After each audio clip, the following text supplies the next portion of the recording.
Go! Go! Move! Spies snapping my Sentry going up. Dispenser teleporter. 1 minute turret light. I'm gonna lay you out. Let's play the smart for once, huh? Alrighty then.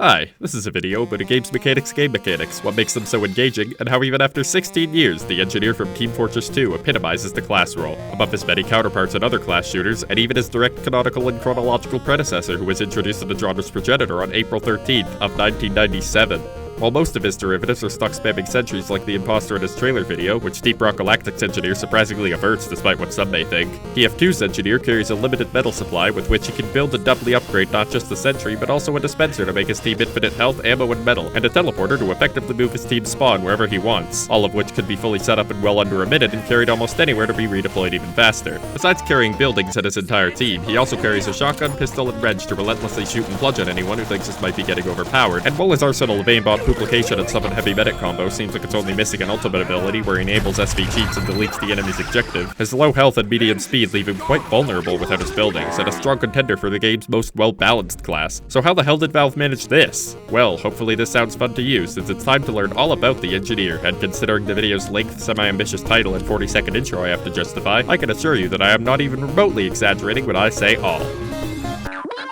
Starting with his weaknesses, the engineer has just 125 max hit points by default, tied with scout, sniper, and spy, and beaten by medic, demoman, pyro, soldier, less than half of heavy, and even his own buildings, which each get 150 at upgrade level 1, multiplied by 1.2 each upgrade to become 180 at level 2 and 216 at the third and final level, thus making the engineer level 0 by extrapolation. Damage in TF2 subtracts from a target's health after being multiplicatively scaled by various modifiers. Some modifiers differ when against players or buildings, with damage tanked as plasma getting an extra 0.2 times building damage modifier. Level 2 sentries take only 0.85 times minigun damage, which becomes 0.8 times at level 3. Some attacks can't even target buildings, and damage on other players who aren't stock uber-charged is also scaled by a cubic function of the distance between the attacker and target's view positions when divided by a base distance, and either clamped between 0 and 1.8, or set to 1 if there's no attacker or if the weapon used lacks falloff. Though mini-crit damage further clamps it between 0 and 1 and scales the function's result by 1.35 times. Full crits clamp it between 1 and 1.8 for the ambassador, or just set it to 1 otherwise, while scaling the result by 3 times. The manpower precision power-up clamps it between 0 and 1. Some weapons additionally remap its 0 through 1 range to 0.7 through 1 for 1.21825 times max ramp up instead of 1.5 times, and other weapons remap the 1 through 1.5 range of the function's result to 1 through 1.25 for reduced ramp up, or to 1 through 1.75 for extra ramp up. The wall weapons with fall-off enabled share the same 0.528 times minimum fall-off.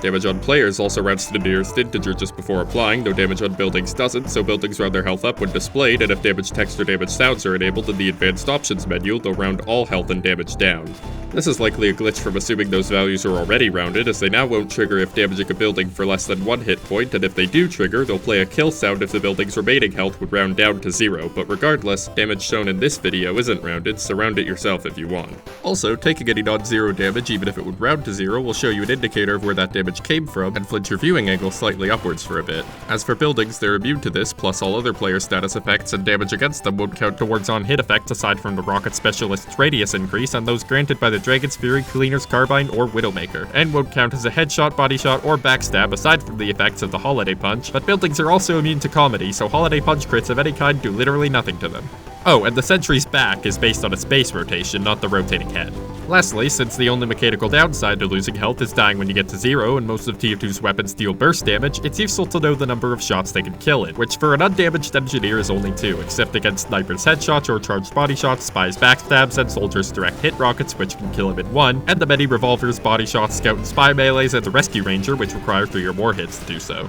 Players can also be overhealed by medics up to the largest multiple of 5 hit points within 1.5 times the normal maximum, giving the engineer 185, and granting an extra hit from sniper's quickscope jump headshots and fully charged body shots, most shotguns and melees, direct hit rockets, and anything that already took 3 or more hits. Though overheal fades after 15 seconds for all classes, engineers generally don't take damage too often and thus will have a vastly increased healing rate, so overheal engineers often, medics. Comparatively, most weapons need 3 hits to destroy a level 1 building due to buildings ignoring ramp up, though charged sniper shots only take 1 hit, only 2 hits are needed for rockets and pipe bombs plus the Homewrecker and Dragon's Fury, and 4 or more hits are needed by all revolvers and for scout and spies melees. Upgrading to level 2 only grants an extra hit against fully charged sniper shots, the Dragon's Fury, and any weapon that already required 4 or more hits to begin with, so if you're upgrading for the extra health, you'll usually want to go for level 3, which lets buildings take 1 more hit from all rockets, pipes, melees, and shotguns. Aside from the direct hit, lock and load, technically the loose cannon if you time and aim it near perfectly, and the Homewrecker, which all stay at 2 hits, and also the panic attack, which stays at 3 if you hit every pellet.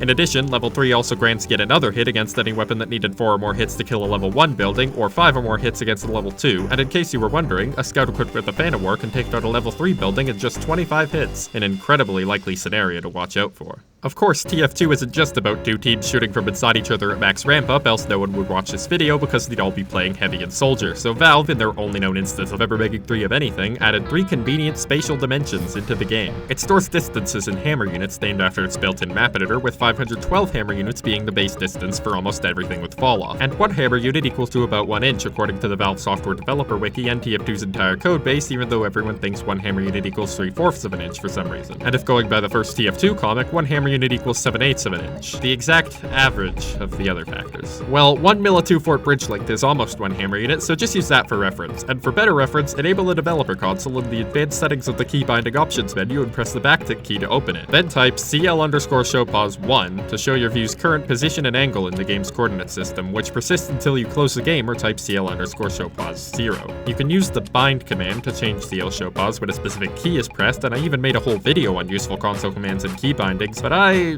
wouldn't recommend it. And already verify the calculator works using manual base conversion. TF2 also simulates the passage of time, useful for dodging attacks, and stores it in seconds, but only processes game events each tick, rounding all durations to the next tick, so for consistency, this video shows applicable durations both unrounded and rounded, assuming the game's default tick rate of 66.6 repeating ticks per second, meaning 1 tick equals 0.015 seconds. Velocities and accelerations use hammer units per second and hammer units per second squared, but every tick they're converted to hammer units per tick and hammer units per tick squared, and accelerations are added to their respective velocities, which are then added to their respective positions, plus an upwards impulse of half the gravity value to complete the illusion of continuous motion. Next, all classes have a 48 hammer unit wide, 82 hammer unit tall bounding box, which becomes 62 hammer units tall when fully crouched or while uncrouching from a full crouch. This axis-aligned bounding box, or AABB, is used for collision with players, buildings, projectiles, and the world with a 1/32 hammer unit separation distance, which effectively expands one box at any collision check by that distance on all sides. You can find the game's axes with CL showpause by walking into a wall and seeing how far you're forced to stop at, or by just making the assumption that most spawns and walls on any given map are axially oriented, since they're generally easier to make that way in Hammer. Also, the bottom center of your bounding box is your foot position, your first-person view position is your eye position and located directly above your foot position, the height between those positions is your eye height, and though it's always linearly interpolated to 45 hammer units when you crouch, it otherwise varies from 65 to 75 hammer units depending on your class, and of those, the Engineer's eye height is 68 hammer units, making him...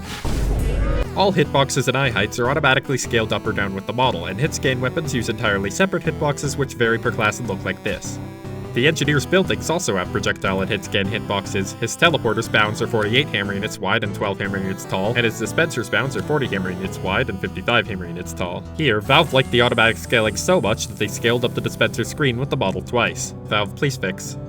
These buildings have eye heights of 6 and 27.5 hammer units respectively, which are in the center of their bounding boxes as is the default for all objects. Though his sentry's bounds are 40 hammer units wide and 66 hammer units tall, with a starting eye height of 32 hammer units that increases by 6 hammer units per upgrade level. Buildings collide with the opposing team and whoever built them except for teleporters, which collide with everyone, and engineer bots, which don't collide with their sentries and dispensers to ensure their pathfinding isn't screwed up. Also, for each player, up to 1 friendly building or teammate intersecting their bounding box per tick, prioritizing teammates, will push that player away with a horizontal force corresponding to the distance between their bounding box centers, linearly interpolated from 256 hammer units per second squared when the distance is 0 to 0 when the distance is at or over the horizontal distance between the opposite corners of the teammate or friendly building's bounding box. So standing inside a friendly building is still slightly harder than you may think. Buildings also collide with and block bullets that aren't from a friendly sniper's rifle, and their bounding box blocks most projectiles, though some projectiles can pass through friendly buildings if fired less than 0.25 seconds ago, much like how they interact with friendly players.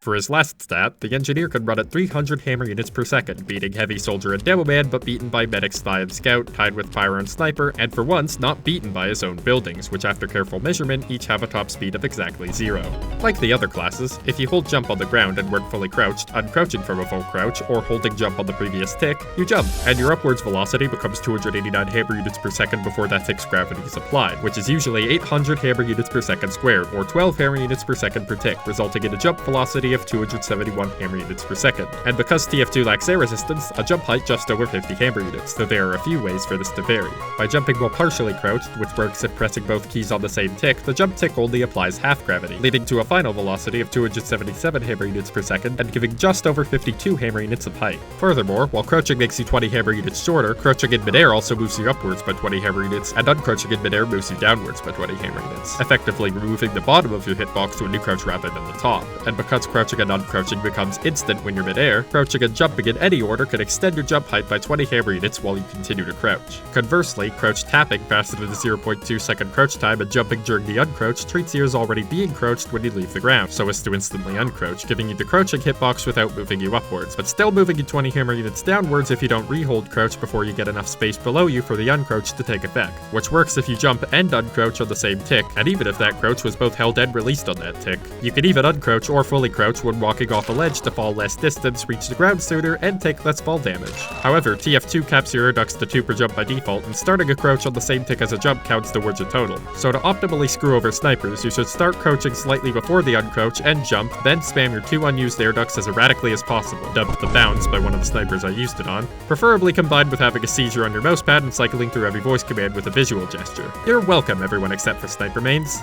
In fact, while classes like Medic, Sniper, and Spy lack much horizontal head movement regardless of how much you move your mouse, the Engineer's forward hunch puts his head movement second only to Scout, and for some reason, Soldier if he holds a rocket launcher. But for any class, the horizontal head movement gets more pronounced if you forgo the bounce and run on the ground, so the dodging technique you use may depend on your situation. Regarding jumping, there are 5 jump heights in total, but the Engineer can mount his buildings to reach 15 extra heights up to just over 138 hammer units. 2 of his existing jumps can mount a Sentry or Dispenser from the ground or mount a standing player from a teleporter, 4 can mount a Dispenser from a teleporter, all of them can mount a player from a dispenser, and because players can simply step up walls up to 18 hammer units tall, mounting a teleporter from flat ground, a sentry from a dispenser, or a standing player from a sentry each require no jumps at all. Of course, the best way to dodge attacks is to kill the attacker, and though the Engineer's default primary weapon is only equipable by other classes as a secondary, he's nowhere near defenseless. Since most equipped weapons can be drawn in only 0.5 seconds, he can even remain a threat if caught off guard, as long as the first hit didn't already kill him. His primary weapon, the shotgun, has 6 shots loaded and 32 in reserve, with each shooting 10 bullets up to 8,192 hammer units from his view position for 6 base damage per bullet, at a max rate of 0.625 seconds per shot, which with 90 max damage per shot after ramp up is also how quickly it can kill 7 out of the 9 classes, though even at close range you'll often need an extra shot. When firing, his view instantly recoils upwards by either 2, 3, or 4 degrees, but it barely affects aiming future shots since it snaps back pretty quickly too. After the firing cooldown, holding reload having nothing loaded, or having auto reload on will start a reload after 0.3 repeating second, which then loads shots after 0.5 seconds for each, and can be cancelled at any time by switching weapons or firing a shot. However, the latter also delays the shot for 1 tick, and by only holding attack for 1 tick, both the shot and reload are cancelled without cancelling the third-person reload animation, faking the reload. This actually works for all weapons with reloads, and it's quite useful as Spy, though there's no reason to do this as Engineer. As for a secondary, the pistol, it has 12 shots loaded and 200 in reserve.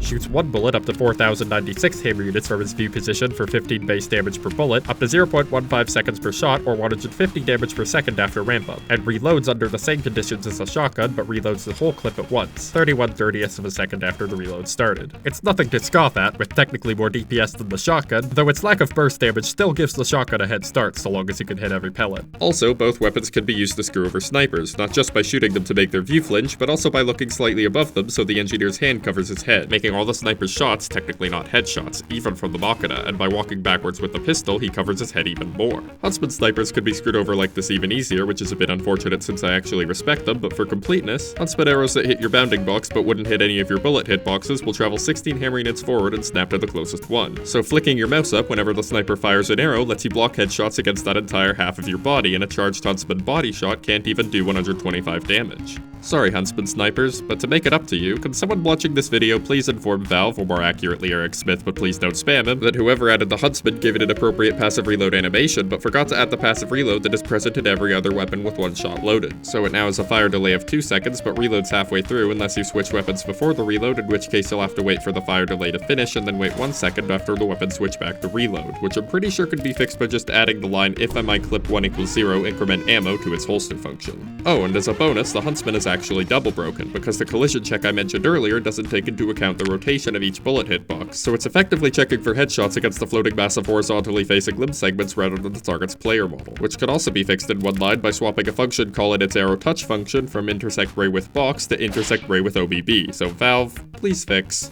Most weapons also come with a taunt, done with the taunt or weapon taunt commands at any time while on the ground, which forces the engineer into third person and sets his velocity to 0, before doing a taunt which disables his controls and with a length varying per weapon. The shotgun's is 4.78 seconds, the pistol's is 3.2 seconds, and the engineer's melee slot uses 4.821 seconds. The engineer's rotation is also locked while taunting, though the taunt's visual rotation lags behind it, so you can flick your mouse when starting a taunt to confuse spies, or confuse everyone if you're using any of the engineer's unique taunt kills, which I'll get to later. Also, weapons can reload while taunting, voice commands with gestures will override the taunt's bullet hitboxes but not its visuals, and being sent airborne ends the taunt early but still prevents you from taunting for the taunt's original duration, and getting hurt by the holiday punch will force you to do a 3.533 second laughing taunt if you're on the ground and weren't taunting already. The laughing taunt also has an 80% chance to replace any other taunt during April Fools, while a 2.7 second thriller taunt replaces 40% of all taunts during Halloween, or 8% of taunts if both holidays are somehow active simultaneously, though certain weapons with special unique taunts will override this. The command CYOA-PDA open 1, which is still in the game for some reason, also works like a taunt, except all it does is force your velocity to 0 while on the ground and disables your controls, but it also disables all knockback and won't disable weapon switching. It still counts as a taunt, so you get to counter Hoovy until you do CYOA-PDA open 0. While the shotgun is a good choice to hold whenever you're not at your buildings, and is technically the best option for poking someone halfway across Whatville, bullet spread deviates most bullets from the crosshair, relegating the shotgun to short range and the pistol to mid range. To do this, when a weapon fires, a random seed value from 0 to 255 inclusive is generated and used in this formula, treating seeds 0 and 1 identically to get 4 uniformly distributed numbers from -1 to 1, which when paired and summed to get 2 triangularly distributed numbers and scaled by half the weapon's spread value of 0.0675 for the shotgun or 0.04 for the pistol, make the elements of the 2D vector for the bullet's new target on a Cartesian plane normal to centered on and position one of its units in front of the crosshair. Weapons with multiple bullets per shot increment their generated seed and repeat the process, so shotguns only have one more possible spread pattern than pistols. Also, a bullet's target is reset back to the crosshair if it's the first bullet in a shotgun shot or if using the pistol and the last bullet was fired over 1.25 seconds ago. And if TF2's fixed weapon spreads is enabled in the server console, all the unscaled triangularly distributed numbers for shotguns will be replaced with set values from this list. However, any class with a shotgun can alternatively equip the Panic Attack, which fires 15 bullets in a 5x3 unit grid, with each target offset by a random number generator between -0.14 to 0.14 on each axis, and scaled by half the Panic Attack spread value, which starts at 0.0675 and increases by 0.1 times that for each consecutive shot after the first, up to 1.5 times or 0.10125 at 6 consecutive shots or a full clip fired. Though the consecutive shot penalty can be reset just by waiting an extra tick between shots or by switching to and from a different weapon immediately after each shot, the Panic Attack's 4.8 damage per bullet compared to the shotgun's 6 damage per bullet combined with a wider spread, lack of a perfectly accurate bullet, and lack of any fixed spread, make it much less reliable than the shotgun outside really close range, and within that range, the 108 max damage from the extra pellet still only helps against heavies, soldiers, big order spies, level 3 buildings, and maybe demo men and pyros. Rather, its true strength is that switching to it when equipped takes only 0.25 seconds instead of the shotgun's 0.5 seconds, letting it combo much better with your other weapons, and making it a great side grade to the shotgun for all classes who could equip it, except for Soldier and Pyro, where it is so amazing at combos that it practically lets them dual wield. This is the last thing the Engineer is bested at, however, since his other weapons all utilize his buildings and are all unique to him.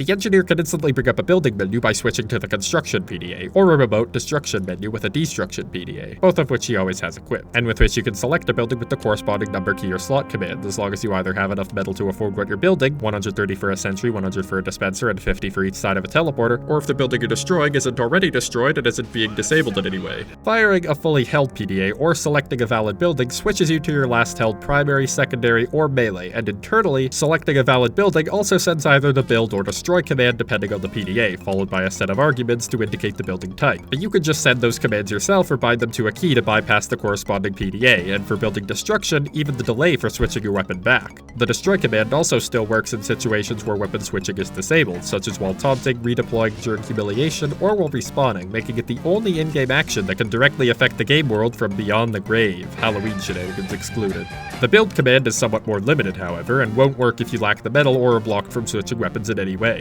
This also disables it in medieval mode, and though I think it'd be more interesting for medieval mode to just deactivate buildings rather than move them completely, it's still better than the other alternative. Using both commands on the same building on the same tick can destroy the building before selecting it to build again as long as the commands were in the right order. Though using the same command twice on the same tick will only execute the first command since the commands are individually rate limited to a minimum delay of 0.3 seconds, which also applies to the PDAs themselves, so using the destroy command or destruction PDA too fast would result in some buildings just not pulling up when you select them. Ever since June 22nd, 2021, TF2 also has a default server-side limit of 40 string commands per second before you're kicked for issuing too many commands, which includes all commands defined in the same function as the build and destroy commands, though other commands can still be spammed as much as you like. So, aside from the already obsolete menu and the ability to delay weapon switching by an extra 0.5 seconds without using the wait command, I guess, having a PDA even partially held also grants the Engineer the same immunity to comedy his buildings have by disabling all taunts, though so does jumping and you can still be stunned. However, there's one more command which only works with the PDAs and is incredibly useful, maybe even the most useful command in the entire game. A secret held only by the upper echelon of engineers and hidden from the visible command list for its immeasurable power. Passed down through generations, it has won games, built up and laid waste the whole empires, and elevated all who have wielded it to the power of gods. PDA click makes your character play a button clicking animation if you're currently holding a PDA or disguise kit, but isn't client-side so you can't see yourself doing it in third person and have to use bots or other players to see it instead. Valve, please fix. So, since you now only need the PDAs to either hard counter Hoovy, click in a manner that is somehow both calm and aggressive, or appear as if you're looking down while you're secretly being the first TF2 player to ever look up. You won't need that pesky menu. But luckily it's a client-side VGUI entity that can be deleted just by requesting a full updated entity list from the server, which can even be done on the same tick you switch to the PDA on. Recording a demo does this, and you can even avoid saving the demo by stopping the recording on the same tick, though you also have to first stop any current demos before recording. The CL full update command also does this, but needs SV cheats enabled because I guess removing the PDA menu without editing your HUD or screwing with your demos would be too overpowered. Valve, please fix. Or just add a command that removes the PDA menu directly because VGUI toggle panel is broken and I don't want a lag spike every time I switch to the PDAs for meeting. Oh, and the menu entity is also removed when Engineer or Spy for the Disguise menu is switched off of by anyone, and also when anyone playing Engineer leaves the server. Valve, what the action? Upon successfully choosing what to build, you'll be switched to a special toolbox weapon with a 0.35 second switch time, and a blueprint with a non-solid bounding box of that building's size expanded in each horizontal direction by 4 hammer units will be shown only to you, orbiting in front of you at a distance ensuring the blueprint's bounding box is at least 4 hammer units away from yours. The toolbox lacks a weapon taunt, though you can still do other taunts while holding it, and its secondary fire enables immediately but does a cooldown of 0.2 seconds, with each press shifting the building's target rotation relative to the players by 90 degrees counterclockwise, which it rotates towards at 250 degrees per second, though you have to wait 0.35 seconds to use the primary fire, which actually places it. Placement attempts also have a cooldown of 0.2 seconds and require a few checks to succeed before the building can be successfully placed. First, the blueprint is moved upwards until it is fully above the Engineer's hitbox and cast downwards until its hitbox is fully below his. It attempts this box cast up to 8 times if the open space it finds isn't large enough to contain the building, skipping whatever floor it last ended up on each time. This means you might have trouble placing buildings while crouch jumping since the bottom of your hitbox rises above where the top of the building would be. These collision checks test for any part of the map that a player would normally collide with, aside from respawn room indicators and funk force field entities, so the invisible player clips, which help turn the player collision of most stairs into ramps and rough walls into smoother walls, will also affect building placement. If it hits a solid surface, and array casts 32 hammer units down for each corner of its hitbox hits a solid surface with a vertical surface normal above 0.65, the blueprint will snap to the ground, and it can now be built there. If it isn't inside a player or entity that collides with players, which includes other buildings and all projectiles that aren't stickies or rolling pipes, isn't on a funk track chain entity, if a small box cast from the player's eyes could reach the point 0.5 hammer units directly above the building's hitbox without hitting anything solid, if a ray cast from the player's origin to the building's origin, which is then extended horizontally by 8 hammer units plus the building's orbit length, doesn't cross the Funk respawn room visualizer, and if its origin and center, which differ for sentries, are both outside of all Funk respawn room and Funk no-build brushes, and wouldn't be hurt by a trigger hurt brush, unless it's for a teleporter, in which case an additional check is made to ensure a player-sized hitbox directly on top of the teleporter wouldn't collide with solid parts of the map. Then, if a final fail-safe metal check succeeds, the building will be placed, you'll be switched to whatever melee weapon you have equipped, and metal will be deducted.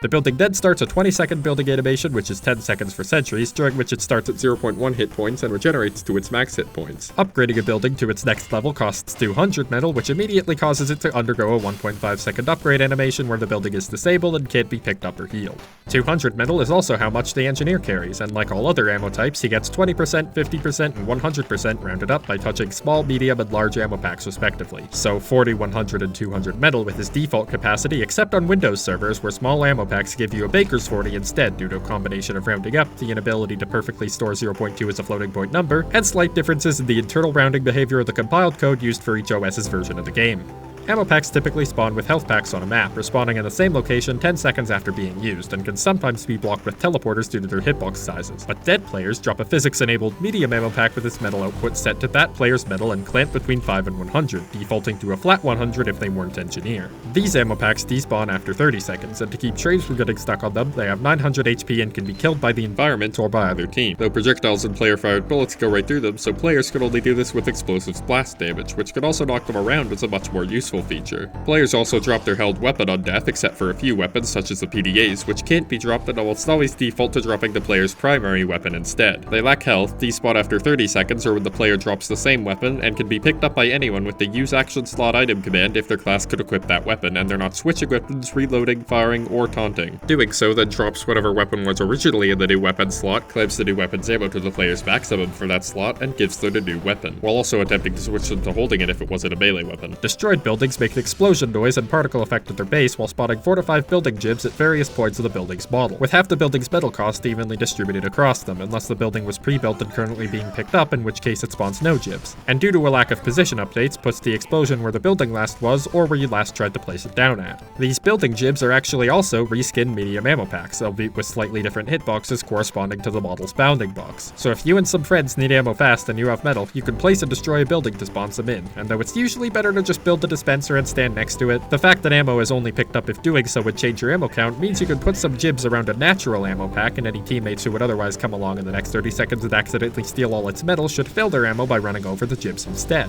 Just don't put down too many gibs or you'll lose more metal than you'd save by doing this. And remember that picking the gibs up yourself will only give you half the metal back, so try not to do that until your 30 seconds are almost up, or you're closer to the 30 seconds than the ammo pack's next respawn time. Another thing to keep in mind is that while building gibs and dropped ammo packs will despawn eventually, it can still be a good idea to delay collecting them if they don't fulfill your metal, as long as you can spend some of the metal you have and know how much time you have left. This also means that even without teammates stealing your ammo packs, making gibs can sometimes help with metal and time management in rare circumstances. For example, if you have 100 metal and are running to a spot where you want to build a dispenser, but along the way you've spotted a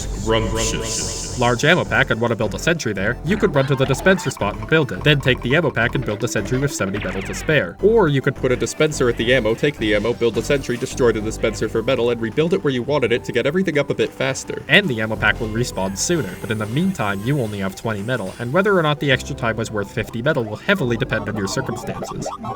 Anyway, if you aim at one of your building's hit scan hitboxes while your eye position is within 150 hammer units of its base and hold secondary fire, you can pick the building up, as long as it isn't building, upgrading, or disabled. Your held weapon is either only partially held or lacks a secondary fire of its own, and you aren't dead, fully stunned, taunting, locked to melee, in the end of the round, already carrying a building, or under the Halloween piss curse of all things. Pickup attempts have a 0.5 second cooldown, which is also set to your melee weapon's firing cooldown the moment you swing it, so you can't pick up buildings mid-swing. But unlike weapon firing cooldowns, switching weapons resets it, so actually you can. However, with the exception of melee weapons, pickup attempts are only queued if the last tick the weapon could have otherwise queued one was with secondary fire unheld, and this state does persist through weapon switches, so for consecutive mid-swing pickup attempts, you'll want to also switch back to melee just after switching off of it. Also, since there's nothing saying you have to be on the ground while doing this means you can pick up a building while jumping off of it, which works best if you just jump and pick up the building on the same tick.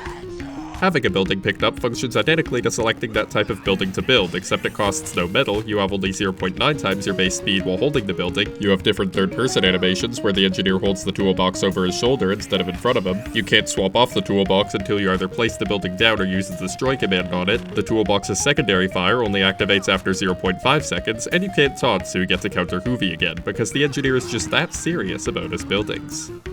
Pre-built buildings keep their previous hit points, and if damaged, can regenerate up to an hit rate just fast enough to take their max hit points minus a 0.1 starting hit points and damage over their construction, while the construction itself is given a speed multiplier of 3 times for sentries or 4 times for the other buildings. Then, the building will cycle through its upgrade animations with 0.1 seconds between them where the building is active until the level it appears as is once again the level it is. One last detail about building construction is that anytime you place or pick up a building, or have one held for 6 to 12 seconds, the engineer will try to say a randomly chosen voice response, which includes facial expressions, so now you know that every time he makes a building, he does so with a smile. And when enemies sap or destroy his buildings, he'll even get a bit sad. I bet you'll feel bad about destroying his buildings now, mains of engineers, counters, and spy. Anyway, this gives unnecessary information to the other team, so here's how to get the engineer to stop announcing everything he's doing by making him depressed. Voice responses won't play during the duration of another, which facial expressions count towards, though they are overridden by responses from taunts or voice commands. Engineer's quietest voice command overall is negative vocalization, which blocks responses for about 1.56 seconds minimum and has mostly grunts, while his longest is jeers with a minimum duration of about 4.86 seconds, about 3.525 minimum of which is completely silent. Good Job has a minimum duration of about 3.93 seconds, about 3.27 minimum of which is silent, and is only audible for about 0.99 seconds maximum. These properties make these voice commands the best for response cancelling. Negative or jeers for in combat, good job or jeers just before going through a teleporter, with jeers specifically for if the exit is so far away that the server won't even send your sounds and animations to players on the other side. Though any voice command will work if you use it just before or during the start of the response you're trying to cancel, except when cancelling taunt responses where using it before will just cut off the voice command when a response plays. Just try not to use the voice command after the response, since only part of the response will be overridden and it will still show up for the one person who has TF2's subtitles set up. Anyway, the buildings themselves lack sounds from being picked up, and in the case of teleporters, the side that was picked up will keep playing its active sounds from where it last was, or where you last tried to place it down at, so response cancelling can be quite effective in these situations. Ideally, if you're one to use a lot of voice commands in combat, you could just use one that you were going to use anyway, since if you only use voice commands, or a specific voice command, to cancel your building responses, it still might hide what you built to some extent, but it'll still be much more obvious than it needs to be that you built something. Another tactic you could occasionally use is to cancel the building placement responses with the voice commands for requesting a different building to sound like you built that instead, or to use the move up voice command to sound like you're picking up a building. But this only works on players who are observant enough to notice the voice response, but not observant enough to notice the differences in phrasing to the responses you're trying to mimic. When using this, you'll need to have a really good gauge of how observant everyone is, and even I'm not too sure how reliable this can be in most cases, which is why I've so far intentionally used the wrong voice line twice in this video. Let me know whether or not you noticed, I'm genuinely quite curious. Anyway, once construction finishes, each building has its own unique function, which I can go over now. How am I gonna stop some big mean mother hubbard from tearing me a structurally superfluous new behind? The answer? Use a gun.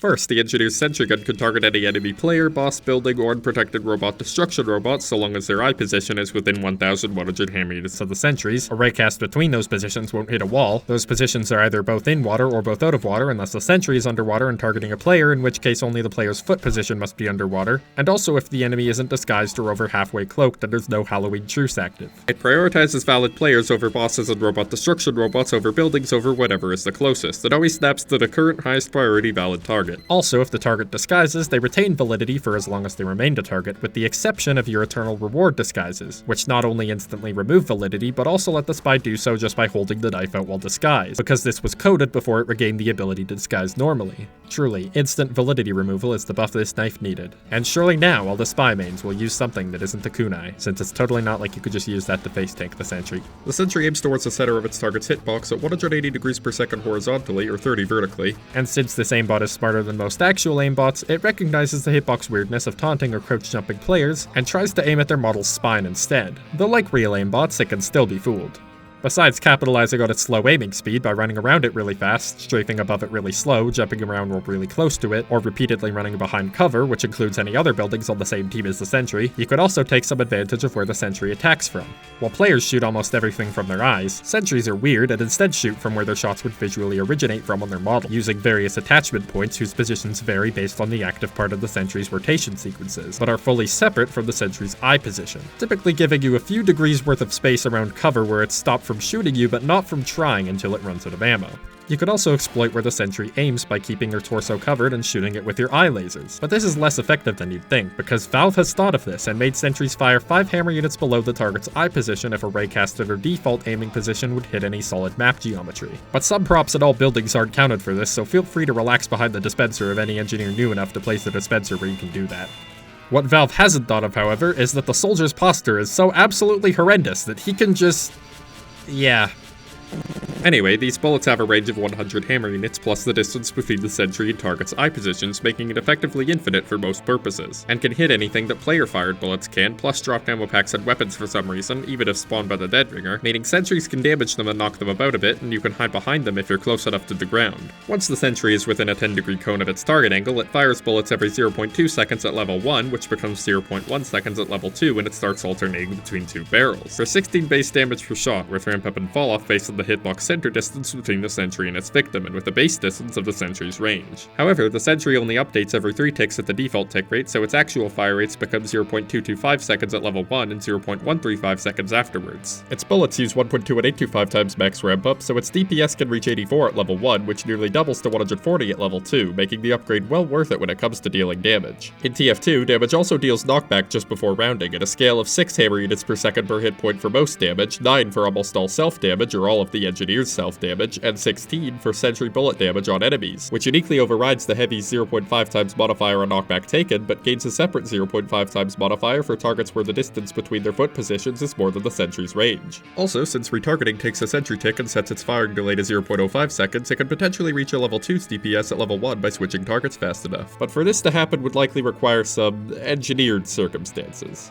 The sentry gets 150 max shells at level 1 and 50 extra at level 2, which automatically refills when reaching each level, but persists while pre-building and can be refilled manually at a rate of 1 metal per bullet, and at level 3 it also gets 20 rocket salvos, which the engineer can refill for 2 metal per salvo. When trying to fire a bullet, it can also fire a salvo at up to every 3 seconds for 100 base damage each, which ramps up and falls off like any engineer weapon, and by that I mean it has a base distance of 512 hammer units between the target and the engineer. They also use the default knockback scale of 6 hammer units per second per hit point, but aside from these factors, the rockets function identically to soldiers, traveling linearly at 1,100 hammer units per second with a hitbox size of 2 hammer units on each axis, and passing through teammates for 0.25 seconds after being fired, but otherwise colliding with anything solid, and any player or building if they didn't fire the rocket, at which point they explode with a 146 hammer unit blast radius, treated as 121 hammer units against the rocket's owner, whom it will damage along with the enemy team. Then, if any part of a target's bounding box is within its blast radius and a raycast between their eye positions isn't blocked by any buildings or solid objects, excluding a few great textures, the base damage is applied. Their indirect hits are also scaled by 1 minus the distance between their center positions, or for players their origins if closer, when divided by twice the blast radius and clamped so the damage can't go below half. Now, since blocking the raycast blocks the damage and the raycast hits buildings...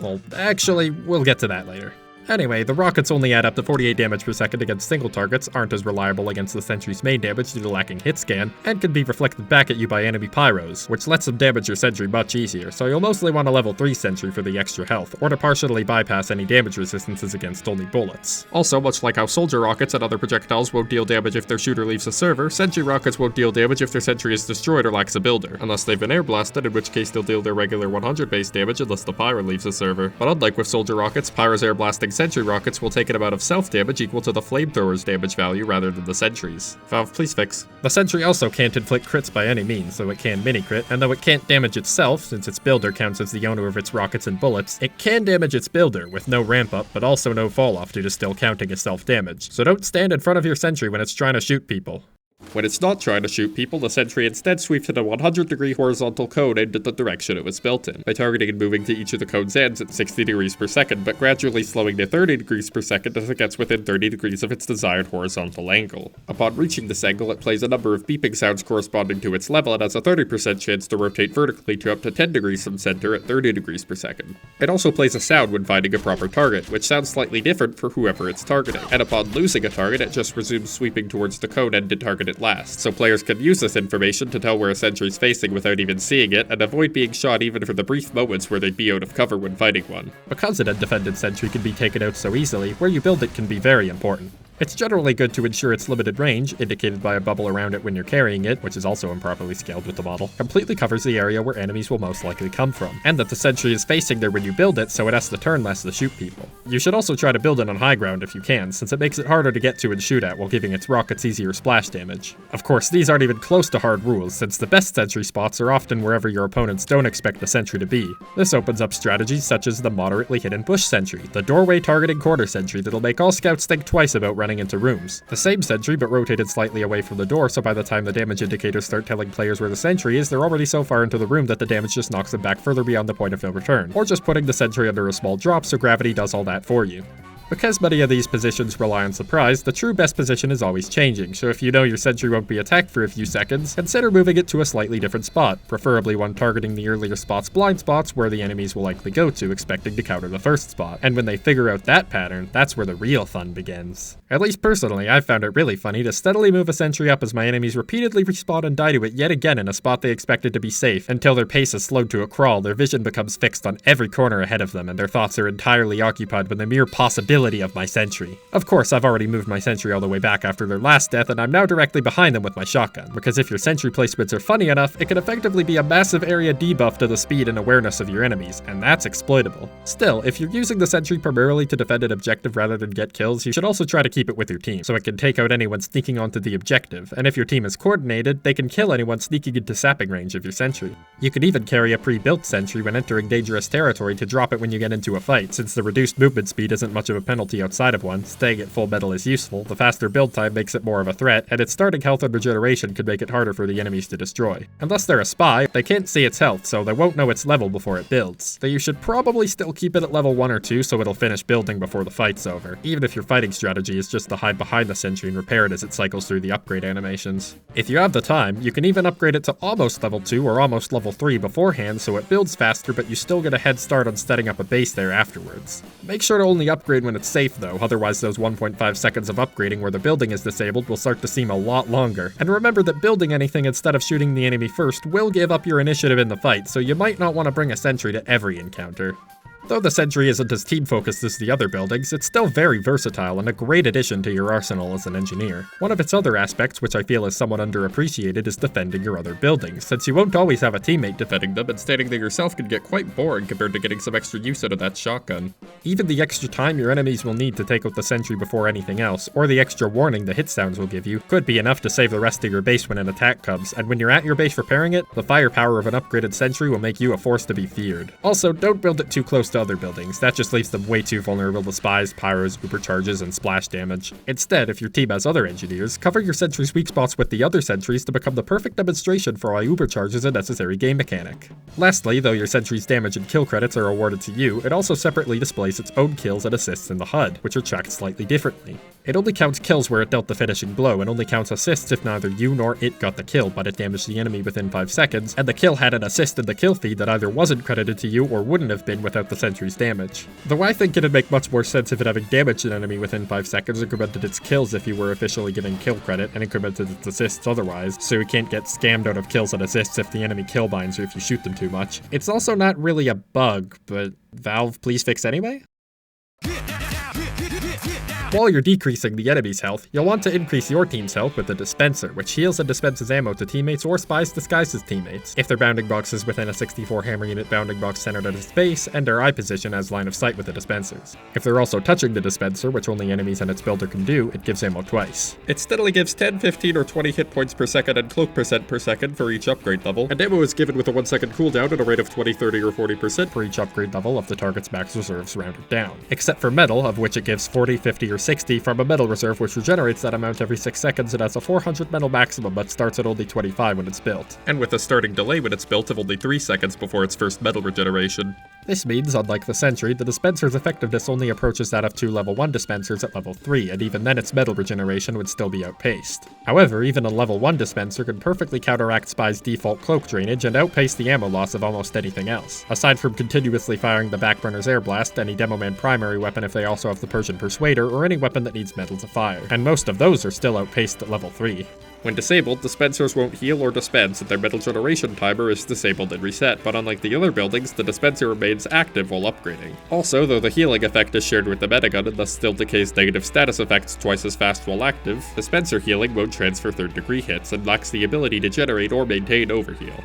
Because a Dispenser is so good at keeping your team in the fight and is often surrounded by injured teammates who risk dying to splash damage, where you build it is also very important. It's generally a good idea to put a Dispenser just behind an objective or choke point to provide an easy spot for your team to retreat to, but to mitigate splash damage, Dispensers should almost always be built behind some cover or in some other spot of relative safety, and now that splash damage is mitigated, it can actually be advantageous to build it right next to another Engineer's Dispenser. By intersecting the healing areas, they can both be used by a teammate simultaneously, and any Engineers getting healed can use that time to upgrade any Dispenser in the cluster that isn't level 3 yet. In fact, since health and ammo already spawn behind cover in most maps, it can even be a good idea to build the Dispenser to your already existing health packs and ammo packs, just not so close where you can't grab the ammo pack's metal without the Dispenser drawing from its own reserves. Of course, keeping Dispensers separate could work just as well to have multiple safe spots to fall back to, or to cover a flank road as well as the main path. You could also use your Dispenser more selfishly by putting it behind your Sentry, just close enough where you can repair the Sentry with the metal it gives you, but too far for splash damage to damage both buildings at once, and with your Sentry for cover, it can still make for a decent healing spot. Honestly, it's pretty hard to be ineffective with this building, just so long as you build it somewhere accessible and ensure it stays built.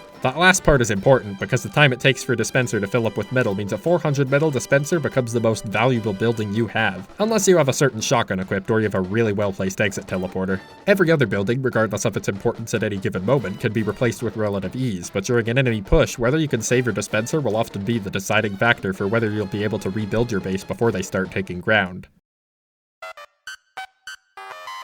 Finally, for when your Dispenser can't keep everyone alive, or just in any casual game where teammates are leaving and joining often, you'll need the Teleporter. First, the Teleporter entrance teleports teammates or enemy spies 1 hammer unit above the corresponding Teleporter exit surface with no velocity and angled however the exit was, as long as they're touching the entrance, had less than 5 hammer units per second of velocity when colliding with the Teleporter, aren't carrying the intelligence or pastime jack, and the Teleporter itself is charged up. Gravity isn't normally applied when you're on flat ground, which includes standing on buildings, but your velocity is forced towards 48 hammer units per second downwards if you're underwater and not moving around, which is why the Teleporter won't work underwater unless you swim into an adjacent wall. But what are you doing building your entrance underwater?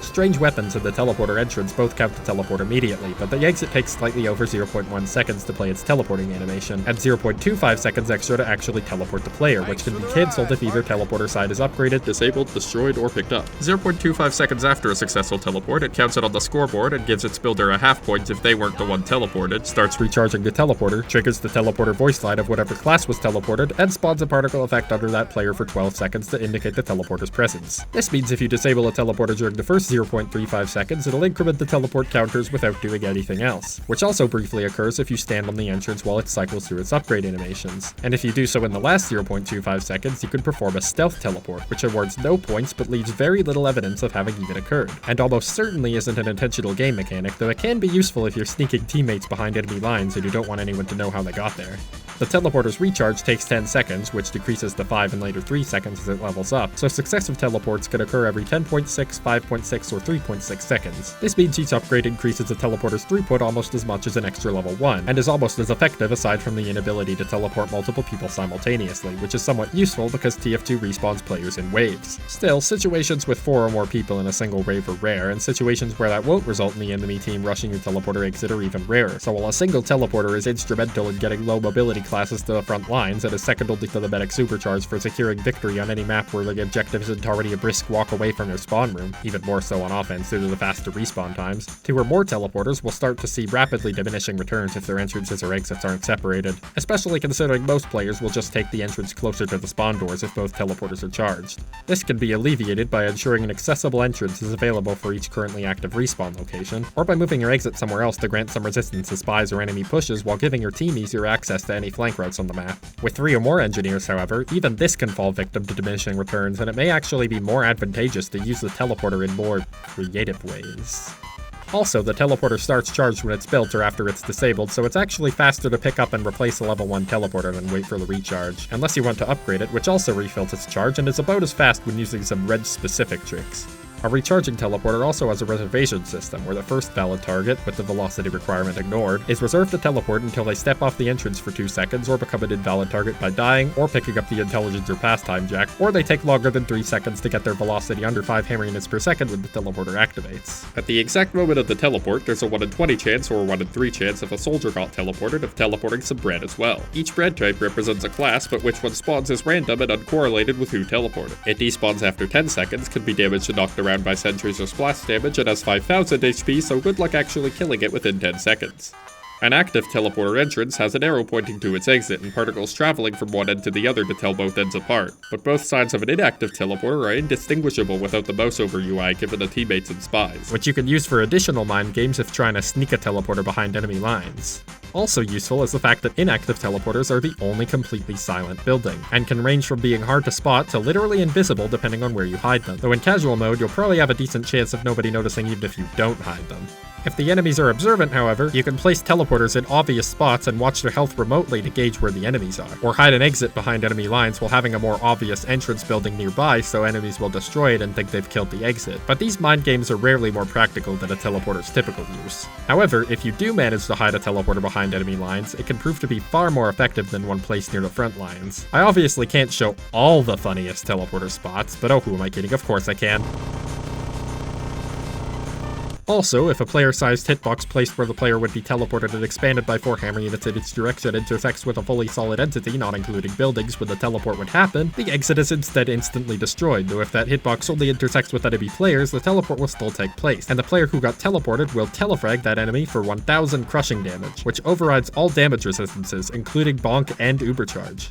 Even though this is the only way to kill someone who is ubercharged aside from environmental damage, intentionally trying to telefrag is still wildly impractical against all but the least observant players. Still, make sure not to stand on your teleporter exit while a spy is sapping it from the entrance, or you might just get telefragged. Also, because the teleport itself only checks for entities in the way, and the teleporter placement only checks for obstacles within a player-sized space directly above the exit, which is 1 hammer unit below where players actually teleport, there is a 1 hammer unit space, 82 hammer units atop the exit, where any ceiling present won't block the teleporter but will still block players, and not even crouching can save them, since it only removes the top part of a player's hitbox if they're on the ground, so they'll just be stuck there until they die. There are several spots on many maps where this could occur, such as flat bridges over sloped ground, platforms that are just a bit too close to the ground, doorways that are too close to either a ramp or a staircase player clipped to be a ramp, even somewhat horizontal ladders, and it's surprisingly easy to find spots like this. Because the check for free space above the teleporter is one of the few checks that still snaps the building preview to the ground if it fails, you can probe any slope to see if that check is the only thing keeping you from building there and build slightly below that. The underside of most ramps won't typically work due to the ceiling not intersecting enough of the player's hitbox, but almost anywhere else, you can tell exactly where the glitch will occur before you've even built the exit.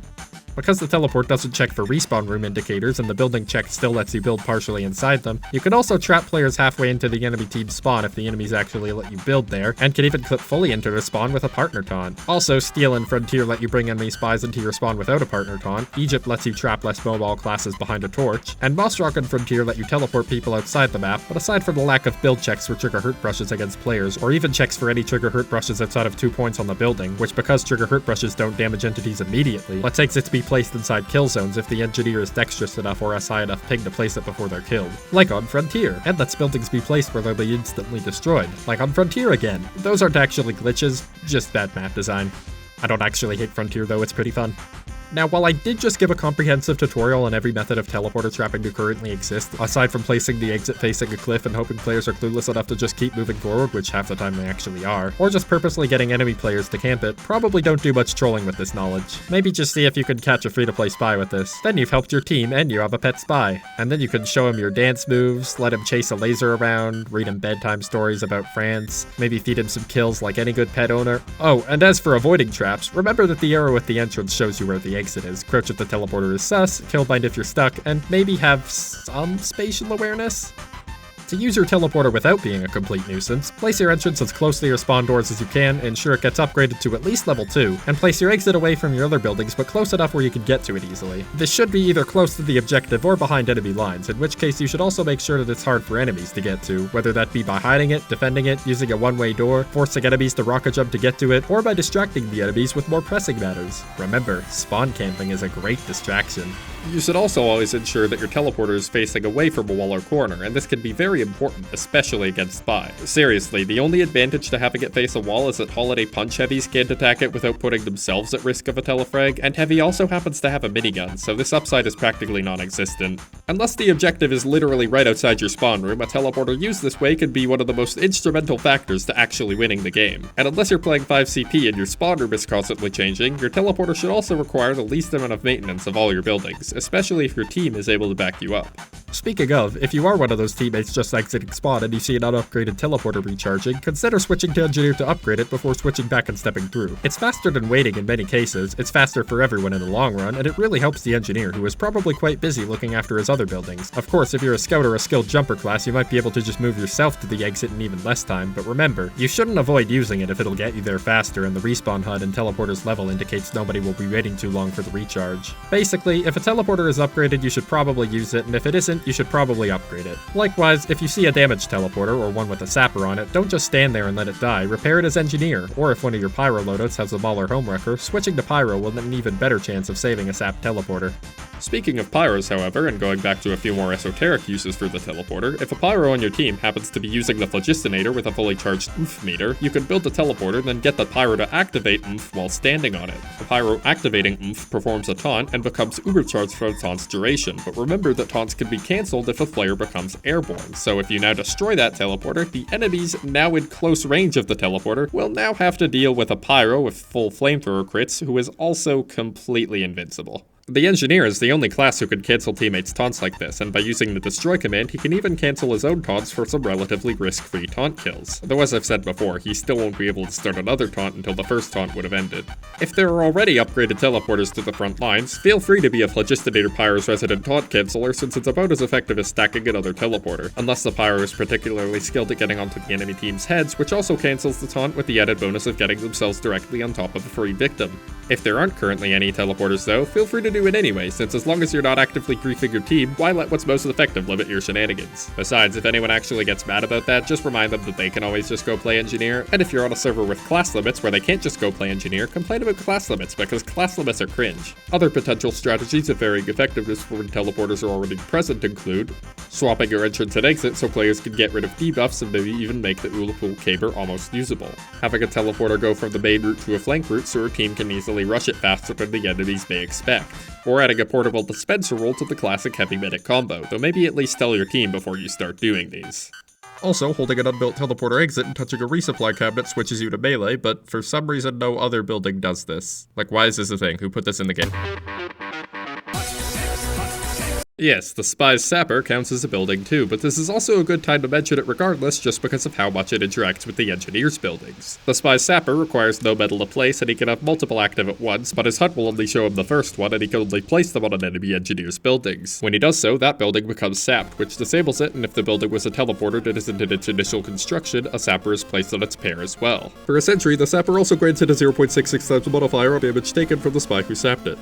Next, the Spy's default Sapper will deal 25 damage per second to the building until the Sapper is removed, which will destroy an unattended building within about 6 to 9 seconds depending on its level. He also gets an unlockable Sapper, the red tape recorder, which is generally slower at destroying buildings but is much quicker to cause at least some long-lasting damage. While the stock Sapper's damage could destroy a level 3 building in a bit over 8 seconds, the red tape recorder deals no damage but instead cycles through the upgrade animations in reverse, albeit at half speed, taking 3 seconds for each upgrading animation, after which it downgrades to the previous level and updates its maximum hit points to match. At level 1, the building's construction animation reverses, and when this finishes, or if the building is destroyed with a now reversed regeneration, it reverts to a toolbox, which is a reskinned large ammo pack with its metal output set to 0. Though the Engineer will have to spend time manually repairing the stock Sapper's damage, letting any of the red tape recorder's animations finish will force him to spend much longer manually re-upgrading. So if a Spy can sap a building cluster too large to be unsapped within 3 seconds, he can cause a lot of damage, while the longer time needed to completely destroy a building can mess up Engineers who manually destroy their buildings often.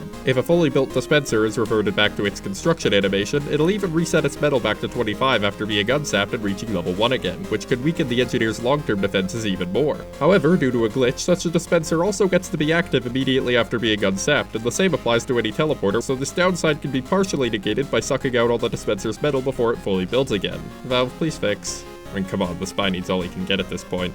To remove any type of Sapper, it has to be destroyed, and both Sappers have 100 HP and are affected by damage modifiers against buildings, but not base damage modifiers. However, they're also immune to damage from almost everything, and aside from a few unlockable pyro weapons, the only other weapons that can damage them are Engineer's melees. Thus, it's finally time to see Engineer's last stock weapon, and his best defense against anyone who has their sights on destroying his buildings.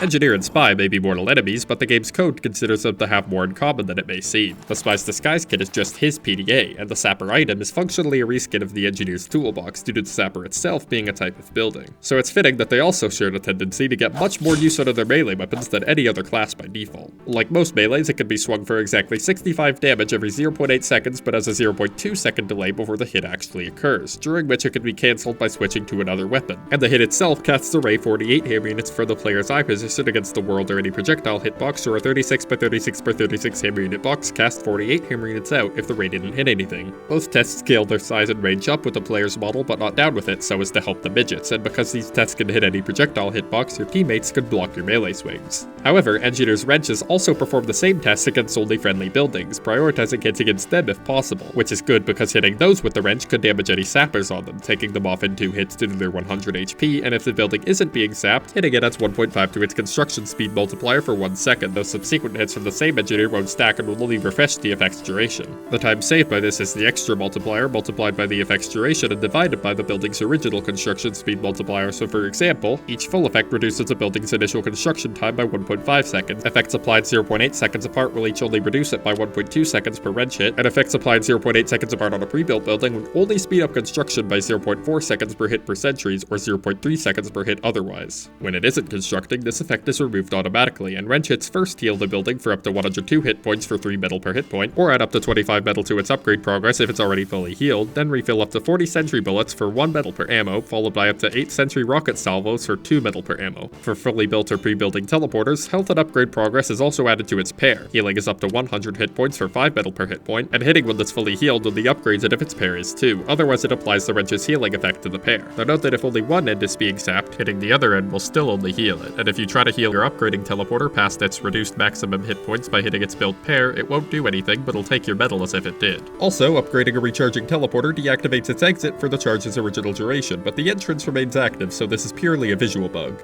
Aside from the teleporter's edge cases, this means that another effect of the Sapper is to override the engineer's repairing abilities, which can often be more harmful than its other effects. But as much as you may want to immediately remove it from your buildings, even that can be ill-advised when the spy can near instantly apply another. Thus, the best strategy is usually either to immediately deal with the spy, or to hit the Sapper once and then go deal with the spy, but if you think you'll need even more time, you could try to bait the spy away and remove the Sapper, then switch your held weapon to pick up the building just after the 0.5 second reactivation delay and place it down before the spy comes back, so even if he saps it again, the regeneration could offset the damage for a bit. However, you should never do this if the spy is using the red tape recorder for reasons that should hopefully be obvious. Also, if a building gets sapped the moment it upgrades, it won't get disabled, but the Sapper won't be targetable, so if this bug ever occurs, you'll have to pick up and place the building to stop the Sapper from continually damaging it.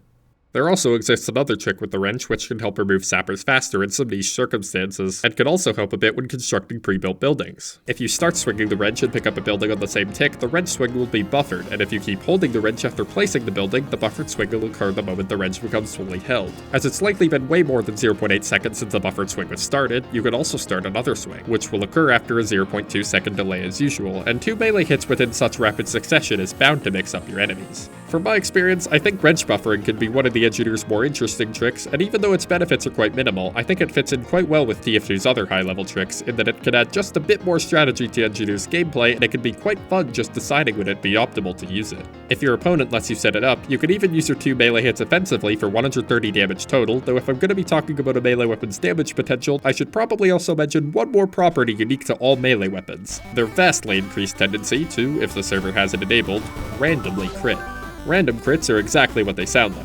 2% of the shots you fire, or 15% of your melee swings, will randomly become a crit. This chance is rolled when the weapon is fired, except for rapid-fire weapons like the pistol, which roll such a chance every second the weapon is held to grant random crits on that weapon for the next 2 seconds. However, this chance isn't constant, as it's multiplied by a modifier that increases proportionally to the damage you dealt to enemies within the last 20 seconds, split between 1 for 0 damage and 4 for 800 damage, at which point your crit chance becomes 8% or 60% for your melee swings, and though overkill damage isn't counted towards this, sentry damage is, so an engineer with a well-placed sentry can rival even the ability of a soldier or demo man to pull a bunch of random crits out of nowhere. Also, crit swings make a different noise than regular swings, so yes, you can wrench buff for random crits, but it's generally not worth the time it takes to set up, and besides, I wouldn't recommend relying on random chance to succeed, especially when the engineer's punishment for failure can be much higher than the other classes. Thus, if you want to increase your direct defensive capabilities, you might want to try out the engineer's unlockable weapons, some of which are much better suited to the task. Other than the panic attack, the engineer also gets 4 unique weapons to replace his shotgun with. First, the Widowmaker functions identically to the shotgun, but uses 30 metal per shot instead of ammo, but returns 1 metal per hit point rounded down that it deals to buildings, bosses, and undisguised, cloaking, or fully cloaked players, and its lack of ammo means it never has to reload. It also deals 1.1 times damage to your sentry's target, which is such a minuscule benefit that it's probably responsible for less kills than fake respawns canceling. Thus, it's worse than the shotgun for shooting sticky bombs, spies, pumpkin bombs, or robot destruction robots, but can otherwise fire indefinitely and even gives you more metal, so long as you're within range to deal at least 30 damage with each shot, have aim that doesn't suck, and have at least 30 metal whenever you want to fire it. Also, if weapon damage bonuses were based on how much they sound like they're doing, the Widowmaker would be the best weapon in the game, because seriously, just listen. It's even got the coolest reload sounds in the entire game, which of course go completely unused because for some reason they put them on the one weapon notable for not reloading. Like seriously, can I at least press the reload button to have the engineer pump it for no reason, even though it wouldn't do anything except give those sounds an excuse to be heard? Anyway, the Widowmaker trades reload management for stricter metal management, so you should either treat your metal capacity as 170 when away from your sentry, or at least ensure your secondary weapon could do good damage. Do this, and the only things limiting your fighting stamina will be your hit points and skill, which also makes you a great target for healing, or even a decent choice for any type of ubercharge if you play aggressively. Now, what if you don't think you should need stamina? What if you just want to pump huge loads into everyone? The Frontier Justice also works like the shotgun, but has only 3 shots at its clip, sure, and exchanges the ability to do random crits with a supply of up to 35 revenge crits, which are gained when your sentry is destroyed if you were alive at that moment, 2 for each kill it checked and 1 for each assist, and are lost if you die or use a respawn bind. Your weapon glows if it has crits, which helpfully informs your enemies that they should kill you immediately, so try not to do that too much, and if you do it, just try not to die. Though do note that the destroy command happens before any attacks on the same tick, so destroying your own sentry and firing the Frontier Justice on the same tick can give you 1 unreactable crit. An engineer looking to spend revenge crits can be a good heal target, and is still a good choice for uber charges that aren't from the Kritzkrieg. You can go on quite a rampage if you have some crits, and don't mind spending half the charge reloading. It also has a unique taunt, which takes 4.167 seconds, but after 3.695 seconds it casts a ray up to 128 hammer units from the crosshair against the world and all projectile hitboxes. If the hit target is an enemy player, it then deals 500 melee damage, and at that time, or immediately if the taunt is cancelled, it plays guitar breaking effects, as the engineer just pulls out a guitar from nowhere and smashes it into his enemy, and if you stand close enough to a wall, the gyps can even clip through it. Also, ragdolls killed by this have their neck scaled by 0.5 times, and they remove the spy's cigarette. This taunt kill is probably one of the better ones, given that it's very silent before the hit occurs, but in general, taunt kills aren't going to be very viable. However, of course, the engineer is in a unique position here, as he can cancel his taunts, which allows him to perform taunt kills without most of the usual risk.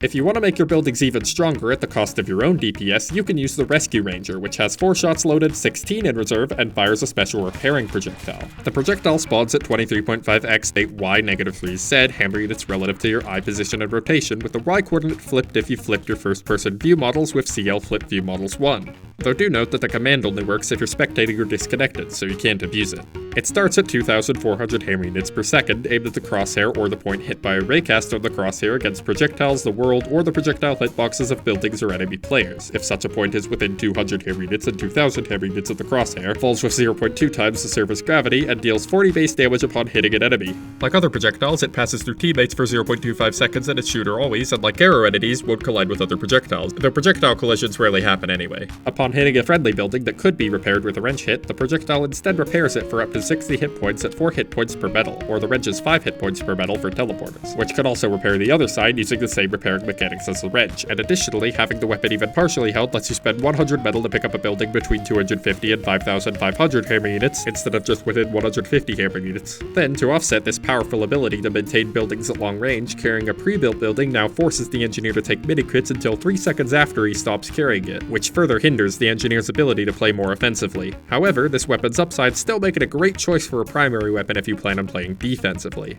Now, if you know of the general trend in writing to save the best for last, you might be wondering what the engineer's final primary weapon has to offer. But what you didn't know is that I'm actually following the general trend in bad writing and subverting your expectations that you'd see something good by showing you something terrible instead. The Thompson 6000 functions like the Rescue Ranger, but is worse in almost every way. Its initial reloading delay is 14 over 30 seconds instead of 10 over 30 seconds, it lacks the extra building pickup range, and the projectile lacks the repairing ability, doesn't arc, has reduced damage ramp up, only travels at 1,200 hammer units per second, and counts as both bullet and plasma damage, meaning it deals only 0.2 times damage to buildings. Its upsides include infinite reserve ammo, which the engineer was constantly refilling anyway, a slightly higher projectile spawn point if you're crouching, the same base damage that the hit scan shotguns already have, and the inability to air blast the projectile or tell whether it's critical before it does damage. But I'm sure you can guess what also can't be air blasted or warn its opponents of impending random crits. The Thompson's main ability is to drain up to 20% cloak and 10% ubercharge on hit, both scaled by a quadratic function with a result clamped within 0 and 1, and an input of the distance between the target and shooter's base positions in hammer units, but even if the projectile could actually hit anything, it's just not fun to use or fight against. And do you know what could get rid of 100% of a medic's supercharge in just 2 hit scan shots? This weapon shouldn't be used ever. The best way to use it is to walk back to spawn and switch to something else, and it's so boring that it doesn't even deserve me talking about it. The engineer has just 2 unlockable secondary weapons, the Wrangler and the Short Circuit. The Wrangler is somewhat situational, ranging from incredibly powerful with a sentry to literally useless without one. When fully held or up to 3 seconds after being put away, it disables the sentry's targeting and gives it a shield, which if the sentry itself isn't disabled, makes it take only 0.33 times damage. But the sentry's bullets and rockets can now be fired manually with both mouse buttons at a 2 times fire rate, though the rockets aren't affected by fire rate modifiers, so it just sets their delay to 2.25 seconds instead. A new kill icon and new firing sounds, which also don't apply to the rockets, and of note, the sentry is otherwise completely silent, and a 100 times turning speed, and the sentry's target is set to a laser dot entity, which is moved to the end of a raycast from the engineer's crosshair that excludes teammates, friendly buildings, and disguised cloaking or fully cloaked spies, and if it hits an enemy player's bounding box, snaps to its center. While the shield is active, the sentry also receives only 0.33 times metal for repairs and ammo, so wrench hits only spend 11 metal for 33 hit points, 13 metal for 13 bullets, and 4 metal for 2 rockets. Even if the sentry is disabled, it wouldn't get its damage resistance, making a rankled sentry especially vulnerable to weapons like the Cowmangler. Also, as this is based on the bullets and rockets it attempts to add after being capped by their maximums, you can't actually fully refill a rankled sentry. Valve, please fix.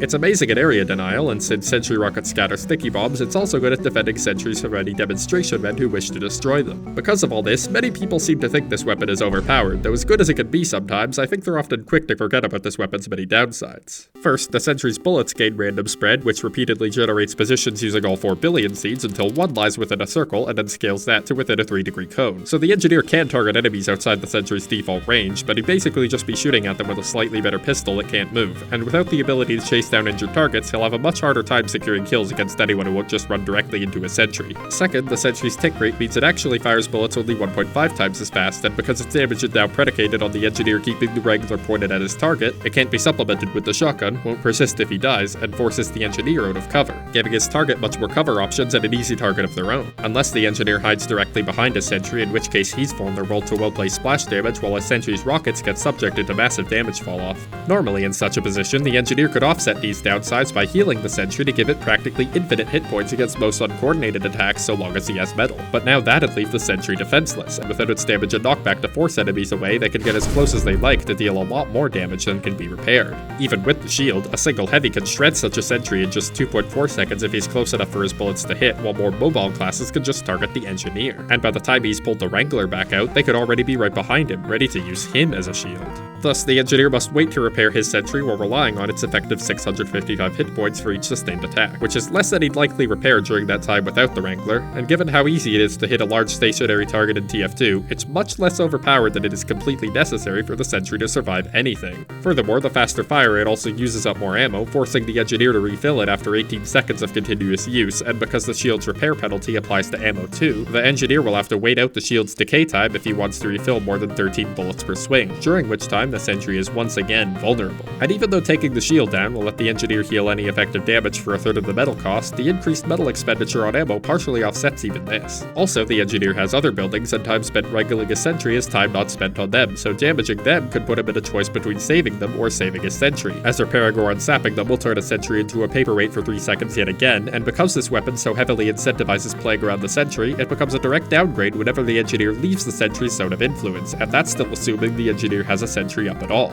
As for anyone complaining about the Wrangler's aim assist, not only would it be stupid to aim it at an enemy player and have the Sentry target the wall behind them like it does with spies, and not only does almost every projectile weapon in the game have aim assist for the same reason, but also an unwrangled Sentry is literally all aim assist, so the entire argument is stupid. Lastly, there's also the argument that many of the Wrangler's downsides I mentioned could be negated by getting a second Engineer to repair the Wrangled Sentry, but like, obviously a 1v2 where both enemies are defending and have classes and loadouts optimized for defending is gonna be hard, and at this point I think people just want to call the Wrangler OP, because they either always target Sentries over Engineers with zero strategy, or just like turtling themselves and so see the weapon specialized for that as a direct upgrade. I've even seen people genuinely propose splitting the Wrangler's shield and manual Sentry control into multiple weapons like the Equalizer and Escape Plan, and at this point I hope I made it obvious that this would just result in one weapon being almost useless for shooting enemies with due to the Sentry's complete lack of defense, while the other weapon could just be pulled out every 3 seconds to give your Sentry a ton of defensive power for basically no downside, because disabling the Sentry was part of the manual targeting. And in what world is that even considered a nerf?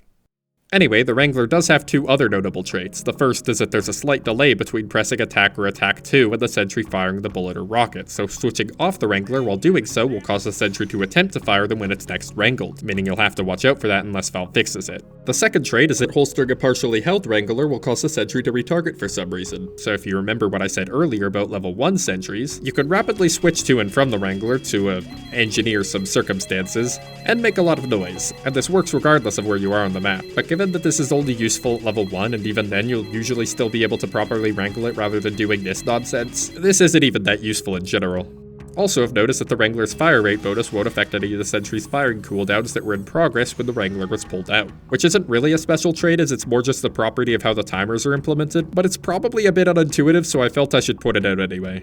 Finally, if you want to know the best time to actually pull out the Wrangler, I'd recommend using it if you're actively defending your Sentry, or if you're not at your Sentry but a burst damage class is actively peeking it, you could pull it out as a stalling tactic, as your Sentry will likely be going down anyway. Due to the 3-tick delay between upgrade animations, you can also pull it out just before redeploying Sentry finishes constructing to give it a shield while it upgrades, or even fire bullets and rockets in between upgrades. The rockets will fire from the Sentry's base as the models for the lower upgrade levels lack rocket attachment points. Aside from all that though, plus one very interesting trick I'll be covering soon, the Wrangler is actually quite situational with when you want to be using it. Though in those situations, it can be quite helpful, and overall, I'd say it's a pretty well-balanced weapon, especially considering how unique its mechanics are. Thus, it's finally time to cover the Engineer's other alternative secondary. Hopefully it doesn't also have any commonly misunderstood mechanics that'll take a while to explain.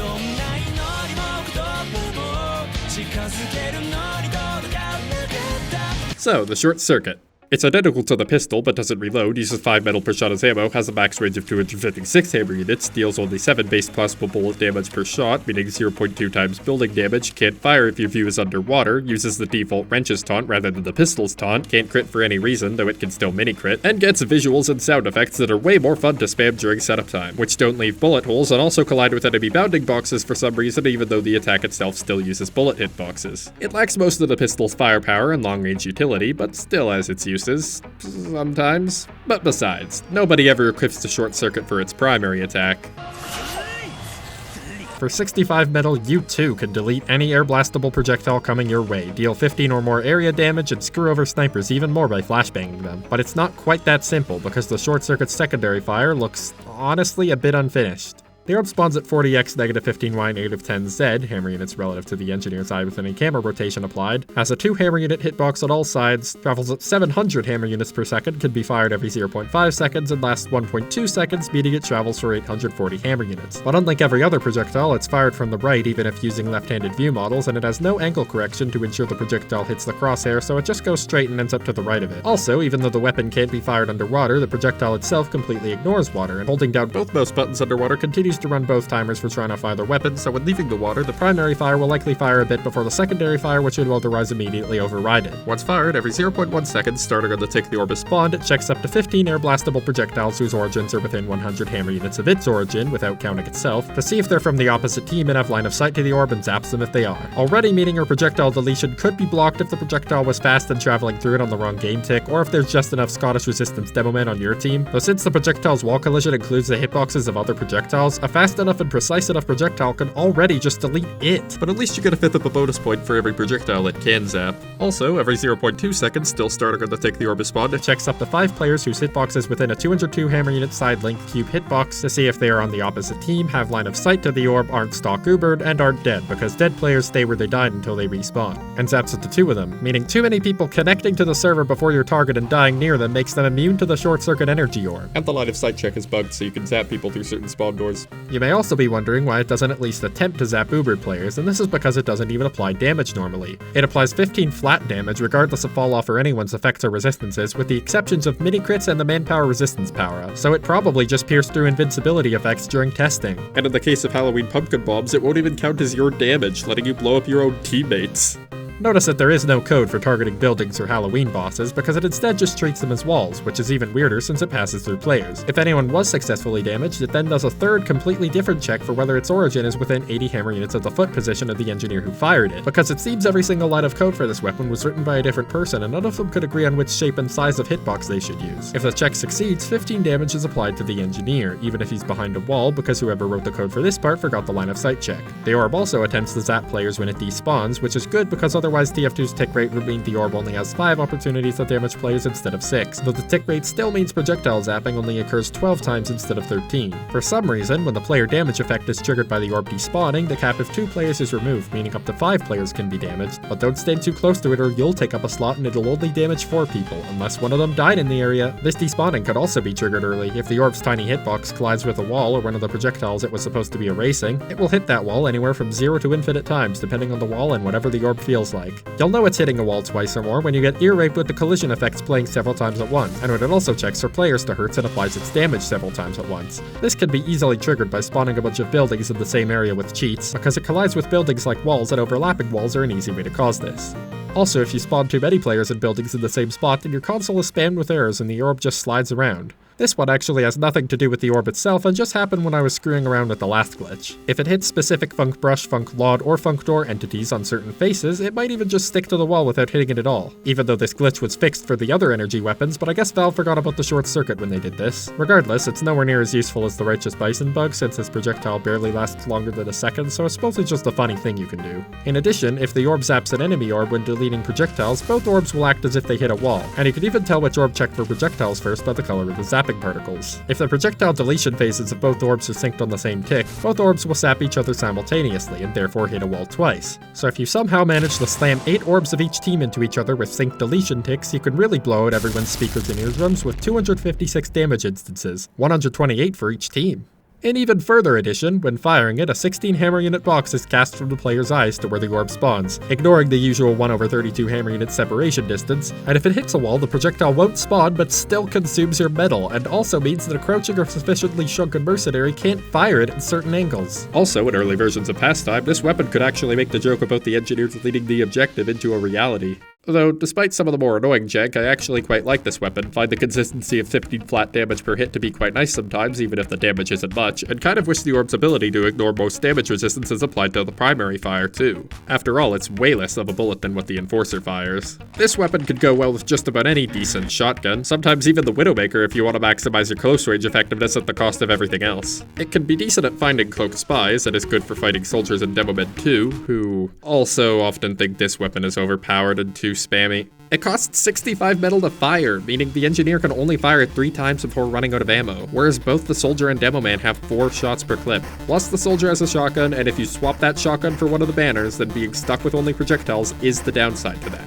Plus, even with only projectiles, you could just delay your shots or dodge the orb so it can't zap your projectiles more than once, or just shoot straight through the orb anyway, because as interesting as this weapon is, the way it works makes zapping projectiles very inconsistent, and I really think Valve should just increase the projectile zapping rate. Even if the engineer is in a dispenser, he could only fire it 6 more times before even that runs out of ammo, so he'd be much better off just using the dispenser to block the rockets, then repairing the damage for 30 metal per shot, and the same applies to his other buildings. So the only times he could actually spam it is when he has access to a resupply cabinet, in which case he's probably just deleting all the spam that the soldiers and demo men are actively launching into his spawn room, or the payload cart, which acts like a level 1 dispenser, and yeah, it actually is a bit too powerful in that case, but otherwise it's just a worse and very expensive version of the Pyro's Air Blast, while the weapon itself is probably a bit underpowered if anything. Like seriously, why do people keep confusing janky with overpowered? People do this with the Huntsman too, and it's the only sniper primary that actually is balanced. Also fix the Huntsman's passive reload, do it now Valve, do it. Also fix the collision valve, it's literally 2 lines of code, do it. Now before you go out and zap to the extreme, you may also want to know that the Short Circuit and Regular have one additional trick. In TF2, all damage knocks you back, so the ability to damage yourself becomes a handy movement accessory.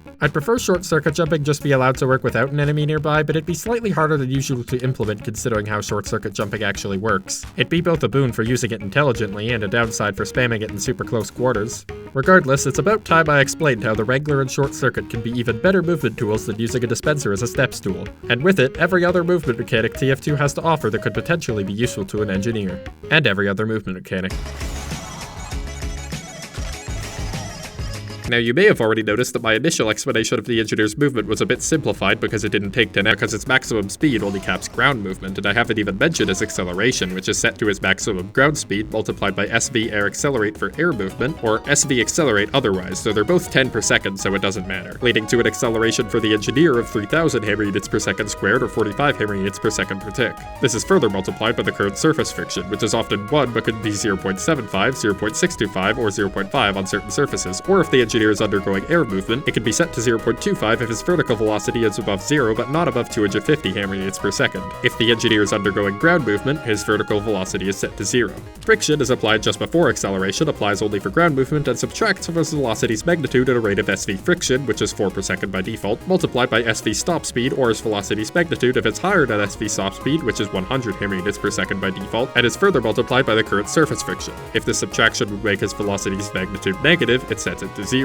Then acceleration is scaled by your input direction and applied, though the amount applied is capped so the projection of the engineer's velocity over that vector is within both 30 hammer units per second and your max speed for air movement, or for ground movement, your max speed divided by 3 of fully crouched or encroaching from a full crouch. This weird way of capping your acceleration is what lets you move faster while crouched or under slowdown effects by spamming the left and right keys or by hugging a wall. And it's also responsible for air strafing, as this only caps your velocity if you accelerate in the exact same direction. But if you accelerate to the side, you could go beyond the cap. However, this won't let you go beyond your base max speed on the ground, because the final steps for ground movement are to cap your velocity's magnitude to your max speed, and to cap your velocity's backwards component to within 0.9 times your max speed. Thus, to go faster, you'll need to take to the skies.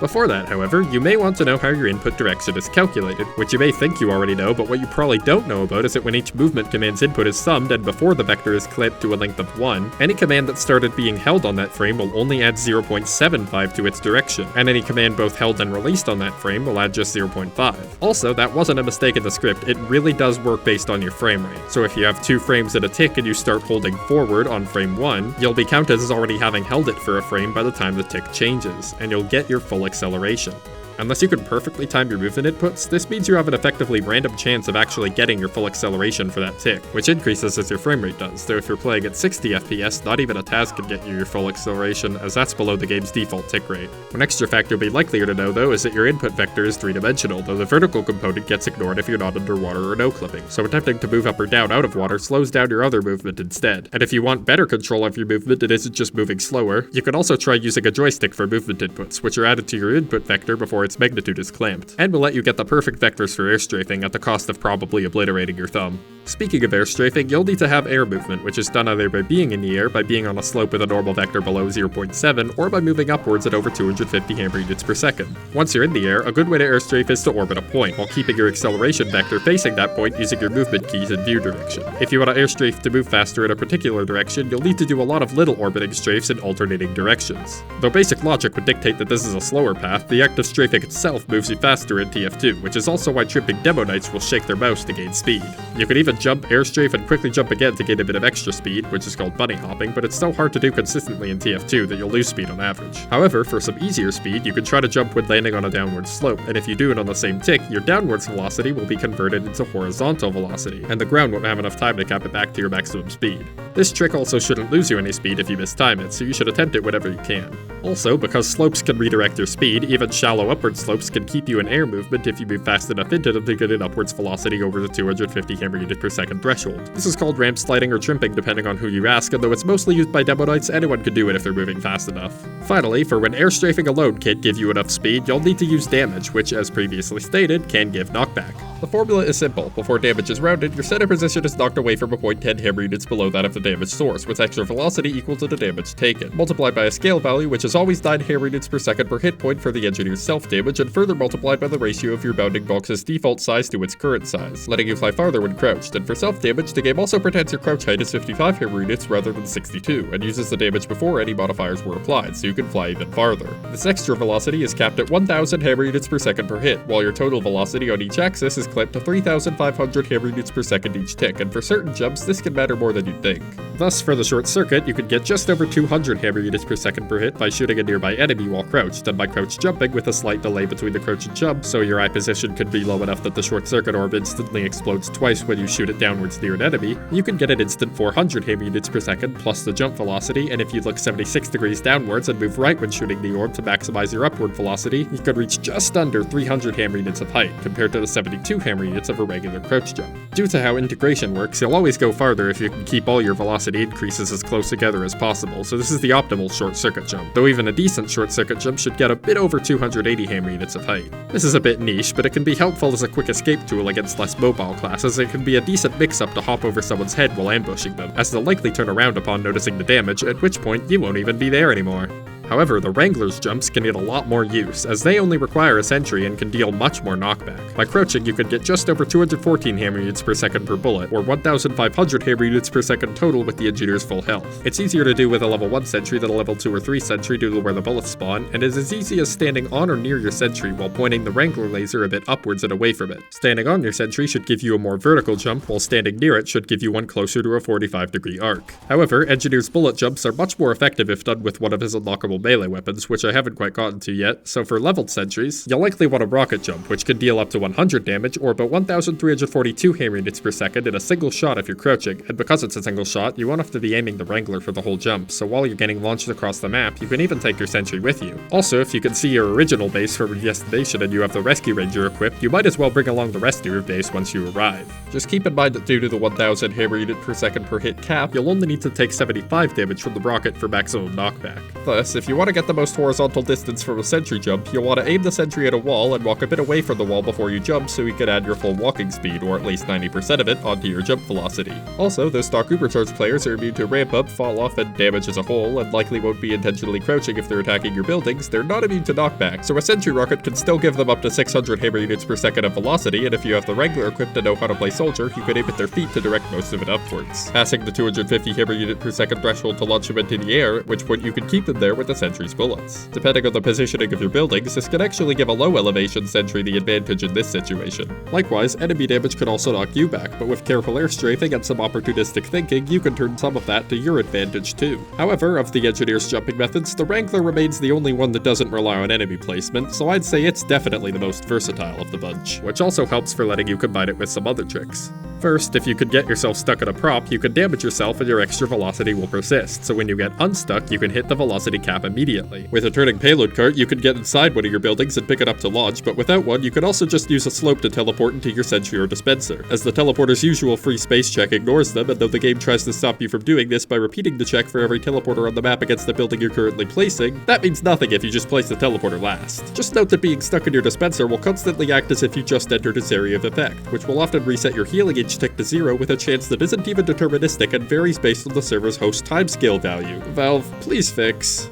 the dispenser thing, not stuck launches, those are cool. Second, since the sentry's position is a lot easier to control than that of the enemies, you can try hitting other surfaces like walls with the rocket, which could make your trajectory more horizontal and let you avoid fall damage. And if you time it right, you can even rocket jump if your sentry is far away. Lastly, the increased jump distance from the Wrangler can also make it a lot easier to combine with jump bugs, where you can land without taking fall damage by uncrouching and jumping on the same tick that the bottom of your uncrouched hitbox gets within 2 hammerunits of the ground. Edge bugs, where you can set your vertical velocity to 0 while keeping its horizontal component and avoiding fall damage by landing on an edge in a very precise way. Wall bugs, where you can stick to non-rectilinear walls by moving into them at a 45-degree angle, which also stops your fall damage due to slowing your descent. Pixel walks, where you can sometimes stand on the intersection between a ramp and a wall. Texture bugs, where you can stop your vertical velocity and fall damage by moving into a wall diagonally and switching to the other diagonal while falling past a brush seam. Head bugs, where you can b-hop at an enemy's head to keep all your speed instead of just some of it, plus any speed the other player had. Glide steps, where you can jump up specific ledge heights to be within 2 hammerunits of the ground during one of the jump ticks, thus immediately sticking to the ground rather than waiting to fall, which can be especially useful for the class who can use up to 15 different jump arcs at any given time. And of course, the infamous market partner.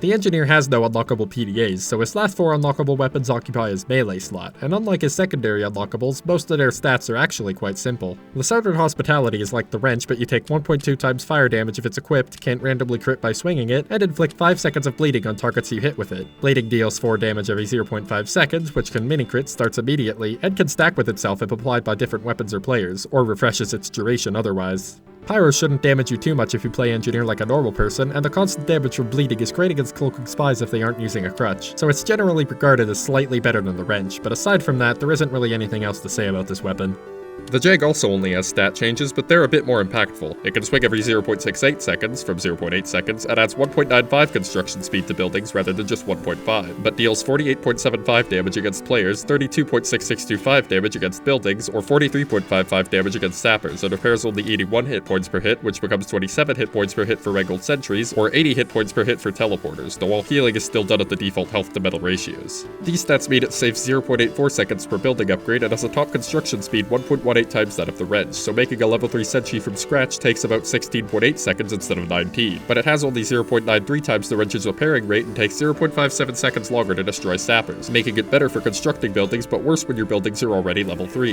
Thus, it's best used during setup time, on offense, or if you just died and want to pre-build something at spawn, and it can be useful if you just want to spam sentries in funny spots. Of course, if you really just want to spam sentries in funny spots, you might prefer the Gunslinger, which can be even better at this depending on what you're going for. The Gunslinger levels down your sentry, but levels up the Engineer, giving him 150 hit points while setting his sentry's metal cost to 100 and adding 1.5 to his sentry's build speed multiplier, but replacing it with an unupgradable mini-sentry, which acts like a level 1 sentry but gains a special visual attachment, has its audio pitched up by 1.2 times, has 100 max hit points, starts with 50 hit points instead of 0.1 when it's first placed, which also modifies its construction regeneration rate, and when built, has 0.5 times knockback on enemies, no knockback on physics objects, 1.35 times turning speed, 0.75 times firing delay, and 0.5 times damage per shot, leading to less damage overall. Also, the mini-sentry's model is scaled by 0.75 times, which affects its hitbox and thus the Engineer's building jump heights, while its jibs are scaled by 0.6 times and give no metal. Your sentry is instantly destroyed when switching your equipped wrench to or from the Gunslinger, regardless of if the sentry is being sapped or carried. This happens before the respawn, but after the new weapons are granted, so if you switch your loadout with a resupply cabinet and your new loadout has the Frontier Justice equipped, you can redeem revenge crits while your sentry is still being sapped. Though due to TF2 jank, mini-sentries are destroyed slightly earlier, so for them you'll need the Frontier Justice equipped in your previous loadout as well. Also, switching your equipped wrench to the Gunslinger while holding an unbuilt sentry blueprint just switches it to a mini-sentry, but switching to a different wrench while holding an unbuilt mini-sentry blueprint actually lets you build it, which isn't actually that useful since the main upside to a mini-sentry is its faster building speed, which is tied to the Gunslinger rather than the mini-sentry itself. However, with any wrench, the mini-sentry's faster and weaker bullets are pretty good for sentry jumping. Still, this benefit is quite niche, so I think I'd prefer if the glitch for using it with other wrenches was just kept in the game.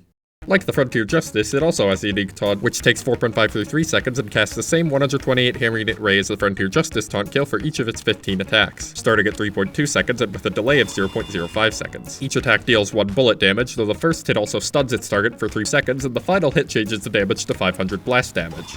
All full stuns have an extra 21/30ths of a second end time for all classes, and if the target was taunting when it starts, it ends the taunt and prevents them from taunting during the stun's duration, though if they weren't, they can taunt as much as they like. A full stun also disables everything else except Heavy's minigun revving, and prevents the target from capturing points while active, but won't work if the target is quick exuberant under bonk invulnerability, is an MvM robot with spotting invulnerability who isn't under the point capture stun, or has over 250 active stun effects, of which only full stuns using the losing animation, or stuns which slow the player more than the active stun or were longer than it when they were activated will count towards the total. Compared to the Frontier Justice, the taunt kill is much louder, so it'll be a lot harder to bait players into, though it does have the niche that it can stun stock ubercharged players. Compared to the Jag, the Gunslinger's extra health won't put you above many major thresholds, but can be surprisingly useful against rapid-fire weapons, and though the mini-sentry is worse than a level 1 in almost every way, it can be built in just 2.6 seconds, while the building's extra starting health helps it be built in more aggressive spots, favoring a gameplay loop of engaging enemies by placing a sentry and flanking them with your shotgun, which other wrenches can only replicate using pre-built sentries. Meanwhile, a boosted pre-built mini-sentry can build at 6 times speed in 1.695 seconds, while the Jag takes just over 2 seconds. Although it's already a bit too fast to make pre-building seem very worthwhile, the Gunslinger has one more stat that can make such strategies seem a lot more enticing. No random crits. Oh, and starting a swing within 1 second of a successful hit on an enemy player increments a combo timer or resets it otherwise, and after a 2-hit combo, the third swing will always crit. Which may seem completely irrelevant to picking up buildings, but if you use your sentry to wrench buffer, you can start a swing long before you actually finish it, storing your combo. Of course, consistently getting within melee range of the enemy team at 0.9 times your base movement speed won't be easy even with your discount trick stabs, making this yet another ridiculously esoteric, surprisingly fun, and somehow still balanced Engineer playstyle. However, if you're not planning on solely playing Engineer, you'll probably want to maximize your close-range combat capabilities to make full use of the Gunslinger's other stats. And though I wouldn't recommend using the Palmsoot or Rescue Ranger with this, anything else should work pretty well. In fact, if you really like earning your crits, one notable combination is the Wrangler and Frontier Justice, as the ease with which you can rebuild a mini-sentry can make it practically effortless to redeem its kills and assists. Finally, there's a small detail that aside from the PDAs, this is the only Engineer weapon that won't drop if you die while holding it. But unlike the Hot Hand, which just drops the ammo pack, the Toolbox, which still drops itself but can't be picked up, and every other weapon like this in the game, which just drops your primary, the Gunslinger circumvents weapon dropping entirely and drops nothing, meaning you can die while holding it and it won't even drop an ammo pack. This can also happen if you have the Gunslinger equipped and die while holding a pre-built building, since the destruction happens before your weapon drops, so you'll just be switched back to holding the Gunslinger. Overall, I'd say this is a pretty good weapon, and it can be useful when playing on offense, where you might not have as much time to get all your buildings leveled up. Of course, a building doesn't need more starting health or build speed to be useful in a fight, since its bounding box still activates instantly, potentially turning it into a single-use multi-purpose blocking tool with this final Engineer trick. Costly in middle, but it can be worth it if you're being chased. Turn a Dispenser into a Doorspencer, and a Teleporter into a glorified tripping hazard, unless you put it on an upward slope where it becomes surprisingly useful again, especially against charging Demo Knights who would otherwise insta-kill you but will now cry out in anguish as they remember they can't turn fast or jump while charging, and now must waste their entire charge and melee swing as long as you back away from the building after placing it. Just beware any tide turner users who can react much faster. You can even use a temporary building as a litmus test to gauge where certain enemies are, and that's not all. Splash damage only applies if a raycast from the source to your eyes wouldn't hit anything solid. And though Girardi and Mad Milk can hit you through buildings, explosives will not. A rocket's bounding box is only 2 hammer units on each side, so against soldiers who aim at the ground more than at you, you could even block with the side faces of the teleporter. And against soldiers who don't go for splash damage, just stay away from walls and dodge the rocket. It costs 50 metal, but it's much more effective than jumping away from the blast, since you'll take damage if even a tiny part of your bounding box is within 146 hammer units of it. And if you're face blocking, jumping will just limit your teleporter placement, and you might even want to partially crouch or start a C-tap when the rocket hits, since a lower eye position will block more line of sight with the rocket. To perform a block, estimate where the rocket will land, move away from there, and ensure the rocket hits a corner between the ground and the face of the teleporter's bounding box. Front blocking is the most lenient method, where you use the frontmost face of the teleporter's bounding box relative to where you were facing when you placed it, but the more precise side block is faster and usually more effective, where you use one of the bounding box's closer side faces and strafe behind it. Though if the rocket's landing spot relative to you isn't close to axial, you'll just have to make do with the closest point on one of the now diagonal faces. Remember that this is relative to your orientation and not the rocket's trajectory, so you can side block with a face pointed at the rocket's front, or front block with the face pointed at the rocket's side, but you should ensure this trajectory doesn't pass through the teleporter before hitting the target face, or you'd have to wait until after that happens to place the teleporter, thus taking longer and giving you a much smaller timing window before the rocket hits the ground. Of course, other buildings can also block splash damage, and not only are they tall enough that you don't have to worry about forcing the rocket into a corner, but you can also jump on them as you're placing them with varied timing depending on the building's height and the jump you use to get an instant high ground advantage. Your horizontal movement is a bit restricted while trying to stay on them, so you might want to get off at some point, preferably onto the head of whoever you're fighting. As for stickies and rolling pipe bombs, you can block those too, but you'll have to make sure they're not inside the building's bounding box, otherwise their splash damage won't be blocked. And you'll probably also want to make sure you block them just before they explode so the demo man doesn't have enough time to score a direct pipe on the building you just placed. Also, just before I get to the Engineer's final weapon, I do have one more bonus tip. TF2's auto balance, which forces players to switch teams if one team is too much larger than the other, is a commonly hated and very annoying game mechanic, especially if you're playing Engineer, since getting switched to the opposite team destroys your buildings, and using the retry command to dodge auto balance won't save them either. However, auto balance actually has a priority system based on 3 factors: your playtime on the server, so it can target late joiners, whether you were auto balanced within the last 5 minutes, which adds almost 3 hours to your effective playtime, and lastly, whether you were playing Engineer, which adds 2 minutes to that time. So if you joined a casual match when it started and your teammates are dying somewhat often, then playing Engineer should make you effectively immune to auto balance.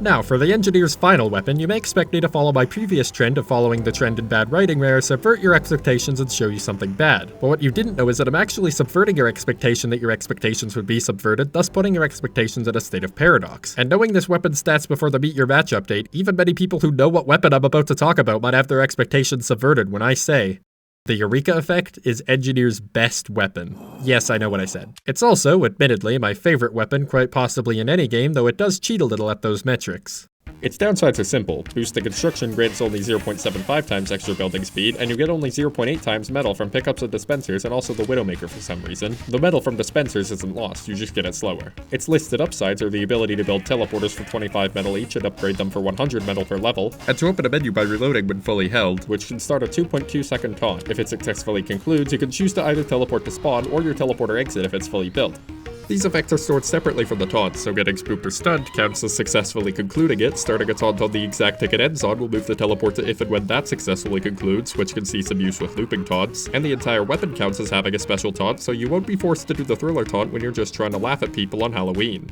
The Eureka teleport command can skip the menu, works when even partially holding the Eureka effect, and can change your destination during the taunt, to your teleporter if its argument is 1 or otherwise to spawn, and because the use command can switch weapons just before taunting, you can combine both commands to start a teleport if you're able to taunt and aren't carrying a pre-built building. When teleporting to your exit, you can telefrag people, and when teleporting to spawn, the game will cycle through spawn points as if you would respawn yourself by any other means. Also, upgrade costs only update when you start holding the toolbox, so if you forgo pre-building, you can build a Eureka effect teleporter and poach the low upgrade costs on another wrench, and when it finishes its initial construction or gains upgrade progress, its pair will sync with it, which also happens if it's fully built when its pair starts its initial construction. On a less useful note, this also means you can desync them by carrying one end and placing it down again, and since hitting an over-upgraded building will level it up without spending metal, you could even desync their levels, which gives both ends the max hit points of the new level even if you set them to the lower level when resyncing the levels on upgrade progress. That's it. But if you haven't used it in a while, maybe you should try it out.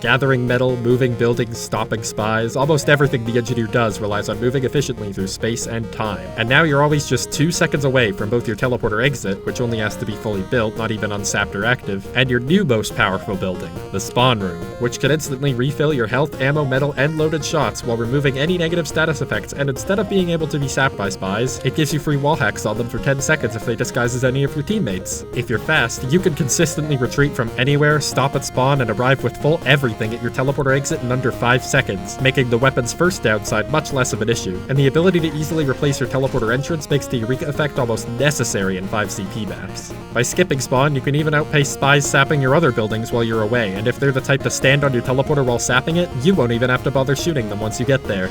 If your teleporter exit is fully healed and at level 3, even a spy using both their Sapper and revolver can only destroy it just after you can notice the damage and arrive, so long as you react fast, and always go to your exit when the teleporter takes damage. Then, when replacing your teleporter, you can enjoy the Eureka effect's half construction and upgrading costs. And now that your entrance costs only 25 metal to build, isn't even required for you to use the teleporter, and gives you an advance warning for when someone else will want to use it, intentionally sacrificing your entrance for use as a temporary building can actually be viable. Lastly, you may wonder which weapons work best to equip alongside the Eureka effect, and aside from the Thompson, which doesn't work at all and isn't going to start now, I would say, every weapon. After all, if you're not even constrained by 3 dimensions, why limit yourself to just 3 weapons when you could be using your new building's most powerful ability? The Engineer's greatest strength is his disproportionate ability to prepare for future threats, and with every trip to spawn, you can now switch your entire loadout to match them. So as long as you can correctly predict what you'll need later, you can practically get access to every weapon's upsides with none of their downsides using just one wrench. Use the Frontier Justice if your sentry has kills, the Wrangler if you're defending it, the Rescue Ranger to heal from afar, or maybe neither if you're just looking to use your shotgun. With the Eureka effect, the choice is yours, and even its downside of slower building construction only applies if you're actively boosting construction. So you can swap it out with the Jag's upsides by building and upgrading at spawn, or bypass it by planning for what buildings you'll need later rather than boosting construction at all. If you can then strategically switch your loadout to best save your buildings whenever they get attacked, you'll rarely ever have to waste time rebuilding, and can instead focus on moving up your current buildings as fast as possible. Thanks to the Eureka effect, you can do this in a few ways, mostly by equipping the Rescue Ranger and Wrangler. If your buildings aren't near spawn but the area is safe, you can move your buildings in quick linear jumps by starting at your buildings, sentry jumping to the next jump destination, picking up a building while doing so, and quickly using 200 metal to teleport your other buildings to you, then teleporting yourself to spawn and back to refresh your health and metal, all to move up faster than your team can say. Dispenser here! I didn't need... If you want less time where all your buildings are completely vulnerable, as funny as it would be for an enemy to find an entire fully upgraded sentry nest constructing simultaneously, you can instead jump your buildings to spawn, put the teleporter exit where you want your buildings to go, and carry the sentry and dispenser through it, preferably in that order. The Eureka effect is almost like the Engineer's version of the Scottish Resistance, as both weapons are worse at quickly reacting to unexpected threats and thus are commonly overlooked, but gain a vastly increased ability to utilize the strongest power there is, prep time. And though a demo man may be able to use it to reload everything and lay a quick trap, using prep time to modify the battlefield to your advantage is a defining gameplay trait of the Engineer. So while the Jag makes you faster, the Gunslinger makes you tougher, and the Southern Hospitality is also there, the Eureka effect makes you more of an Engineer. With it, every Engineer trick becomes part of your arsenal, making this the culmination of everything in this video so far, and marking the last of the Engineer's game mechanics in TF2's main game modes, which I'll now summarize both in the context of these game modes and of the Engineer's matchups, before giving the Engineer some better keybinds and finally moving on from the TF2 section.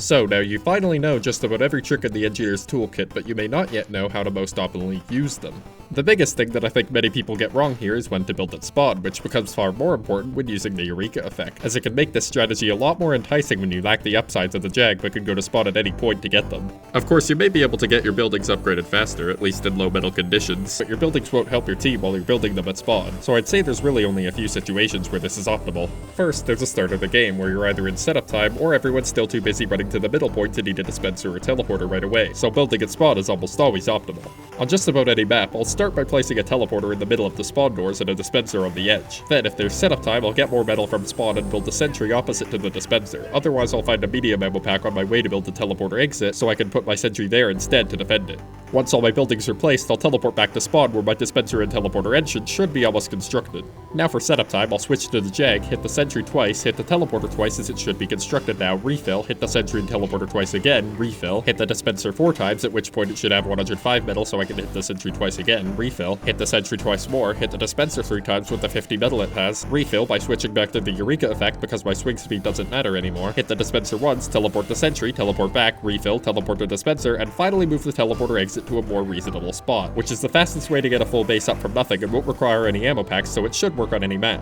Here, I've done this on Dust Bowl since aside from stage 3, its setup time seems to be one of the strictest compared to how long it takes to get to the teleporter exit spot. If your setup time's more lenient, there are more methods that should get everything upgraded in time, so you can instead optimize for filling your dispenser with metal as fast as possible, by first upgrading the dispenser to level 3 from the 10 hammer unit zone where you can hit it without taking its metal, then upgrading the teleporter while hitting the sentry twice between each level, and finally upgrading the sentry before switching to the Eureka effect and teleporting everything, which takes an extra refill, so about 3 seconds longer to upgrade everything, but leaves your dispenser with a bit more metal. If you have even more time, such as on most payload maps, you can even start with the Jag and boost the dispenser's construction, and potentially upgrade it once before switching to the Eureka effect to build your teleporter exit and everything else. At which point your dispenser should fill up at around the same time everything else is upgraded. Thunder Mountain will even give you a full 90 seconds, which even with the larger spawn room is more than enough time to get a perfect base up, and even get onto the fun roof if you want, either with a Rescue Ranger sentry jump at the end, or just by jumping on a sentry to put your exit there to begin with. As for if there's no setup time, I'll just upgrade my dispenser while the teleporter builds, then switch back to the Eureka effect and take it through to upgrade everything else on the other side.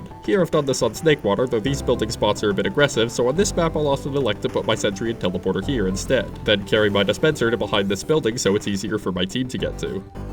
If you have only a bit of setup time, like in some pastime maps, you may have to start with the Jag and focus on leveling up a sentry and dispenser at spawn. Then switch the Eureka effect and build the teleporters last, taking the sentry with you to minimize their walking time, then taking the dispenser through the teleporter once it's safe. Alternatively, you could use the Gunslinger glitch to build a mini sentry, dispenser, and teleporter with the Eureka effect and upgrade the dispenser and teleporter with the Jag, if you'd prefer to use a sentry's bullet jumps to get to your teleporter exit spot. Here, I've just barely had enough time to upgrade my sentry and dispenser on District, and yes, I know there's a jump pad to the left of me, this is mostly just for demonstration. These rollout formulas should work on just about any map, just with varied teleporter exit spots depending on where you want your buildings to be when you're done. And if you're on offense, you won't need a rollout because you'll be stuck in spawn for setup time anyway. Now, the second situation where you may want to build at spawn is if you have a hidden teleporter and want to start building there. In this case, you primarily want to minimize the time between showing up and having a good defense, so it can be worth it to build a level 3 sentry before you go. Though if you already have a sentry somewhere, you could just build your entrance there for the time being. After all, that could also help some of your team come through to back you up. Third, in most situations where you'd otherwise pre-build and upgrade a building behind where it would be useful so you can move it up later, you might as well do it at spawn. This could be because your buildings got destroyed during a large enemy push and you don't think level 1 buildings could stop their momentum. Or because you want a level 2 or 3 sentries DPS but are in a situation where building it out of cover would result in it taking too much constant chip damage for your reg to upgrade it. You could also build at spawn if it's your team who's about to move up and you don't have your buildings built, though you usually don't need to upgrade them much in that situation. And if your old building spot would have had line of sight with your new one, you could also just build them there anyway and equip the rescue ranger for a few seconds to grab them later.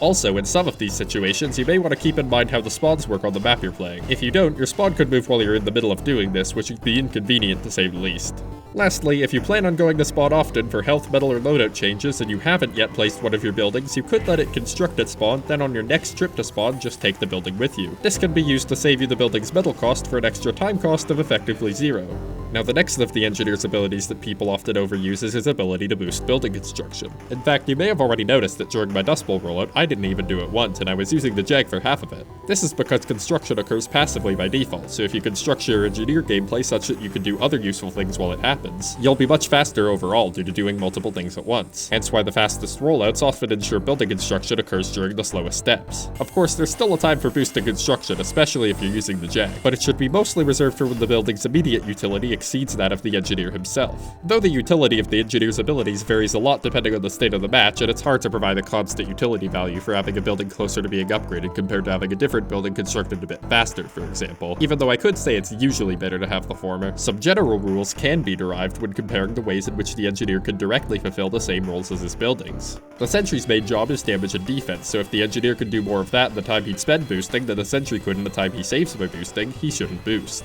The Dispenser provides health, ammo, and metal, so if nobody needs that right now, or the Engineer could save his teammates more health and ammo by shooting the enemies, he shouldn't boost. Plus, if people only need ammo right now, then depending on how much metal you have and how close your Dispenser is to being finished building, the most efficient move could be to reset the Dispenser's construction for those juicy reskin medium ammo packs. Though this is so counterintuitive that you'll probably need to let your teammates know to get them. On that note, the Teleporter provides teammates, so if nobody is at spawn, he shouldn't boost. But if someone's respawning, and their class could accomplish more during the time saved than the Engineer could in the time he'd spend boosting, then he should boost. Basically, I'd recommend placing your buildings as soon as possible, but letting them construct on their own if you can. Though if you want your buildings up as fast as possible anyway, I'd at least recommend spreading your boosts out between multiple buildings so each boost can grant its effect for its full 1 second duration. On a similar note, you may also wonder when and how to move your buildings up and when to move them back, especially if Rescue Ranger Sentry jumping when your base will be at its most vulnerable. First, keep your jumps horizontal to minimize your airtime, take your teleporter first so it'll build the fastest, then move your other buildings behind cover to minimize the chances they're attacked. Then, once you've healed and returned to your exit, you can move your Sentry out of cover and boost, heal, and wrangle it so it won't immediately go down if attacked during its upgrading animations. Then reposition your other buildings into more permanent spots while keeping in mind the map's sightlines, so even if they're far apart, you can move them back together with the Rescue Ranger later. Also, remember that if your Sentry is ever about to go down when you're repairing it, you can just move it back into cover, heal it to full, and move it back later, assuming your enemies aren't currently in the position to threaten your other buildings. As for your teleporter entrance, you can just destroy and rebuild it whenever your spawn point moves, but you'll never want to destroy your exit when using the Eureka effect, as as anytime you'd save not moving it up would undoubtedly be offset by having to wait 20 seconds before you could use the Eureka Effect's ability to save you more time on everything else. Of course, there are a few situations where you might end up sacrificing your teleporter exit anyway. If the enemy team is making a major push that you don't think you'll be able to stop, you'll have no choice but to move your buildings back and wait for their momentum to run out, though whether you'll even be able to save all your buildings heavily depends on how much warning you have. If you had enough preparation to equip the Rescue Ranger and Wrangler, you might just be able to sentry jump away and take all your buildings before the enemies get close enough to instantly kill you. If you only have the Wrangler, you could take your teleporter with you and then equip the Rescue Ranger, but you might not have enough time to come back and save the other buildings. And if the enemies are too close, you might not even have the health to reliably sentry jump in the first place. If this happens, assuming your buildings are close by, you'll want to wrangle your sentry to make it harder to destroy, carry and place your teleporter if you have time so it gets health regeneration, and run to your dispenser, at which point all that stalling should hopefully give you enough time to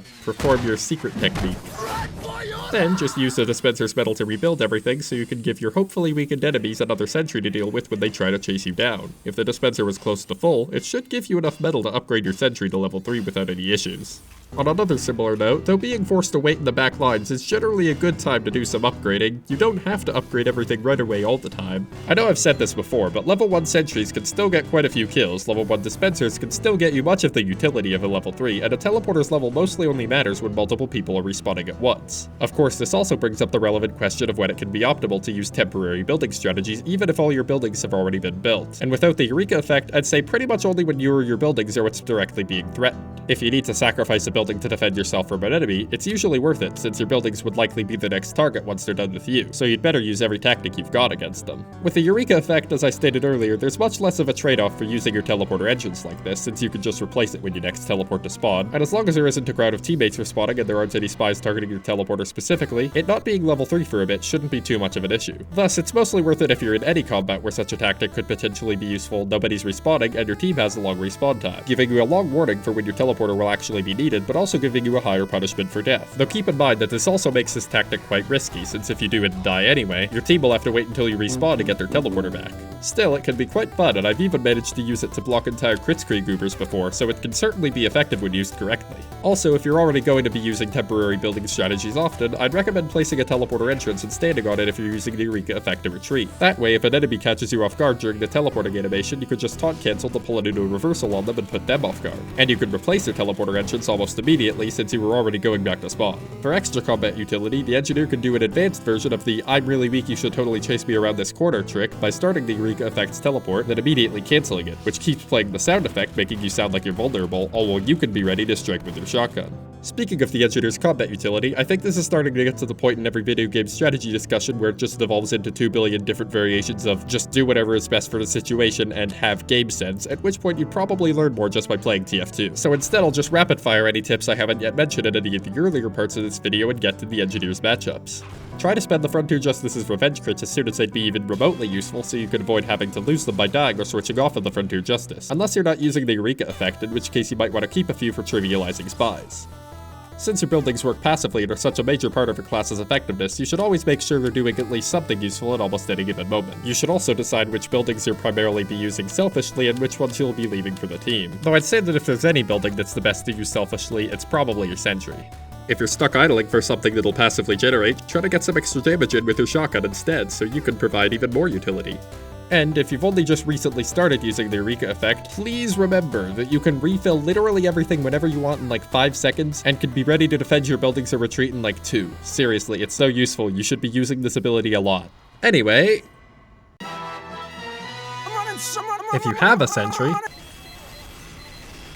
Otherwise, instead of getting the luxury of the most one-sided class matchup short of Sniper versus anyone else, you're basically a slower and slightly weaker version of the Scout. You could build the Sentry and hope the Scout's PTSD of that matchup will drive him to shoot the Sentry instead of you, but as I've said before, if he realizes he can just shoot you before it builds, then all you've done is waste your initiative, so if you're building anything, give him an even better reason to waste a shot on the building by blocking his movement with it as much as possible. Even placing a dispenser in a doorway or directly in the path of the Scout's movement can keep him still long enough to give you an easy meat shot, and once he reacts, forces him to either predictably strafe away from the wall you've just created, waste a shot and even more time destroying it, or just be so confused about the new wall on the map that he continues to run directly into it and give you even more easy meat shots until he dies. The Scout's movement is his greatest strength, and though this means most fights against him will happen on his terms, You should try to be in an enclosed area when he gets to you, so the natural walls can also block his movement. and if you're lucky, you might even be able to sandwich him between a wall and a building to block his movement almost entirely. Don't neglect your own movement either. You may not be as fast as him, but good strafing can mess up his shots too. Likewise, you may lack his double jump, so jumping mostly just weakens your strafing, but doing so right before the Scout shoots can significantly reduce the number of pellets that hit. And though short circuit jumping shares the problems of a regular jump while also damaging you, it hurts the Scout just as much, and the large jump can be a decent mix-up or escape plan. The short circuit ball can also be useful if the Scout has low health but you don't feel like aiming, but be wary of equipping it if the Scout has a pistol, as he could then outrange you. Pain is... If you have a Sentry, but your wrenches out-repair the damage of any soldier weapon except the direct hit, a full-speed airstrike, a max damage equalizer, and technically the grenades he always has on him. The short circuit ball can destroy any rocket, but typically with a worse repair health to metal ratio, so only use that if the wrench doesn't work or if the rocket would damage multiple buildings, and the regular shield on a leveled building even lets it survive the soldier's taunt kill, unless he decides to attack you or any of your buildings that aren't a sentry. If you don't have a sentry, you can still avoid rockets by using high ground, the short circuit, or building blocking, but due to ping reaction times and the engineer's movement speed, consistently building blocking gets much harder if you're near a wall or less than 300 hammer units away from the soldier, and even the short circuit won't work well if you get much closer. However, you can outrun the soldier, so unless he rocket jumps, you get to decide the range at which the fight occurs, and can keep just far enough away for teleporter blocking to work, but close enough for all your shotgun pellets to hit, unless the soldier also has a shotgun, in which case you might just want to get out of shotgun range and shoot it with your pistol. Also, though the panic attack deals less damage at typical rocket blocking ranges, its faster switch speed is invaluable when swapping between blocking rockets and shooting back. The panic attack can technically kill a soldier in 2 shots if you're right next to him, but at those ranges, you might want to worry about whether he also has the panic attack, which lets him kill you even faster, even if you ambush him. Lastly, if the soldier ever decides to rocket jump at you, try shooting him with basically anything so the knockback screws up his jump and he takes fall damage and becomes sad. And if he decides to use the direct hit at you, becomes sad. Not that it's overpowered, but just because it's great both in 1v1s and against Engineer due to the increased damage, faster speed, and tendency for soldiers to aim more for direct hits with it. Basically, if you lack a sentry, soldiers will have a slight advantage against you unless they have the direct hit or a shotgun, in which case they'll have even more of an advantage. If you have a sentry, unless it's level 3 and the pyro knows how to air blast, in which case, if you lack a sentry or the pyro gets behind you, you might be in for... While most flamethrowers don't do much damage on their own, so if you have good aim, you should be able to kill the pyro and teleport away or find a health pack before you die of afterburn, unless the pyro tries to use the Dragon's Fury, any flare gun, any shotgun, or the extinguisher on you, in which case you may want to stay out of melee range and use the short circuit, or preferably just stay out of flamethrower range and use the pistol, though this may be somewhat difficult since the Engineer and Pyro both have the same movement speed, and with the detonator, squirt shot, or power jack equipped, the pyro becomes the faster one. If you have the rescue ranger, you can also try using that from outside flamethrower range since it shoots faster than the pyro can air blast, though the pyro can still air blast it. However, engineers don't encounter pyros too often anyway, so none of this really matters that much. Regardless of whether or not you have a sentry, the Demo Man is your perfect counter, though some tactics against the soldier can work against him too. You can still use buildings to block splash damage, which is great against sticky bombs or rolling pipes, but they also cause direct pipes to explode when hitting them. And unlike the soldier, all his grenade launchers and sticky bomb launchers Deal damage to buildings faster than the engineer can repair them, so your best bet against pipe bombs is likely the short circuit, though you could also let your sentry tank quite a few of them with the Wrangler. Sticky bombs can be destroyed by the pistol, all hit scan shotguns, or the short circuit, and launched away by the rockets of a level 3 wrangled sentry, but their main threat to your existence is that a Demo Man can make so many of them. If you don't have a sentry, your best bet against the Demo Man would probably either be to pistol in from outside his effective range, or shotgun him repeatedly while using the short circuit to get so close into his range that any splash damage he attempts to deal to you would also finish him off. But even then your odds of success will be quite low, and even a sentry won't change the fact that he's the engineer's primary counter. If he's a Demo Knight, however,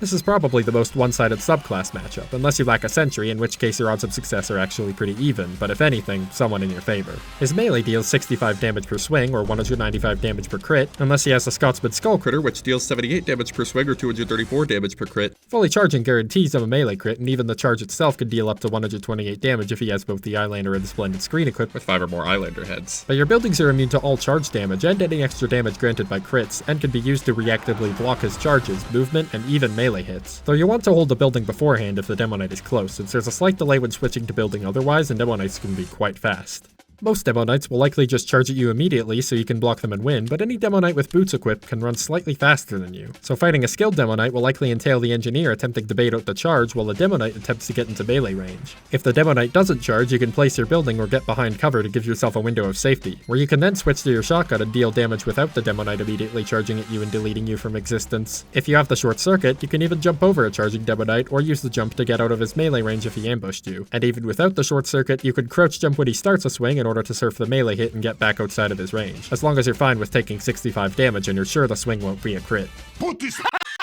Like the Demo Man, the Heavy is a very strong counter to the Engineer, as even with a level 3 Sentry Gun's 20% minigun resistance, your buildings will still be shredded by every minigun from just about any range, far outpacing your repairing ability, and while the short circuit may work well against the Demo Man's projectiles, it'll be much harder to outsmart Bullet. Thus, you have to be much more concerned with killing the Heavy before he inevitably kills your buildings before proceeding to kill you, but also unlike the Demo Man, the Heavy has the highest HP out of every class in the game, so the only way you'll be able to consistently outpace his damage with your own is by using a wrangled or upgraded Sentry. For if you don't have any Sentry, I'll only cover the scenario where the fight starts while you're already in shotgun range, as you'll otherwise probably die long before you get there. Now that you're in shotgun range, you'd better be very hard to aim at, so much like a scout would, you should probably stay as close to the Heavy as possible and run around him unpredictably. More specifically, you'll want to get on top of the Heavy, where even the smallest of strafes send you across the entirety of his mousepad and force him to readjust his aim constantly, and even a quick hop from your teleporter could give you all the height you need to get up there. Still, you should probably save your head riding attempts for if you've ambushed the Heavy, since you're basically trying to stair stab him, and anything from taking a bit of damage knockback to a slight slope in the wrong direction, or even the Heavy just walking backwards or jumping, can completely screw it all up, making your movement much more predictable and leaving you much more vulnerable. The best shotgun to use against him is the panic attack, as the wider spread doesn't matter when you're so close, and the extra damage actually does matter because he has so much health. And if you're not using the panic attack, the Gunslinger's triple hit crit combo can be a great benefit when your other weapons would need at least 4 hits to kill him, especially if you've somehow managed to ambush the Heavy with a melee swing buffered. Another strategy you can use if there's any kind of cover nearby is to keep only your head exposed so less of the Heavy's bullets hit you, or by ducking fully behind cover between shotgun shots to take advantage of the minigun's lack of burst damage. At this point, the Heavy might remember he could also equip the shotgun, but he still likely won't because even if you do all of this, the minigun is still really good, so long as the Heavy isn't too new to the game to know how to keep it revved without firing, in which case you could just peek him like a sentry and win. Speaking of sentries, Sentry going up! by definition, this enemy can use any tactic you can, and it'll be just as effective, but without sentries, you're both just crappy scouts, so either have a crappy scout duel, or hope your enemy tries to build a sentry so you can just shoot him while he does so and win. Even tactics like building blocking don't help as much since neither of you are mobile. If the enemy is at a sentry, there's a good chance you just won't be able to destroy it without it being unattended or building a sentry of your own, and getting that set up in a spot where it can harm him won't be easy either, but there are a few weapons that can improve your chances. The Gunslinger's extra health can be quite useful in a shotgun duel. The pistol can slowly take out an undefended sentry from outside its range. The Widowmaker can shoot in enemy buildings endlessly to drain the metal supply of the engineer repairing them while giving you a steady supply of metal to build and repair your own. And the Wrangler can give your sentry quite a few advantages over the enemy sentry, assuming you can both see each other's buildings. Other than that, the Engineer's Mirror matchup is probably one of the least interesting things about the class, and it doesn't even matter very much since if you're playing Engineer like most people do, you likely won't be meeting enemy engineers too often. If you have a sentry. Otherwise, he's still mostly an annoyance, so you can just shoot him, and even if he has a heal target, which is much more worrying and he almost always does, still just shoot him first. Of course, if he's making any serious attempt to destroy your buildings rather than just annoy you, he definitely has a heal target, and there's a good chance he has something else.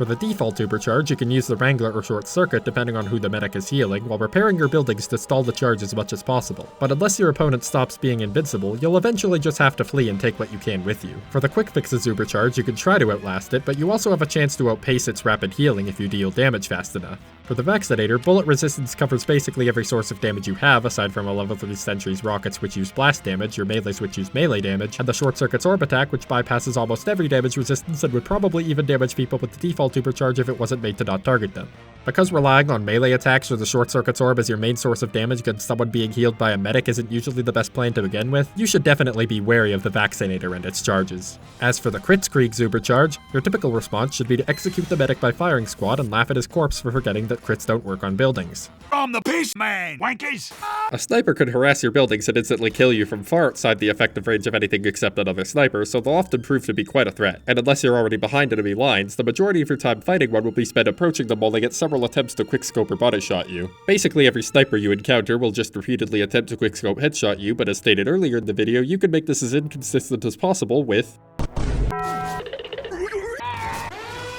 Of course, even if your head is moving too erratically to predict or react to, the sniper has so many free attempts that he'll likely either get lucky, get 3 body shots on accident, or realize that he could just fully charge a body shot on you intentionally, so you should probably just move your buildings and leave killing the sniper to a friendly sniper, spy, or soldier. But if you do manage to fully avoid his shots at his team, then you've just stuck behind enemy lines, and can even try to hide a teleporter there so you only have to do it once. Also, while the sniper will likely be with his team, the sniper himself has the same health and speed as the engineer, and so shouldn't be too hard to kill, especially if he doesn't have an SMG equipped. Most snipers seem to have Girardi equipped, so against them, short circuit or building block the Girardi if you can, and if you can't, just stay a bit outside their melee range and shoot them down before they insta-kill you with the bushwalker. Yeah, sniper counterplay isn't really that interesting, and it is a bit of a shame that all you could really do against one is remove their fun as well. If only there was a weapon that fixed that by giving his bullets travel time. Lastly, the Engineer's Nemesis, who has an entire weapon slot dedicated to only screwing over the Engineer but still isn't even close to being his biggest counter, because the Spy is a bit of an underpowered class and can be countered by anyone if they just look at him. To be fair though, the Spy isn't designed for fair 1v1 combat, he's designed for tricking and ambushing you when you're busy doing something else. But if that happens, he'll just backstab you, so I'll mainly be focusing on fair 1v1 combat anyway. If you and the Spy both notice each other, the Spy can sap your buildings, which may be how you noticed him, or he can try to kill you, either with a trick stab or with his revolver. If he has the Ambassador, you can use the same headshot avoidance strategies for fighting snipers, but for any other revolver, you should just dodge normally, while staying close enough to the Spy to consistently kill him in 2 shotgun shots, since the Spy's revolvers can outdamage your guns at longer ranges. Try not to get too close though, since if the Spy pulls out his knife, the closest you should ever aim to be to him is just within melee range if you want to use your melee, or just outside of melee range if you're using a shotgun, though you may find it hard to keep yourself at an optimal range since the Spy is slightly faster than you. To avoid basically every trick stab, try not to let the Spy get directly above or below you, or just too close, and look directly at him instead of trying to predict his movement. Due to ping and reaction times, your aim will lag slightly behind him overall, but your maximum error will be minimized because you can't mispredict him if you don't predict him, thus ensuring he should have no opportunity to run behind you fast enough to backstab you without any kind of speed boost. Of course, you should probably still try to predict him if you're notably outside his melee range, as whenever you're focusing on minimizing your maximum error, there's always an exchange. A Remez exchange. If the Spy corners you or has a speed boost, you can continue to avoid trick stabs by moving into the corner and facing directly away from it so there's literally no way to stab you. Most Spies will then move left and right in an attempt to bait you into looking at them so they can stab you, but you can just shoot them as they pass by your crosshair instead. Alternatively, you could improve your aim in either situation by flicking to the Spy and aiming properly, but only immediately after he attempts a stab. That way, even if he strafes away, causing you to mispredict him at that moment and show him your back, he can't do anything about it due to melee swing speed. Also, against the only 2 trick stabs that most Spies in casual will repeatedly attempt, you can block stair stabs by keeping some distance from the Spy, jumping if the slope isn't steep, strafing around where he's jumping while still looking at him, or shooting at him if he's undisguised so the knockback screws up his jump, all of which will cause the Spy to land directly in front of your crosshair and give you a free meat shot. You can block corner stabs by just not turning corners as sharply if you're chasing a Spy down one, or by just not turning the corner at all. Since most Spies in casual are so predictable, you can just wait for them to run back in front of your crosshair and give you a free meat shot anyway. As for the Spy's Sapper, I've already mentioned how to counter it, but in general, just space out your buildings a bit and teleport to your exit when you notice they're being sapped and you should be fine. A Spy can destroy buildings very fast by using both his Sapper and revolver, but this can also be somewhat averted by keeping your more important buildings within sight of your sentry. Also, melee buffering can be used to quickly remove a Sapper or to remove a damaged Sapper and repair the building. But any nearby buildings are also likely to be sapped and the buffering takes longer than just swinging twice normally, so this will likely only be useful if you use the Eureka effect to get closer to your buildings and buffer a melee swing using the teleporter exit while you run the remaining distance. The Eureka effect is really good for keeping your buildings protected while you're away, and occasionally I'll be using it to go unsap my teleporter only to end up telefragging the Spy in the process. Do be warned though, there is a chance that if you're using the Eureka effect often, especially now that I mentioned it's a possibility, that a Spy near spawn might try to get a free kill on you while teleporting to an unsapped exit, by waiting for you to use the taunt and using your teleporter entrance just before it ends. If you suspect this to be happening, remember that with the teleporter's pre-teleport delay, you do have a small window of time after seeing the teleport in the HUD where you could change your destination, destroy the entrance, or if you're using the wait command or are just really good at tick-perfect inputs, delay the teleporting animation. The Spy can also cloak, but his cloak flickers when he takes damage, so using a rapid-firing weapon like the pistol or short circuit, an AoE weapon like the short circuit, a prolonged damage weapon like the Southern Hospitality, or your sentry using the Wrangler, you can shoot wherever you think the Spy is and hopefully reveal him. The critical hit marker also persists on a cloaked Spy for a while, which can be useful if you shoot him with the Frontier Justice but don't manage to instantly kill him. Also, if you know he's at your buildings, there's probably a better than even chance that he's just crouched on top of your dispenser. If the spy cloaks with the Deadringer, he'll likely either decloak immediately and use its speed boost to get to good revolver range, decloak immediately and try to trick stab you, or use the full cloak duration to run away and get health, but I wouldn't recommend wasting your time chasing cloaked spies if you haven't significantly narrowed down their location. Not only are you not likely to find them, but in the case of the Deadringer, when a spy retreats into their base only to run back to your buildings 20 to 30 seconds later, it's functionally equivalent to you having killed them, so you may as well treat it as such rather than let them functionally kill you too. Lastly, there's the spy's disguises, which can be distinguished with some knowledge of how each class normally acts, what your teammates are currently doing, what actions a disguise can mimic, and which disguises the spy prefers. Unless you're facing off against most spies in casual, in which case you can do so with the knowledge that scouts don't run that slowly, and friendly scouts usually have better things to do than run in a straight line towards your back. When most spies in casual are feeling particularly clever, they're repeatedly disguised as pyro while doing the exact same thing. However, even the most obvious disguise will still fool your buildings, so you'll have to use the Wrangler to get your sentry to shoot any spies approaching it. Also, if you're using the Widowmaker, you won't get metal for hitting a disguised spy unless he's also cloaking or fully cloaked, which I think is kind of dumb, since metal is basically your ammo supply for the Widowmaker, and it's not like you could just spam it all over the place to spy check because you just run out, but it is an intentional game mechanic according to the source code, so whatever. Also,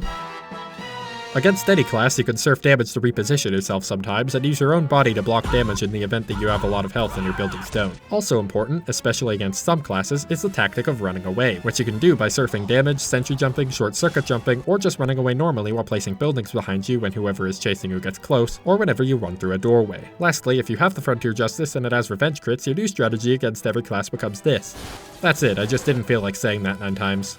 Of course, TF2 is a complex game, and if you encounter multiple classes at once, which is likely to happen, you'll need to combine the strategies needed to defeat each one, even if they are mutually exclusive, and at that point, even the critical Frontier Justice, shoot the enemy and win strategy becomes uncertain when there are just so many enemies. To even survive such a situation, you'll likely need to use many of the Engineer's tricks in rapid succession, which will be hard to do with TF2's default settings and keybindings, but luckily, you can change them.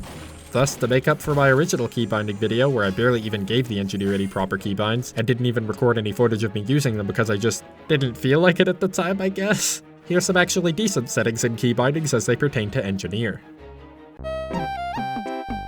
Those of you not familiar with the source engine may be confused as to why this warrants an entire section of the video, but to summarize, most games have options menus where you can tweak a subset of their internal constants, such as which keys trigger certain actions, and save their modified values to a persistent config file. Source games have commands for nearly every in-game action and for tweaking even more of these constants, which are then ran automatically by the game or manually from the developer console. And their options menus simply generate a list of these commands and save that to a config file, located at config/config.config for redundancy, to be read as a script when the game launches. It'll also run config/autoexec.config just afterwards if it exists. And will do the same for any .config file sharing the internal name of a class or map when that class or map is switched to. Thus, you can change key bindings and options per class, bind keys to actions like going into your settings and turning view models off, and with the bind command, even the act of rebinding. But that's not all. The exec command can run any config or text file from a file path relative to your game's config folder, and the alias command can define entirely new commands, which are overridden by any non-string commands sharing their name, but otherwise can be named using any of these characters, and persist until closing the game or redefining the same alias. Because commands can be separated by either a semicolon or new line, and anything enclosed in quotation marks is treated as one argument as long as it's on the same line, you can define aliases to run multiple commands at once, like bind, exec,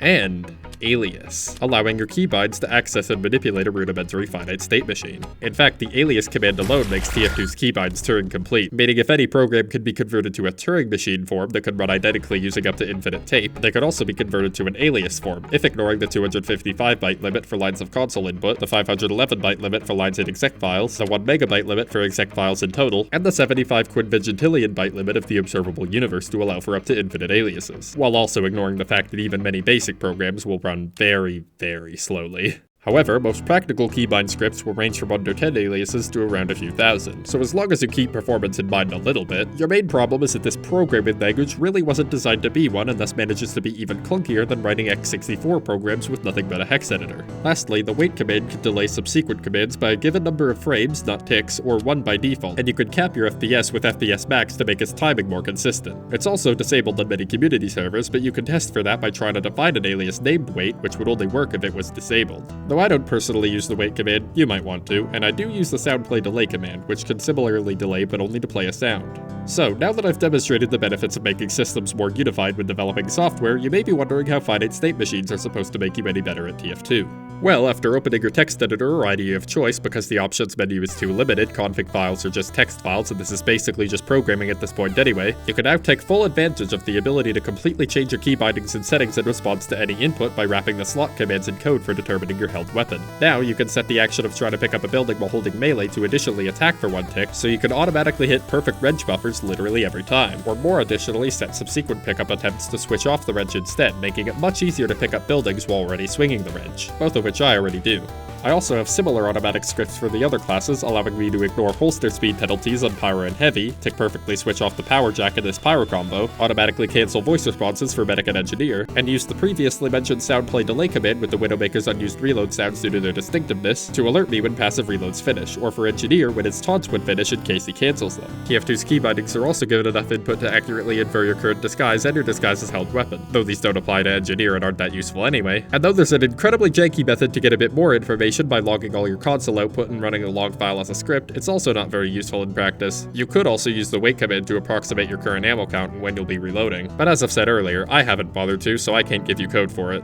For simpler programs, I can slightly modify my jump and crouch keys to save a few key presses on average, which could be useful when doing some of the more complex tricks as Engineer. If I set my jump key to also invert the behavior of my crouch key, so whether I'm crouching depends on the exclusive OR of those keys rather than just a crouch key, I'll now crouch jump by default and C-tap with the usual crouch jump inputs. And although the regular jump is also the least useful, I can just bind a less accessible key to that. Another simple script I can implement is null cancelling movement, which, like the jumps, I use for all classes, although it doesn't give quite as much of a benefit. As for weapon switching, I've actually kept the system from my old video where holding left mouse button, right mouse button, or both will switch to and fire the primary, melee, or secondary respectively. Weapons can be merely held by releasing their mouse button, which counts as left mouse for the secondary, and because melee has a firing delay and lacks ammo, it lacks consequences for swinging it, so holding right mouse then left mouse will always fire your secondary and nothing else, except Spy's melee does have consequences, so he uses his melee, secondary, and primary respectively to avoid them. Though I originally made these binds because my old mouse lacked extra buttons and had an unreliable scroll wheel, it ended up being so superior to any other weapon switching scripts I've seen, while needing only 2 to 3 buttons to cover most entire loadouts, that even after all these years on a better mouse, my only improvements to them were to fix a few state transition bugs, add a special case for the escape plan to avoid being unnecessarily marked for death, simplify the binds for Pyro, Sniper, and Spy as I originally made those way too compact, and to reduce the size of the code itself because I originally coded all the state transitions separately before I noticed the obvious pattern that was forming.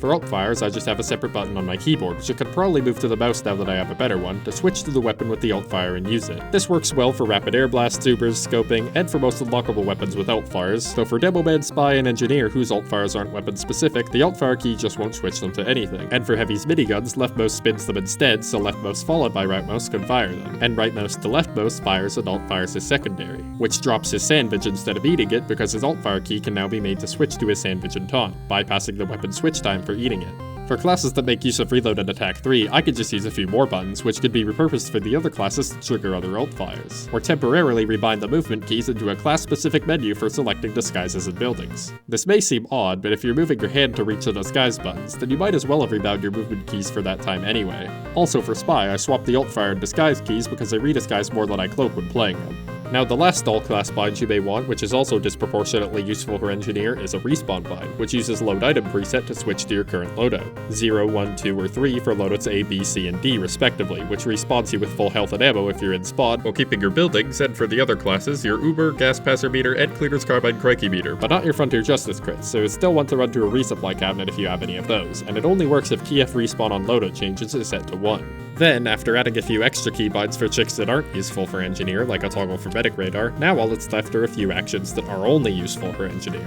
And because I unfortunately can't come up with anything nearly as efficient as those earlier weapon switching binds, I mostly just relegated them to arbitrary buttons or menus, but I can list the important ones. A key for the Eureka teleport command so you can avoid the teleportation menu, which preferably also switches the Eureka effect if it's equipped. A key to destroy your sentry when you next fire your primary for hiding Frontier Justice crits. Keys for destroying your other buildings without building them again for faster taunt cancels. Toggles for the automatic binds, and a better way to switch your currently equipped weapons. Though TF2 does have commands to switch your loadout, it lacks commands for directly switching which weapons your loadout contains. However, it does contain a little-known quick switch menu, which I can consistently use to switch my full loadout before the Eureka Effect's teleport even finishes. And it does have commands to open and close it, plus quick switch and minus quick switch. While the menu is open, any key directly bound to a slot command or any string starting with a valid slot command can select a different slot in the menu. And TF item selection panel sort type 1 can alphabetically sort the items shown there, which coincidentally puts the 3 most common wrenches at the top, and lets you switch between the stock shotgun and the Frontier Justice easily too, though you'll have to scroll down if you want the Rescue Ranger or Widowmaker. Closing the menu respawns you if you've changed your loadout's weapons at all on our in-spawn, but you can disable this by reopening the menu with plus quick switch while it's already open, then closing it while you technically haven't changed your weapons, so you can then update your weapons at the resupply cabinet to preserve Frontier Justice crits. Now when making your own keybinds, you may also want to know how exactly I'm switching weapons multiple times per tick or holding inputs for only one tick without using the wait command, as these tricks are also relatively unknown and warrant an explanation of how some of TF2's commands actually work.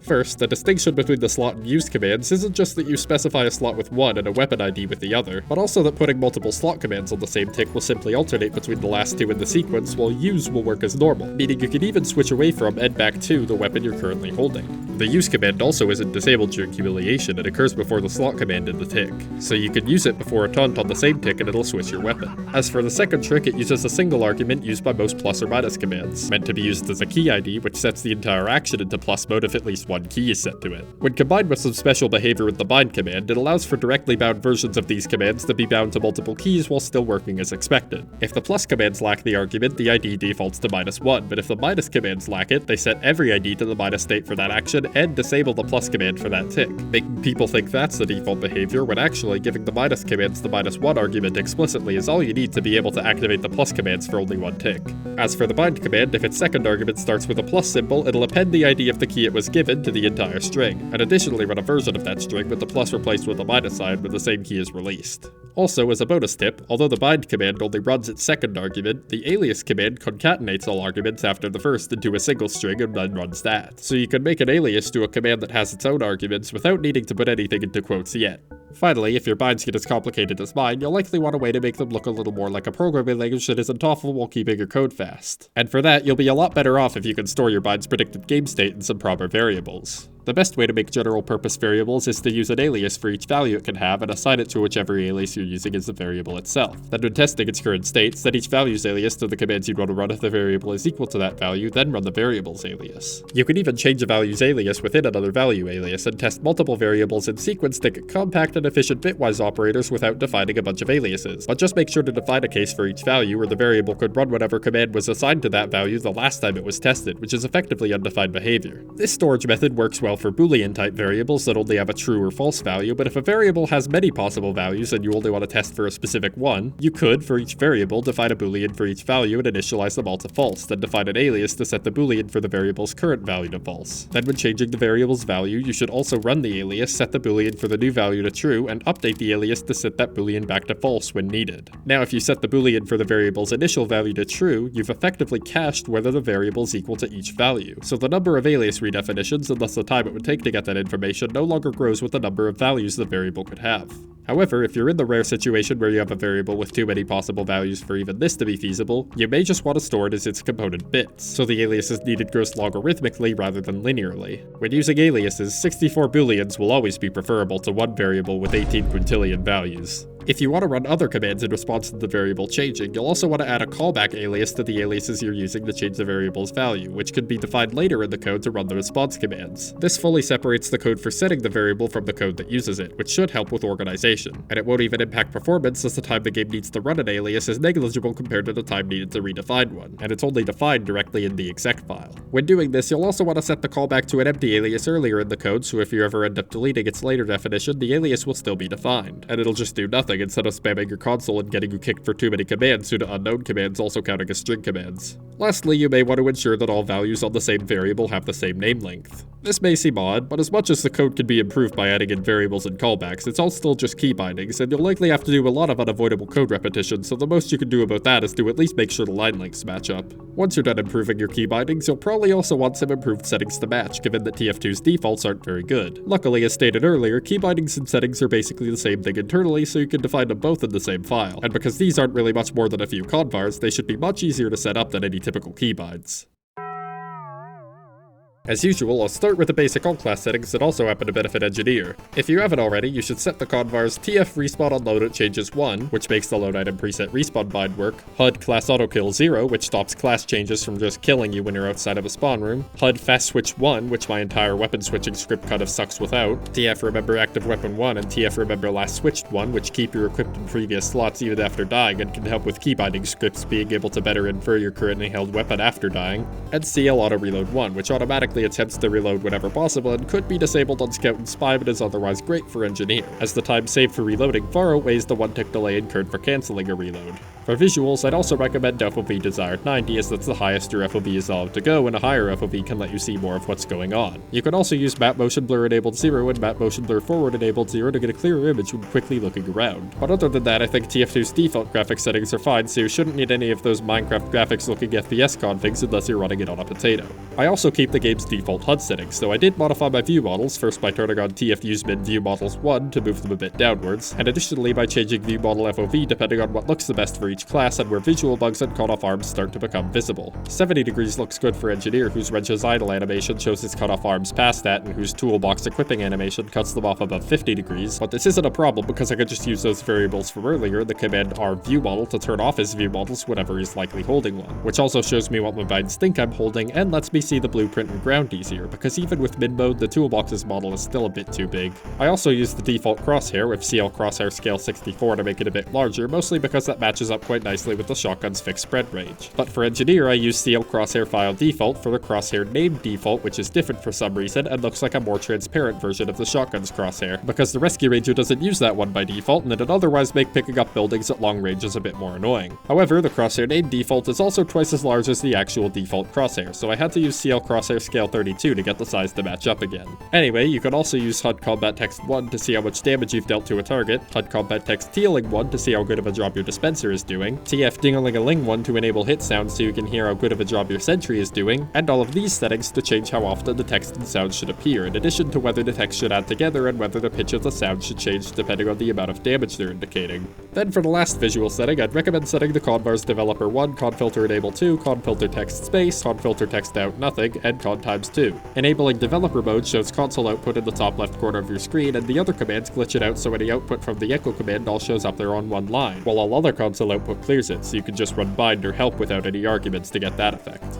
Because the echo command displays any arguments given to it as text in the console, you can use it in your keybinds to put any information you want from them directly on your HUD, though unfortunately there's no way to change the size of the text. For settings that more specifically pertain to Engineer, I'd recommend TF HUD num building alert beeps 1, which changes the number of alert beeps when your buildings get hurt from 2 to 1. You should probably still use TF item selection panel sort type 1 if you're using the quick switch menu, and though your optimal mouse sensitivity depends on your mouse, you should probably use zoom sensitivity ratio 0 so your sensitivity isn't modified by your FOV unless you want to have a harder time aiming just after teleporting, and especially because TF2 modifies your sensitivity proportional to your FOV in degrees, and not the change in the space on your screen that an object would take up. Lastly, if you hate mouse acceleration, which isn't really an Engineer thing but it's here anyway, use M raw input 1, M mouse speed 0, and M custom excel 0 to disable all forms of it. And if you hate mouse smoothing, use M filter 0 to disable that too. With that, I think that's all the relevant settings covered, which as predicted are much easier to set up than all the relevant keybinds. As always, if you think they're actually useful and want my config files, let me know and I'll try to get them in a readable state so I can put a download link in the description somewhere. I've changed them quite a bit since the keybinding video, to the point where I've even stopped using the arrow keys. That's right, I'm using the numpad now, which gives me a lot more keys, and it also has arrows, so really You are under arrest for your crimes against gaming, reasonable control schemes, and my eyes for this color palette. Seriously, I can't even tell what any of this is supposed to be. Maybe that's actually an upside of the color palette? It is not. We'll see about that.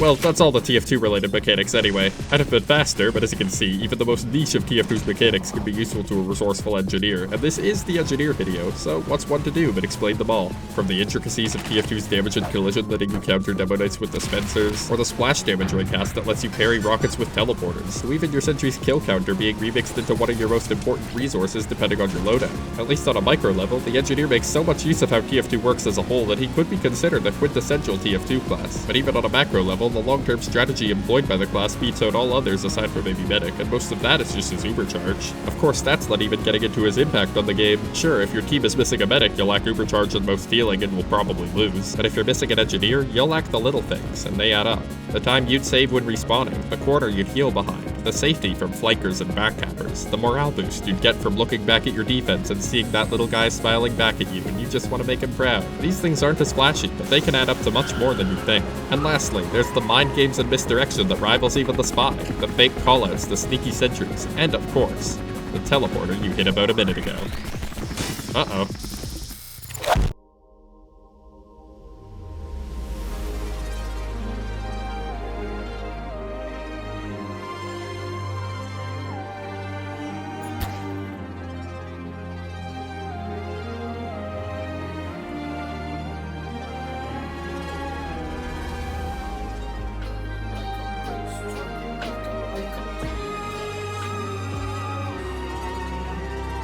So this is the end, right?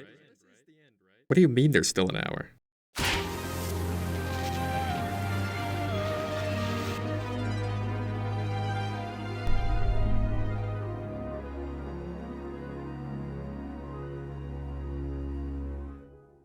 Unlike TF2, Deep Rock Galactic is a PvE game where the 4 subtitular dwarves explore an alien land and strip it of its natural resources while pacifying the vast hordes of natives with their even more vast arsenal of guns and gun-adjacent war crime factories. It's pretty fun, though I haven't played it nearly as much as TF2, so do be warned that my balanced opinions for this part have a much higher chance of being complete nonsense. For most of the same reason, this section won't be as detailed as the TF2 one, though maybe I'll make a more DRG-centric video sometime in the future. And for now, if you want someone who does know a lot about DRG, subscribe to this guy. Do it, it's not e-begging if I tell you to go watch someone else's video. Anyway, it has 4 classes, of which the Engineer is the generalist who packs enough mobility, firepower, and terrain manipulation to be decent in every other class's niche, while also having unique tools of his own. His shotgun targets singular enemies, his grenade launcher, which he has despite being one of the lighter classes, can take out large groups, his default throwable can lure enemies together to more easily take them out with a grenade launcher, his sentry is a sentry, and most importantly, his platform gun can add terrain rather than just mine it or blow it up, and is the only item in the game that can do so. Like in TF2, the Engineer has weapon unlocks, 2 of them replace the shotgun, 2 more replace the grenade launcher, and 3 replaces lure, which is good because the lure kind of sucks. Unlike in TF2, everything but his throwables could be further customized with upgrades, and his primary and secondary weapons could be further customized with overclocks. Which is also good because this part of the video can't be as detailed due to DRG's relative lack of dev tools and leaked source code, so it'd be really short otherwise.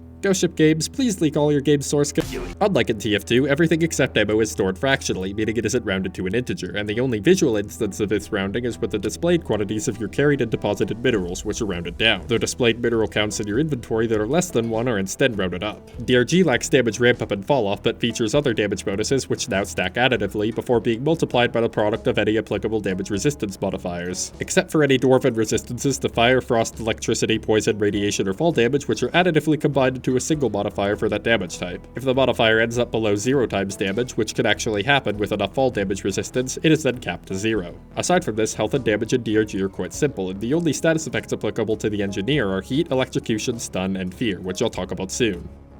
All dwarves have 110 hit points regardless of their class, which increases by 5 up to 3 times depending on how many armor modifications you've unlocked for your current class, meaning most players actually have 125 hit points, the exact same as the TF2 Engineer. However, to compensate for the combination of healing being harder to come by and friendly fire being enabled in DRG, players also get an extra 25 hit points worth of shield, which regenerates at 3 hit points per second if you haven't taken any damage in the last 7 seconds. Armor upgrades can further affect your health and shield and are as follows for every class. Aside from each class having a different elemental damage resistance at tier 3.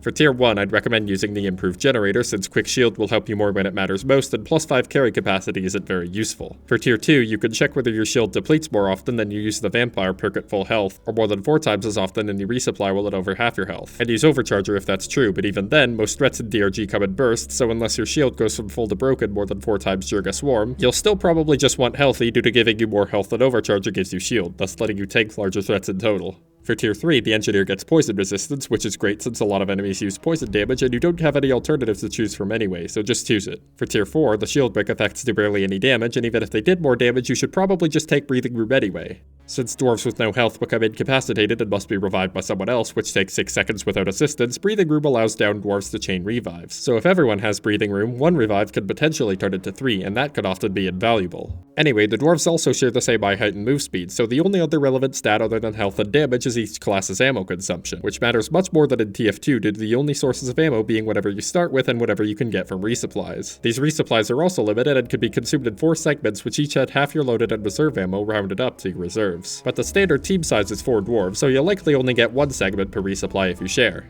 And you will share. Thus, when judging weapons and their upgrades, commonly considered metrics include both damage per second and damage per resupply. Like in TF2, switching between equipped weapons takes 0.5 seconds, although the Engineer's default primary weapon is now called the Warthog Auto 210, it's basically just a shotgun. It fires 8 bullets per shot and up to 0.5 seconds per shot for 7 damage per bullet, or 56 damage per shot if all bullets hit, has a clip. Oh wait, DRG actually does call it a magazine, so it has a magazine size of 6 shots and 90 shots in reserve. It has a 2-second reload time, and in this game the actual reload occurs at a specific fraction of the animation, which for this weapon is about 0.33 or 33%. And because weapon firing cooldowns aren't preserved when swapping off of them like they are in TF2, you can switch weapons immediately afterwards to reload and fire again within only 1.1 seconds. Also, for each bullet that hits a target's weak point, the target has a 10% chance to be stunned for 3 seconds. Some enemies have a multiplier for the duration of stun effects they receive, and other enemies are immune to being stunned entirely, but for those that aren't, being stunned will prevent them from acting or moving for the duration. Bullets are uniformly distributed within an ellipse with a radius of 6 degrees horizontally and 3 degrees vertically, though 1 degree is added to both radii when moving, which becomes 4 degrees when sprinting. Firing the shotgun also makes recoil, which is governed by this formula.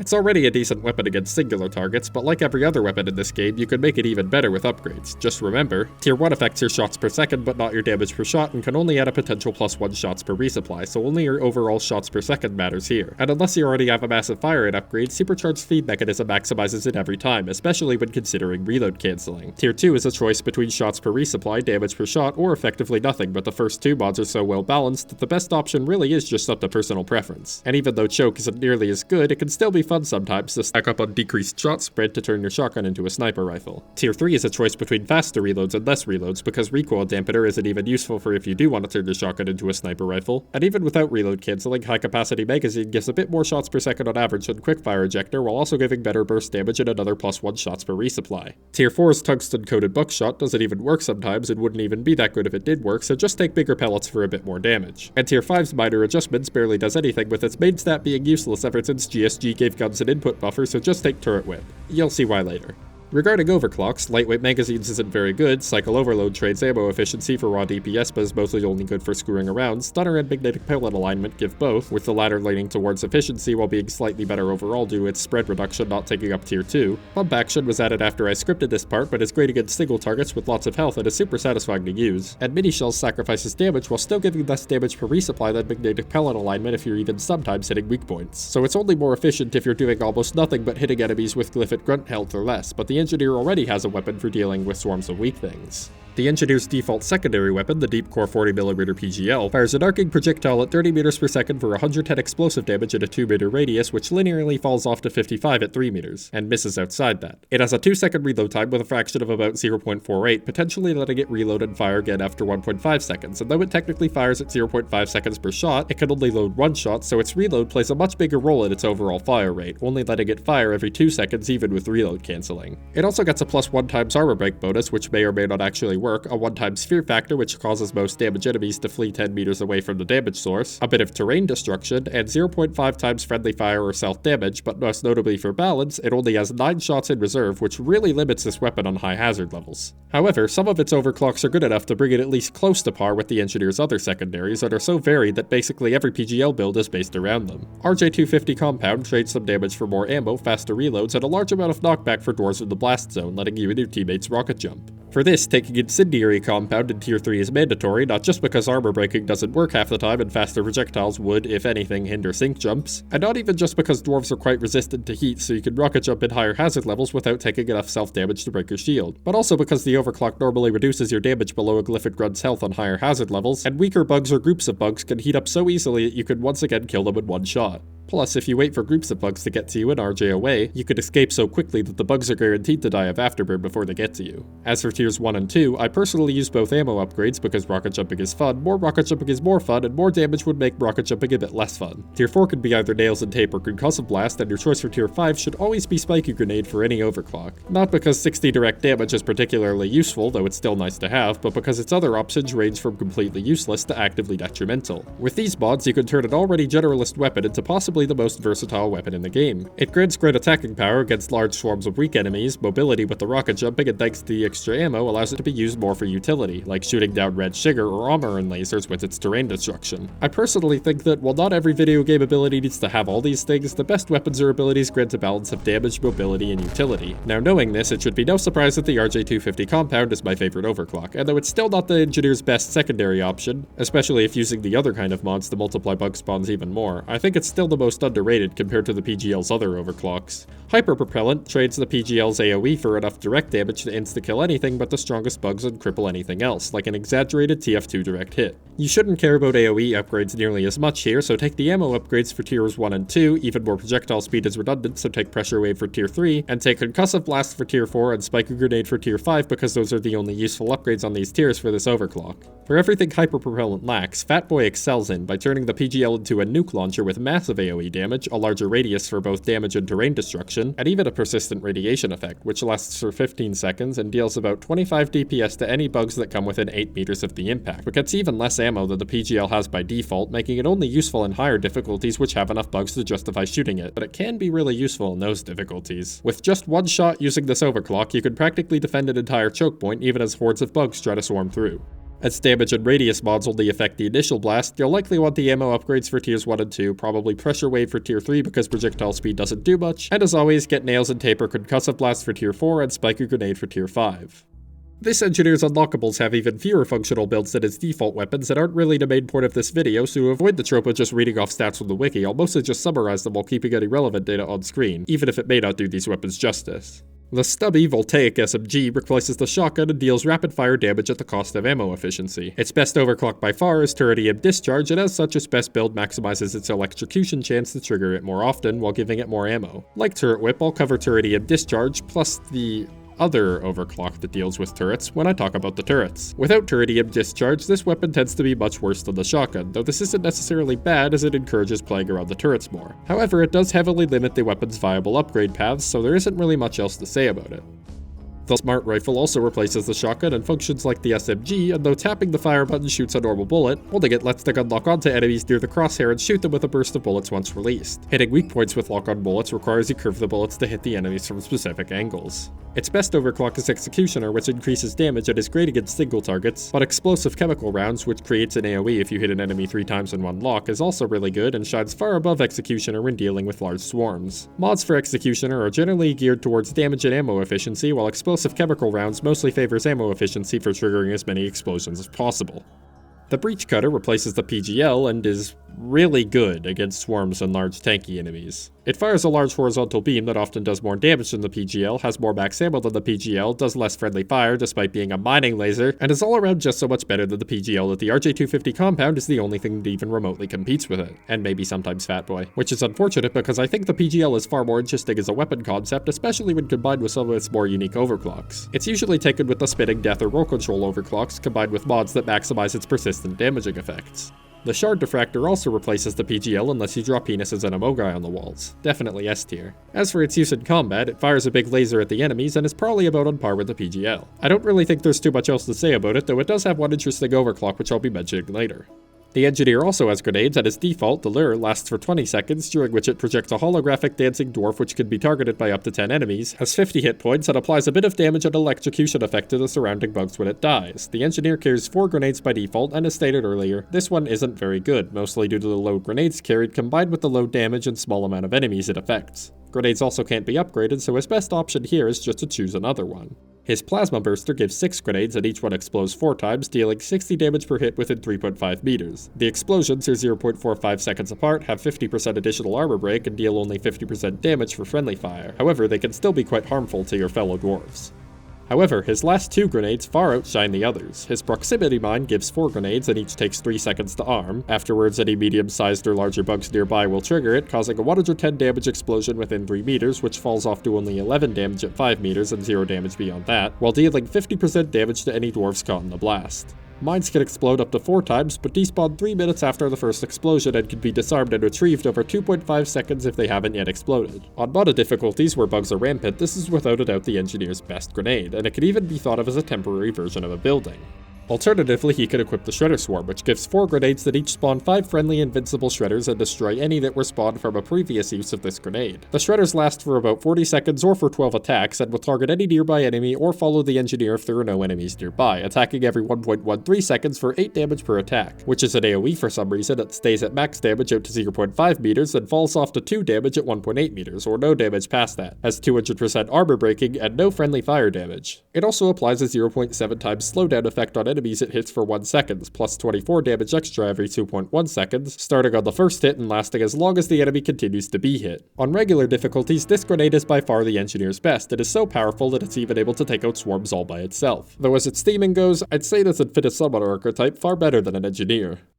The LMG gun platform is this engineer's Sentry Gun and can be placed on the ground by the engineer and must be built manually by anyone over 4 seconds, which could be reduced if others help. Afterwards, it targets non-Ebonite enemies with line of sight within 20 meters and fires in 7-shot bursts, with a cooldown of 0.16 seconds within a burst, or 1.5 seconds between bursts, for 6 damage per shot. Unlike most weapons in this game, its bullets pass harmlessly through players, and unlike in TF2, enemy attacks pass harmlessly through it, and can't even target it, making it invincible. However, the engineer must maintain it more often as it carries only 90 bullets as ammo and must be refilled by any engineer at 45 ammo per second from their default 425 ammo capacity. When placing a sentry, it's automatically filled from this capacity, and if the engineer holds down the reload key, the sentry will be recalled and its ammo will be returned to his pool. Attempting to replace a sentry will instead recall it to the new spot and won't modify its current ammo, though it will need to be rebuilt once it arrives at the new spot. Also, if the ground under the sentry is destroyed, it'll just float there. For mods, Tier 1 contains a Gemini system, which gives you 90 more reserve ammo and an extra sentry. Placing a sentry or pressing reload while holding it selects the other one to place, and holding reload will recall both sentries simultaneously, but they must still fly back to the engineer on their own. Tier 1 also contains the LMG MK2, which adds plus 5 meters of range, plus 2 damage per shot, and plus 15 ammo capacity for the sentry, but doesn't increase your reserves, and it's generally worse than Gemini. Tier 2 has expanded ammo bags for plus 90 reserve ammo, quick deploy for halved build times, and wide mouth refill port for halved ammo refill times, all of which are good in certain situations. Tier 3 has hardened rounds for 300% armor breaking, stun for a 20% stun chance per shot, and expanded ammo capacity for plus 30 sentry ammo capacity, which still won't modify your reserves. Of these, hardened rounds is probably the best. The sentries won't target weak points, and they're far more limited by your ammo reserves than by their ammo capacity. Lastly, because the sentry lacks overclocks, Tier 4 has the Defender system for plus 5 damage per shot at the cost of a 160-degree scanning angle rather than the full 360. And Hawkeye system, which adds plus 15 meters to the sentry's range and adds priority to targeting the enemy that you have pinged, if it's within the sentry's line of sight in the new 35-meter range. However, even with all these upgrades, the sentry's damage is nowhere near the engineer's and falls off even harder at higher difficulties due to its lack of burst damage. Luckily, you could give it burst damage through upgrading the engineer's other weapons. Turret Whip lets the engineer shoot a sentry to make it shoot a projectile for 5 of its ammo that explodes for 160 damage out to 1.5 meters and falls off to 80 damage at 2 meters and no damage beyond, with 200% armor breaking, 50% friendly fire damage, a 1.5 second stun effect on all damaged enemies, and a 3 second cooldown. You may know it from several points in the intro to this video, and as its visual effects imply, it's so good that I often wish I could force my turrets to stop shooting at enemies, just so they could save their valuable ammo for even more of this. If you're using the Voltaic SMG, Turretium Discharge is also quite notable, as shots fired from this weapon have a chance to be electrified, and shooting a turret with one of these will trigger a 60 damage explosion out to 5 meters around the turret, with no damage to armor and a 1.5 second cooldown, but also no friendly fire. This adds a bit of randomness due to the electric bullet requirement, but avoids the way too common situation of your turrets locking onto a single swarmer behind your teammates just when you're about to use Turret Whip on them. As for the microconductor add-on, I was originally going to call it terrible, as all it used to do was make an electric arc between sentries, which not only requires Gemini to do anything, but also ended up being more of a hindrance to your team than it was to the enemies. However, it was rebalanced at some point, and the arc, which lasts 20 seconds, now deals 6 damage per 0.2 seconds, or 1 damage for friendly fire, slows down damaged enemies to 0.2 times speed, has the same damage apply within 2 meters of either sentry, so the Gemini system isn't a requirement, and it even gained a unique interaction with the engineer's final weapon. Speaking of, it's finally time to talk about the weapon that really makes this class the engineer. The platform gun is actually quite simple, shooting a 40 meters per second projectile at up to 1 second per shot with a 2 second reload time and a fraction of about 0.52, having 4 shots per magazine and 16 shots in reserve. The projectile is affected by gravity to some extent, though I can't be bothered to reverse engineer its exact arc like I did for TF2. Its slow fire rate means both its shots and reloads can be cancelled, optimally resulting in 0.5 seconds per shot or a 1.5 second reload time.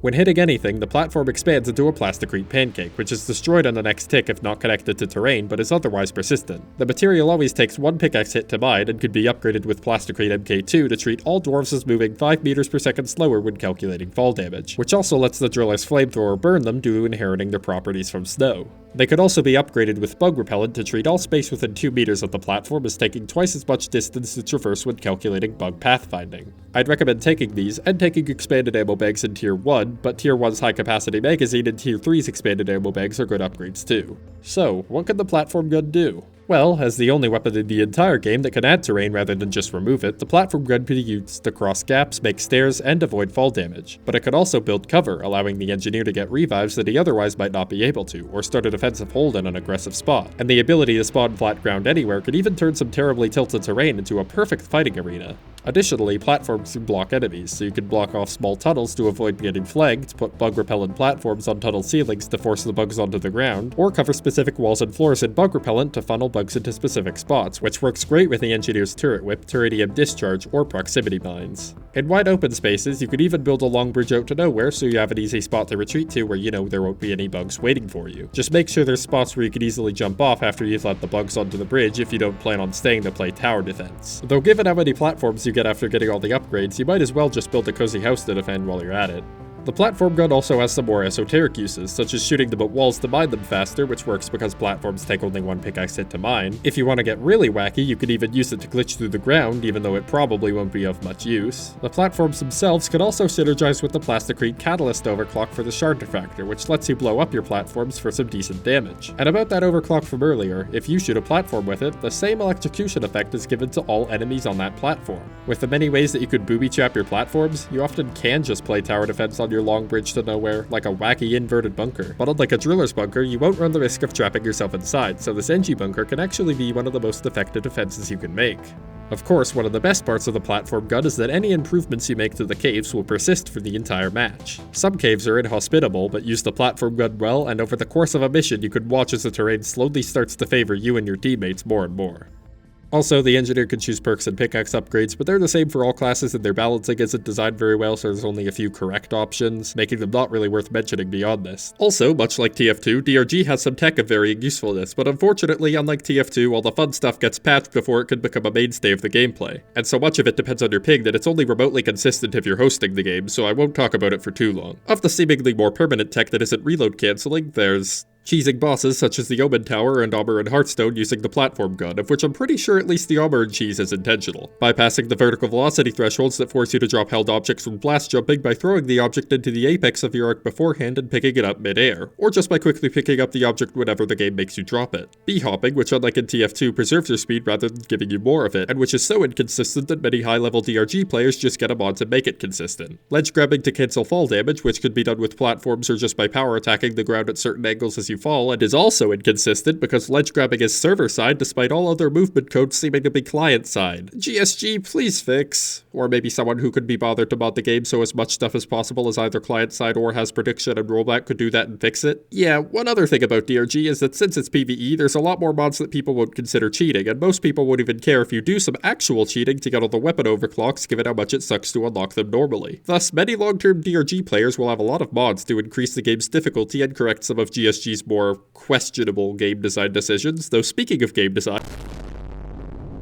although DRG may not have the best balance, and its mechanics for unlocking overclocks and to some extent weapon mods are really bad considering most of them are made to be direct upgrades, it stands a lot better when it comes to crafting a unique identity to each class, and the Engineer is no exception to that. Even looking at each class's unupgraded stock loadouts, their movement tools make this clear. Scout's grappling hook is the only class-specific item that lacks a need for ammo, so even with a base movement speed equal to all the other dwarves, he can be far more mobile by default. Meanwhile, Driller's drills, and his C4, are the only tools that start out with the ability to enact rapid and large-scale terrain destruction. Engineer and Gunner's traversal tools are probably the most similar to each other, as both the platform gun and zipline launcher can permanently add some level of infrastructure to the caves, though the zipline launcher lacks a large portion of the platform gun's utility, putting the main specialty of the gunner firmly onto his shield generator, which lasts for only a few seconds and completely lacks mobility, but is so good at repelling threats while it's active that it is essentially DRG's equivalent of the Ubercharge. Thus, the Engineer's main specialty is clearly established as the unparalleled ability to build up a longer-term defense. The classes also each have their own secondary niche, exemplified by their starting weaponry, and this is where the Engineer most diverges from the Gunner. While the Scout is specialized against single targets but lacks good swarm clearing options, the Driller does the exact opposite, and the Gunner packs immense firepower but lacks versatility. The Engineer's loadout is too versatile to have any immediate flaws, and even the platform gun can at least partially replicate the functions of the other movement tools. However, he lacks the specialization needed to do so as quickly and efficiently as the other dwarves, which not only places him further into a universal support role, but also forces him to consider his ammo management a lot more than the other classes, a lot like the TF2 Engineer. Already, we can see that the core of the Engineer actually has very little to do with the class's sentries, and far more to do with how the class interacts with long-term strategy, and it's clear the Ghost Ship games understood this when designing their take on the archetype. Even as grenades almost all have persistent effects as opposed to the other classes.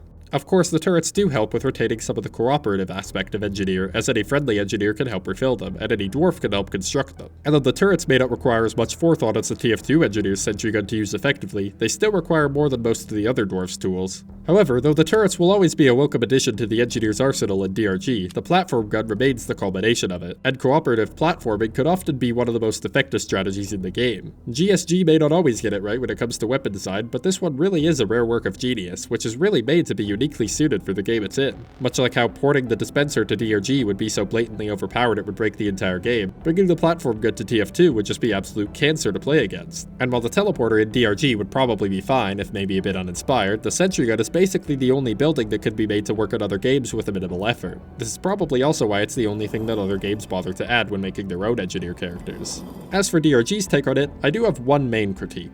One core aspect of the Engineer's buildings in TF2 is how much the Engineer is forced to play around them, and this is accomplished by making his buildings notably stronger than he is. An upgraded Sentry Gun packs some of the highest DPS in the game, while a lone Engineer is just the worst scout who can't even hope to replicate the abilities of his Dispenser and Teleporter. However, the turrets of DRG barely do any damage relative to their Engineer, and can be ineffective enough on higher difficulties that building them becomes an afterthought. Often, the only incentive to play around them is just to turret whip them until the current swarm runs out of bugs or they run out of ammo, at which point they're mostly useless again. To remedy this, the turrets could have their damage or ammo increased, likely with a slight nerf to the Engineer's damage, though I do understand if GSG wouldn't want to do this, seeing as it'd make the Engineer pretty boring to play on lower difficulties if he could just build a Sentry and win. Of course, I'd say any class is boring on lower difficulties, and at least the Engineer would still have to move his turrets occasionally, though there is another way to rebalance them. If the goal is to keep the Engineer active in addition to forcing him to play around his turrets more, he could be given more abilities to interact with them, like the Turret Whip. Or he could be given tools to synergize with those abilities, such as a way to completely control his turrets so they stop wasting all their ammo before they can be turret whipped. Or even some turret mods to specialize them more into utility, like reducing their fire rate in exchange for some sort of radial buff to nearby dwarves.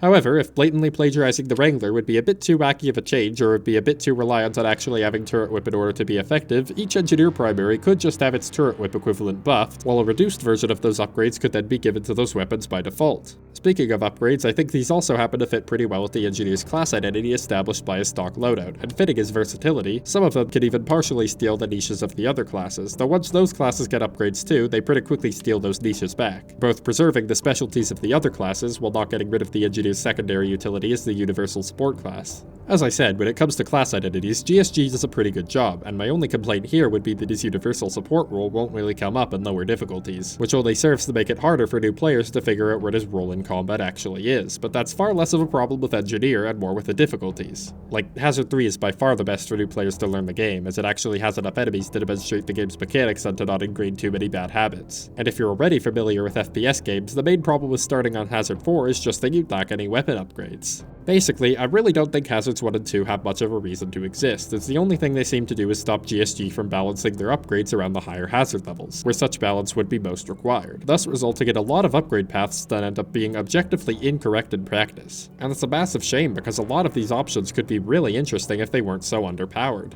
On that note, I do in fact have suggestions regarding the balancing of these upgrades. Reduce the RJ250 compound's ammo increase and give the original stat to the PGL by default because that stat is genuinely so good it could get the equalizer treatment, and both the resulting overclocks would probably still be viable if the PGL wasn't already outclassed by the Breach Cutter in both its damage and especially its atrocious max ammo count. The Shard Diffractor could get a bit of extra ammo too, unless you just nerf the Breach Cutter's max ammo, in which case you should probably still buff the PGL's ammo by a little bit. Also reduce the PGL's friendly fire and increase the breach cutters. There's no way a plasma cutter for mining rock should be that safe to fire directly at your fellow dwarves. Speaking of the PGL, why does tier 5 bit 2 downgrades against an upgrade and pretend that's a choice? And speaking of that, why does the mod that's ostensibly useful in high-speed applications do nothing but hinder sync jumps? If you want a mod that synergizes with RJ, stop disabling the inertia inhibitor and disable the stuffing 2 rounds in my clip inhibitor so I can do pogos and sync jumps. Give proximity trigger a damage bonus per each bounce you can get it to do before it explodes so it stops being a downgrade, and because I want to set up trick shots with my platforms. And now that Spiker Grenade has competition, double the increased direct damage to 120. Then, if you want more funny haha proximity trigger moments plus even more wacky synergy with RJ, just make it so proximity trigger still explodes on contact with dwarves, and now you can do funny pogo jumps in the air. Also, while giving the PGL a reasonable amount of ammo by default should probably curb the obvious correct options for the first 2 tiers, it does nothing for the incorrect options that are high velocity grenade and homebrew explosive, plus the blank space in tier 2. So for those, maybe replace them with,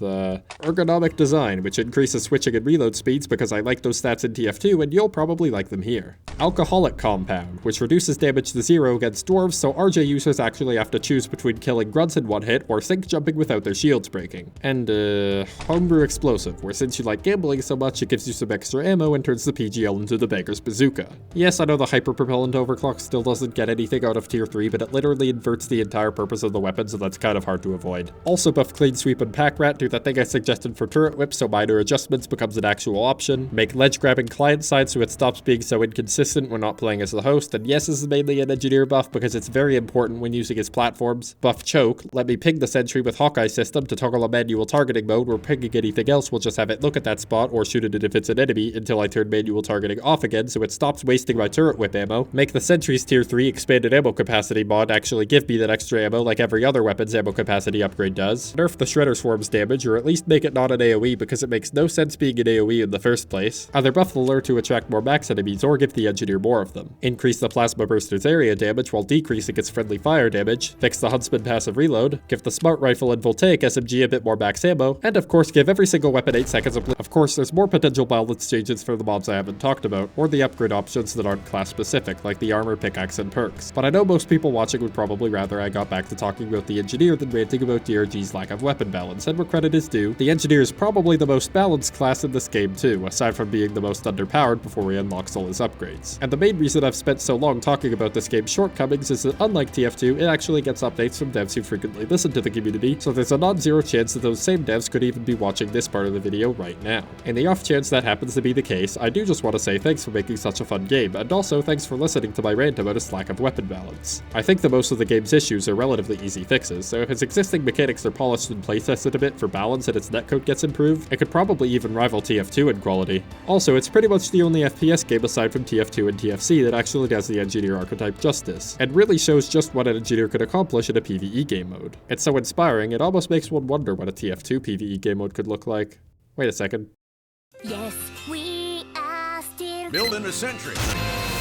Yeah, it should be no surprise I'm talking about this, especially when I've been using it as my background gameplay for almost the entire video. Man vs. Machine is TF2's PvE tower defense game mode in which the tower defense character is unsurprisingly essential, and even more so than Medic, but even still, he gets a few buffs. When hauling pre-built buildings, not only does he retain his full movement speed, but all the buildings redeploying animations take only 1 building tick each. Nice. In this mode, the objective is to work together in a team of 6 to defend an inconveniently placed bomb hatch from several waves of robotic versions of the TF2 mercenaries, which count as players for the purposes of most effects and whose only nerfs relative to their base game equivalents are their lack of random crits and their terrible AI. And because Valve has already recognized the strength of the engineer, they took away his Sentry's bullet knockback and even included a special robot designed specifically to nerf him, the Sentry Buster. Every 5 to 10 seconds a check is done, and for each engineer meeting a specific sentry kills or damage threshold, which are only reset between waves or if the robots destroy a sentry buster will spawn targeting his sentry, if the time since the wave start exceeds an initial delay and the time since the last buster spawned on that sentry exceeds a cooldown. The delay and cooldown depend on the current wave and mission, while the thresholds depend on a number of active sentries, making buster spawning easier if there's multiple engineers. The Sentry Buster has 2,500 hit points, won't collide with any players, and is actually a reskinned giant Demoman robot, meaning it can be headshot, but upon getting within 100 hammer units of its targeted sentry or dropping at or below 1 hit point, it starts a 2-second exploding animation during which it becomes immune to damage and knockback but not air blasts, and after which it explodes, destroying robots, players, and buildings who aren't stock ubered, and whose hitbox centers are within 300 hammer units of the Sentry Busters and have line of sight to it that isn't blocked by the world, while triggering the same explosion animation for any Sentry Busters who meet the same criteria, but dealing only 600 damage against other giants. If you carry your sentry, it'll target you, and if you destroy your sentry, it'll just use the last target spot it had from before you did that. And though it'll explode automatically if it can't path close enough to its target, there's spots on most maps where you can destroy your sentry in midair and the buster won't be able to reach it, but can get close enough that it won't automatically explode, which could be useful for helping your teammates farm on hit effects. Sentry busters also can't pick up the bomb and have a movement speed of 560 hammer units per second, though this is capped to TF2's global maximum running speed of 520 hammer units per second. Otherwise, they gain all the traits normally given to giant robots, of which there are many, though the most notable for engineers is that if they touch a dispenser or teleporter, those buildings will be instantly destroyed. Thus, you can only block giants with your sentry, and you'll want to make sure your other buildings are out of the way when they arrive. Also notable about this is if you can deal enough damage to drop it just below 0.5 hit points, it'll actually round to 0 and die without exploding. One other unique buff to the robots comes from the bomb itself, and is only given to robots if they are not giant. Holding the bomb for 5 seconds makes all robots within 450 hammer units take 0.65 times damage or 0.5 times damage from sentries, much like the battalion's backup effect, except lacking its crit resistance. Holding it for 15 seconds longer also heals the robot for 45 hit points per second, and holding it for another 15 seconds gives the robot crits. And to balance all of this, the bomb halves the move speed of any non-giant robot carrying it, and the carrier is forced to taunt whenever a new buff is applied. Buffs are reset whenever a robot drops the bomb, and depending on the map and mission, preventing the bomb from being picked up for a certain amount of time can reset it back to the start.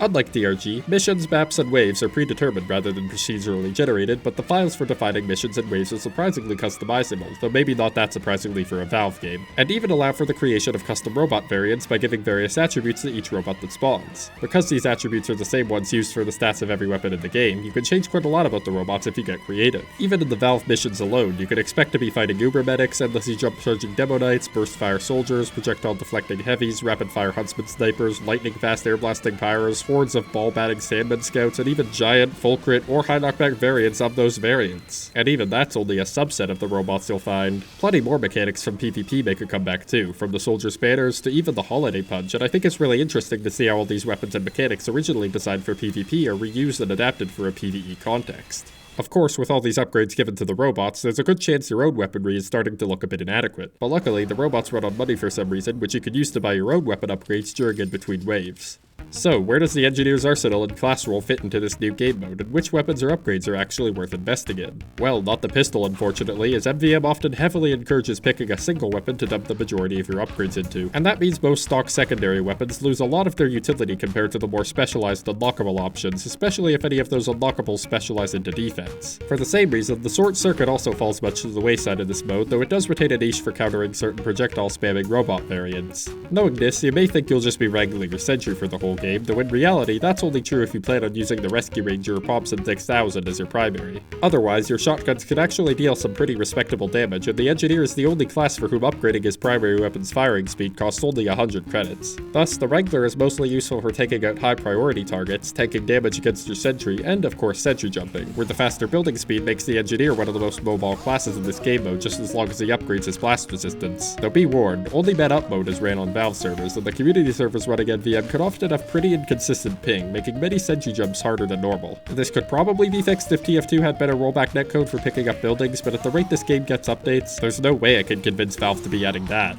Anyway, one other perk of the faster building speed is the ability to mostly bypass the sentry's 3-second cooldown time after switching off the Wrangler by picking the building up and placing it, so you can keep the option to switch back to your shotguns without being punished as hard as you might be in the regular game. As for his primaries, the shotgun is just the worst Widowmaker, the Pomson is still mostly useless but at least gains the niche of actually countering Uber medics, and the panic attack switch speed is much less useful here than it is in the regular game, but the Rescue Ranger is great for keeping your buildings up, the Frontier Justice can give you near constant crits if you use it effectively, and the Widowmaker offers some great damage and a ton of free metal if you can aim. Plus, its lack of a reload means you'll never need to upgrade its clip size and reload speed, meaning you can invest a lot more into your other upgrades. Also, most of his melee weapons retain the relative effectiveness they had in the regular game, except for the Gunslinger, which you really shouldn't use here unless you're memeing. Though the Jag's main appeal goes from rapid building construction to rapid sentry ammo refills, and the Eureka effect's reduced teleporter costs become mostly irrelevant, while its specialty for adapting to predicted threats is augmented by the ability to easily go back to spawn and purchase canteens or upgrades mid-wave without getting two-way teleporters, plus the ability to quickly retreat back to your buildings for some extra early mission mobility.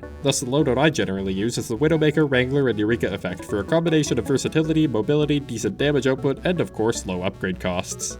My typical upgrade order starts with his buildings, taking 1 level of Sentry firing speed, then prioritizing Dispenser range and building health in that order, though I'll take max metal capacity before building health if I plan on using the short circuit, or move speed before building health if the map is too big or the team needs help getting credits. In one of the background gameplay clips, you can even watch me start with move speed for fighting these scouts, then go back to spawn to take building health just before the soldiers show up. For the most part, my reasons for taking these upgrades has to do with how they're applied. For Sentry firing speed, the building tick rate means only the first level actually does anything, but for that level, it's effectively plus 50% Sentry firing speed, and building health is one of my preferred mid-wave upgrades, not just because I want other upgrades first, but because just taking it will instantly heal your buildings to their new maximum, saving a small amount of repairing. You can even abuse this a bit by rapidly selecting and deselecting building health to repeatedly heal your buildings, but this is more of a trade-off than you might think, as your building's near invincibility comes at the cost of your own DPS. As for Dispenser range, it's just an amazing upgrade for your team, who will likely be taking fire rate upgrades and thus will need a lot of ammo, and the healing is great too. So letting them spread out to avoid splash damage while retaining these benefits is practically a steal for only 100 credits per level, especially when each level increases the range by plus 100%.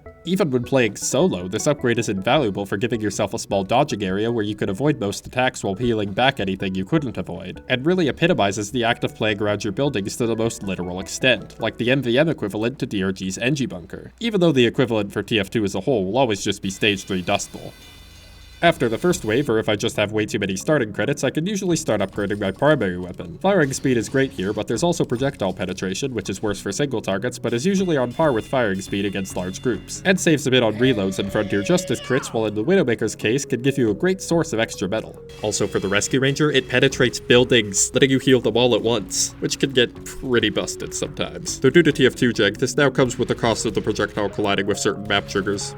How much I'll upgrade it depends on the mission, however. If my sentry is taking a lot of punishment, for example, I'd prioritize attack speed for my melee so I can punish it harder.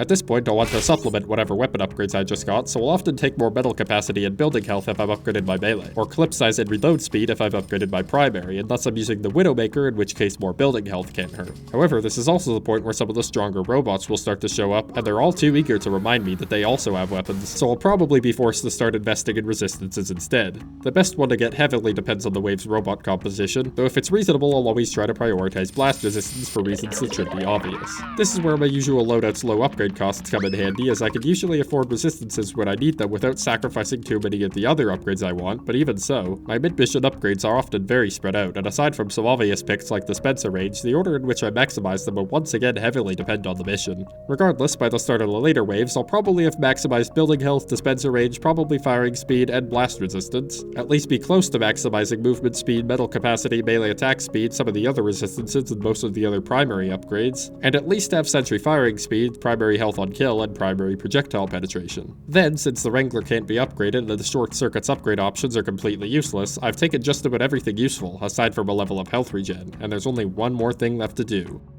Spam the hell out of the crit canteens. Yes! So much damage! Besides that, there's also a few more notable upgrades, which are so situational that I may or may not take them at all depending on the mission. Two-way teleporters treats both teleporters as entrances, making them two-way, but also immediately sending me to the entrance if I use the Eureka effect to go to the exit, making this actively detrimental for me unless I either swap my entrance and exit, or put each side on a different flank route or something, but even for that I can just sentry jump. So the only time I'll be taking this upgrade is if the rest of my team wants to get in on my canteen spamming shenanigans, and even then I won't be happy about it. Valve, please fix. The disposable sentry lets you build a special mini sentry if your main sentry is built, which won't count as a sentry for sentry busters or the Widowmaker's damage bonus. Ignores the Wrangler, Rescue Ranger bolts, and wrench hits, while playing an error sound for wrench hits if it would be healed or refilled if not for this stat, though it can still be picked up like any other building and is affected by all canteens. It can be trampled by giants unlike your regular sentry, won't have its max health increased by building health but is still healed from it, and is affected by sentry fire rate, starts with its full 100 health but keeps the mini sentry's health regeneration, costs as much as your main sentry to build, is scaled to 0.65 times instead of 0.75 times, and can't be manually destroyed but will be automatically destroyed once it runs out of ammo. Because it's still a mini sentry, its damage is still pretty minimal relative to the upgrade's 500 credit cost, so I'd only take it late in a mission if I want to truly maximize my DPS, or if I want to farm a few assists for even more Frontier Justice crits. Jump height increases your jump velocity, but doesn't do enough to let you traverse the map much easier unless you're playing Scout, so for the other classes it mostly just helps with dodging projectiles and their splash damage. It's one of those upgrades where I may or may may not take it depending on the mission. It does gain some extra utility for Engineer due to the maximized upgrade reaching the height needed to trap sentry busters, but I could just sentry jump for that, so I don't really care. Lastly, the canteens themselves, as any credits spent on them can't be spent on upgrades in any future waves, so you almost never want to use them until you've got all your upgrades. The Uber canteen lasts for 5 seconds, gives the Engineer Uber, and gives a sentry a shield that makes it take only 0.1 times damage, but doesn't disable it or block repairs. If it's wrangled, the Wrangler's repair blocking stats will apply, though its damage resistance will still be 0.1 times. I personally don't use this canteen very often, but seeing as how fragile the Engineer often is, I can still see it being helpful, just not necessarily worth the 75 credits. The ammo canteen refills your clips, ammo, and metal, but not your sentry's ammo or your dispenser's metal, so it's pretty useless for Engineer. The teleport to spawn canteen instantly sends you to spawn and grants a 5-second speed boost, but even for 10 credits, a faster Eureka effect isn't that useful for Engineer. It might have been useful if you could take buildings with you, but they'll be destroyed the moment you arrive, and if you have a sentry, even just walking into spawn normally still makes MvM get mad at you and destroy it for some reason.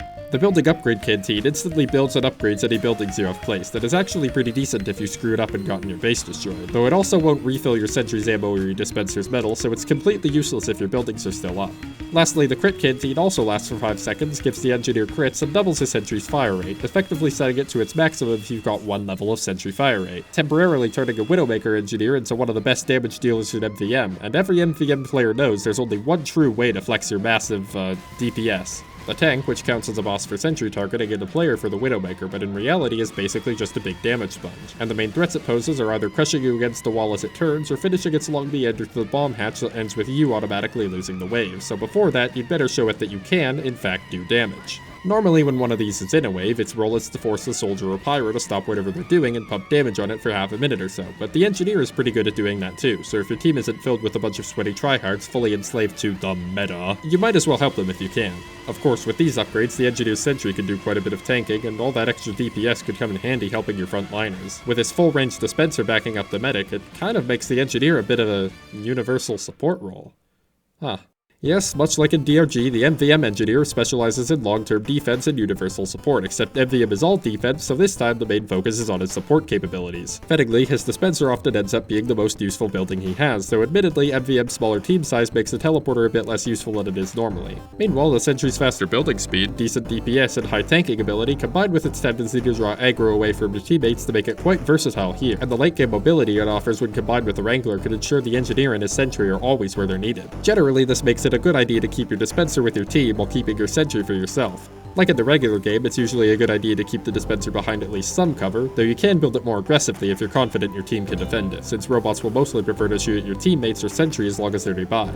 On the topic of aggro, robots won't intentionally shoot at your teleporters at all, so you can place these a lot more aggressively than you usually would. And robots will only aggro on you if they can see the last point on the nav mesh you were standing on. So if you stand behind cover, then hop onto a rock or building that isn't on the nav mesh, you'll be treated as still behind cover, which can become especially ridiculous when teleporters get involved. As for the sentry, one other notable tactic aside from sentry jumping or blocking giants is that when taking aggro, bots will usually aim for the center of the sentry's hitbox, which is below where it shoots from, so if you plan to let your sentry tank for a bit, it can be a good idea to put it on some high ground so the ledge it's on can help tank too. Also, if you want to place your sentry and immediately wrangle it, I'd recommend facing it away from the nearest group of robots to start with, so you'll be the one firing the first rocket rather than the sentry, and can take full advantage of the Wrangler's fire rate bonus. Since you'll be picking up the sentry and placing it down again after you use the Wrangler anyway, there's not really any downside to doing this. Plus, picking up and placing your sentry won't reset its cooldowns like it does for teleporters, so if you want to fire a rocket immediately for a sentry jump or something, your only recourse is to plan ahead and make sure your cooldowns are optimal in the first place. Lastly, when playing solo, you'll generally want to treat your buildings like your own team, and that often means placing them so the aggro is spread between both you and your sentry, so neither one ends up taking too much aggro to handle. You can also generally afford to have even wackier teleporter placements in solo play, since if you go down, there's a decent chance you've just lost the wave anyway. Other than that though, most of what works in 6-man MvM will work here, and the same goes for all the team sizes in between. The game makes no attempt to scale the difficulty with the team size like DRG would, but you could just play easier missions to have a more reasonable challenge with smaller teams. Or who knows, maybe you'll be the first Engineer player to solo manslaughter. Overall though, I'd say that regardless of your team size or playstyle, MvM is pretty fun, and it's unfortunate and it's often forgotten about relative to TF2's main game modes. Oh, never mind apparently. Plus, unlike DRG, a lot more of the upgrades are actually balanced, so you have a lot more viable options for what to take. take, though it probably helps a lot that you'll be getting a lot of your upgrades in the middle of the game, unlike in DRG where you have to take them beforehand. However, one thing this game mode clearly shares with DRG is that the Engineer's class identity is as strong as ever, and now that some patterns have emerged, I think it's finally time to look at what it really is that makes an Engineer.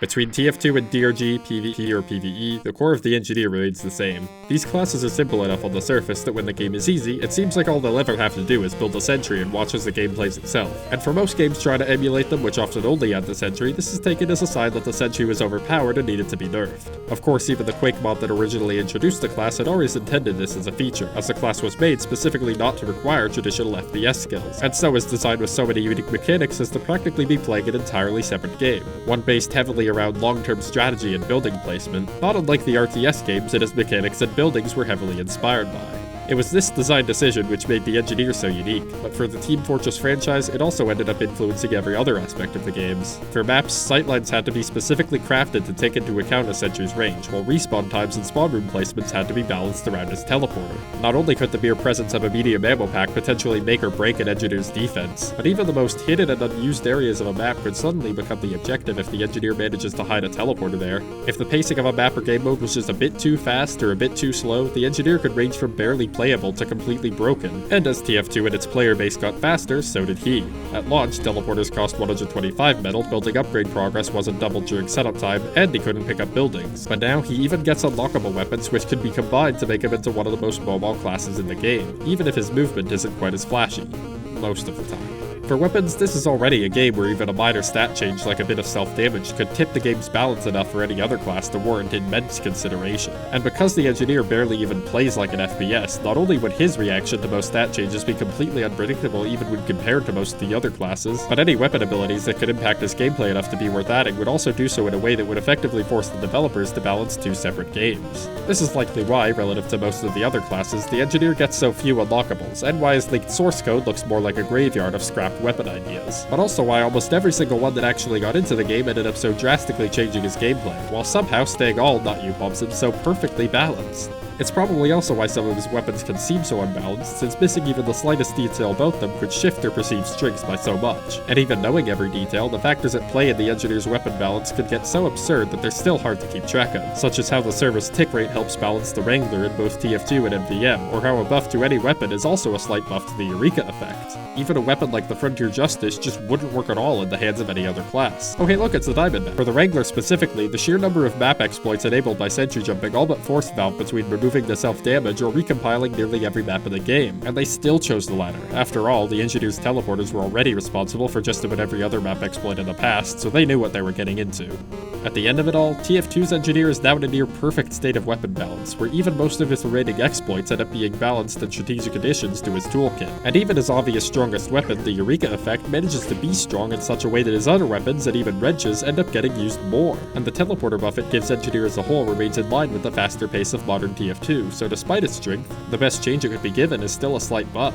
Specifically allowing it to receive full metal from the Widowmaker. Seriously, Valve, please fix. As for DRG, which cares significantly less about weapon balance, they mostly just chose to relegate the Engineer's primary mechanics to weapon slots that lacked unlockables or overclocks, which I'd say could count as a genius move in its own right. After all, the balance of TF2's Engineers, like doing wheelies on a motorcycle across a tightrope, hovering over top the ever-present risk of the entire game devolving into an unplayable mess. And the devs at Valve managed to make it look so easy with their 9 years in development, plus 9 years of polish and updates, plus almost 9 years of faffing about, that they inadvertently tricked several other games into attempting the same. So it's impressive enough that GSG's devs foresaw this and took steps to actively avoid most of this problem while keeping the class's general identity intact. Seriously, as TF2-centric as this video is, I wouldn't be including a section for DRG if it didn't deserve it. Once GSG is done with Rogue Core, I'd say DRG has the most potential to improve, and depending on how they play their cards, maybe 18 years from now, DRG will be up there with the classics. Plus, the Team Fortress Engineer alone is just a class, but it takes another game to successfully adapt it and turn that class into something no longer tied to a specific game or series.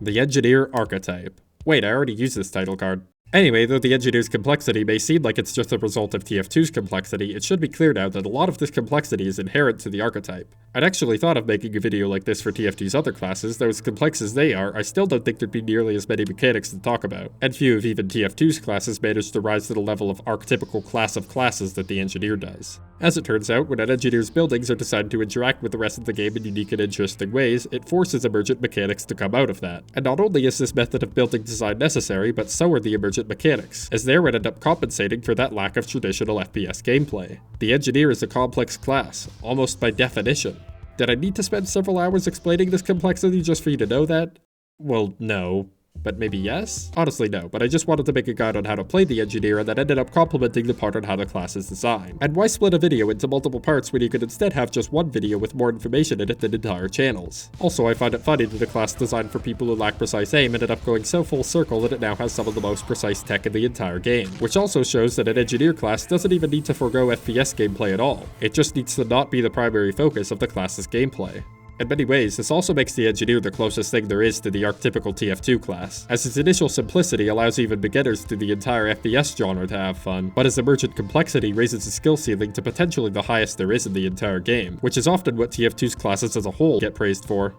The Engineer in DRG is undoubtedly the same way, being much likelier to have the highest skill ceiling of his own game, and the only thing preventing him from being the best starter class is that GSG locked half of his essential mechanics behind weapon mods and overclocks for some reason, which has nothing to do with his skill floor and almost everything to do with GSG not having any better ideas for how to tell players about platforms reducing fall damage. Thus, we can finally see all that makes an Engineer. Map alteration and construction being the character's core combat ability, with relatively simple building mechanics that are designed around the game for maximum emergent mechanics, which carries great utility but also has penalties such as a significant time or resource investment, thus making long-term planning and strategy an important priority. And lastly, such a character, or the character's buildings, should be at least decent in other niches to serve as universal support, at least in a team-based context. Given these guidelines, the versatility of this class archetype also allows for one way that games can implement it to TF2's level of depth without TF2's development time to balance it, and that's to forgo classes entirely and just make everyone the Engineer. Of course, just copying the class from TF2 would lead to an infinite stalemate, but merely using the archetype could be a very easy way to make an easy-to-learn, hard-to-master game. And now that these guidelines have been this heavily divorced from the idea of the Engineer as a class, there's a lot of games that aren't class-based shooters which have already done this.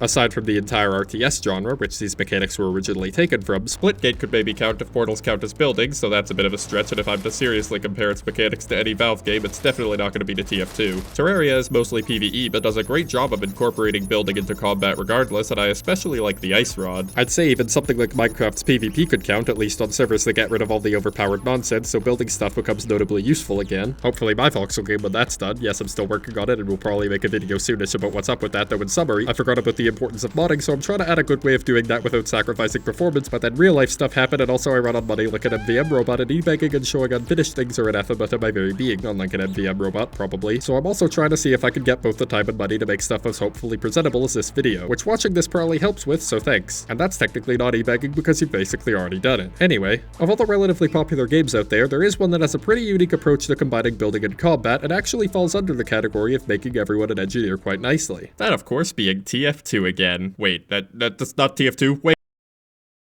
I just wanted to play Team Fortress. Now I have to talk about Fortnite. Creating a masterpiece for this.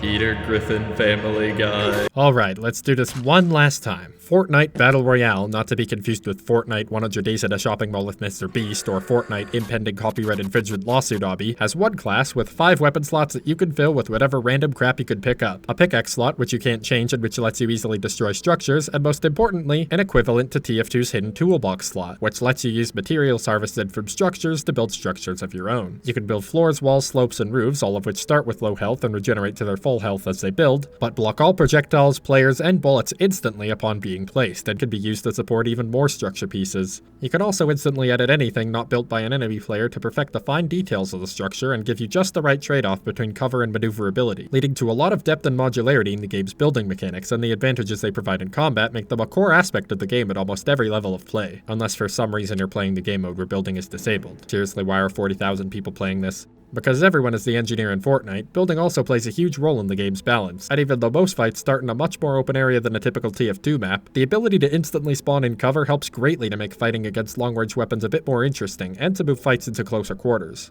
Once in close quarters, most fights between experienced players will involve more rapid building, breaking, and editing than actual shooting. For a perfect blend of strategy and execution, which is not something I'd ever have expected to find in a battle royale game, except for maybe Tetris 99. In fact, as far as I've seen, building can eliminate a significant portion of the randomness that is otherwise inherent to such a genre. It can equalize a terrain disadvantage, make up for a lack of good weaponry, and you can even find good fights much faster by looking for the builds people leave behind. Fortnite may lack a cohesive art style or any integrity to not just plagiarize Roblox, but the gameplay is actually pretty decent, and even TF2 can't say it has balanced sniper rifles. Of course, that is aided by the fact that Fortnite sniper rifles aren't hitscan and instead fire a really fast projectile, which even drops due to gravity after a few hundred meters. To be honest, I haven't played Fortnite very much, so I can't give too many advanced tactics here, and because Fortnite apparently gets updated pretty frequently, I can't go into a Super Mario 64 level explanation of its mechanics like I did with TF2, lest the information become outdated. However, Fortnite's mechanics are comparatively quite simple anyway, and most of its depth lies in coming up with inventive strategies, or building and reacting quickly, which would be really nice if TF2 tier keybinding options were added to the game. Epic please fix. Regardless, you may want to at least try the game if you haven't yet, and maybe you can even engineer your own building style.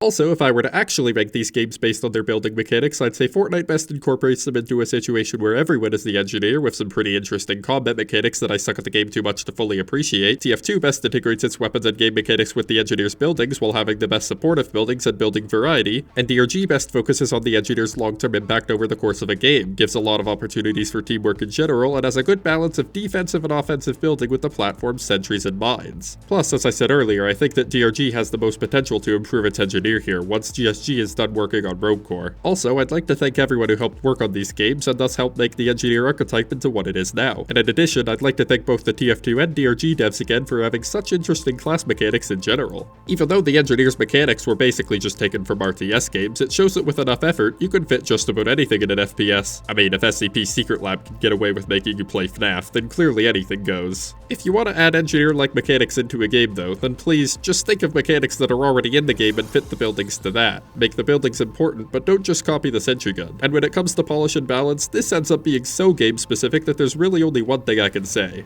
Good luck. Also, fix the damn huntsman!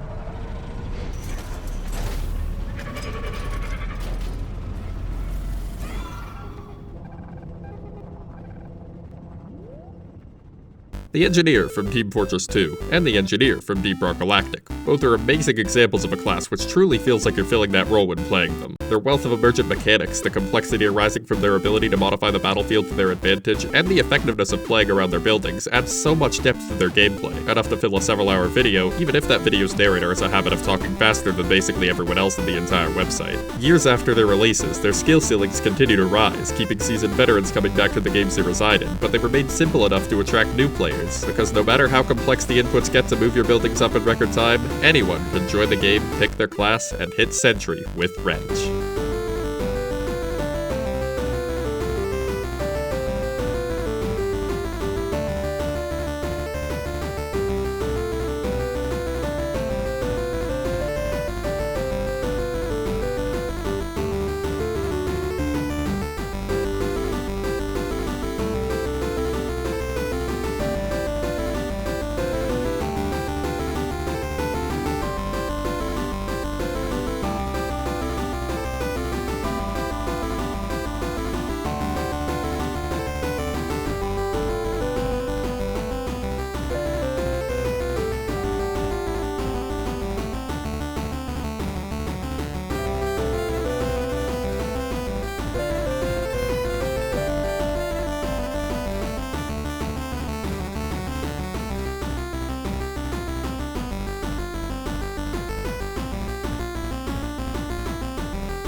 Once again, thanks for watching all this. Hopefully I'll be making more stuff like this, or unlike this, with a bit less of a delay this time. Let me know if you learned something, or if you want me to, I don't know, port TF2 for the Wii or something. Okay, thanks, bye, bye.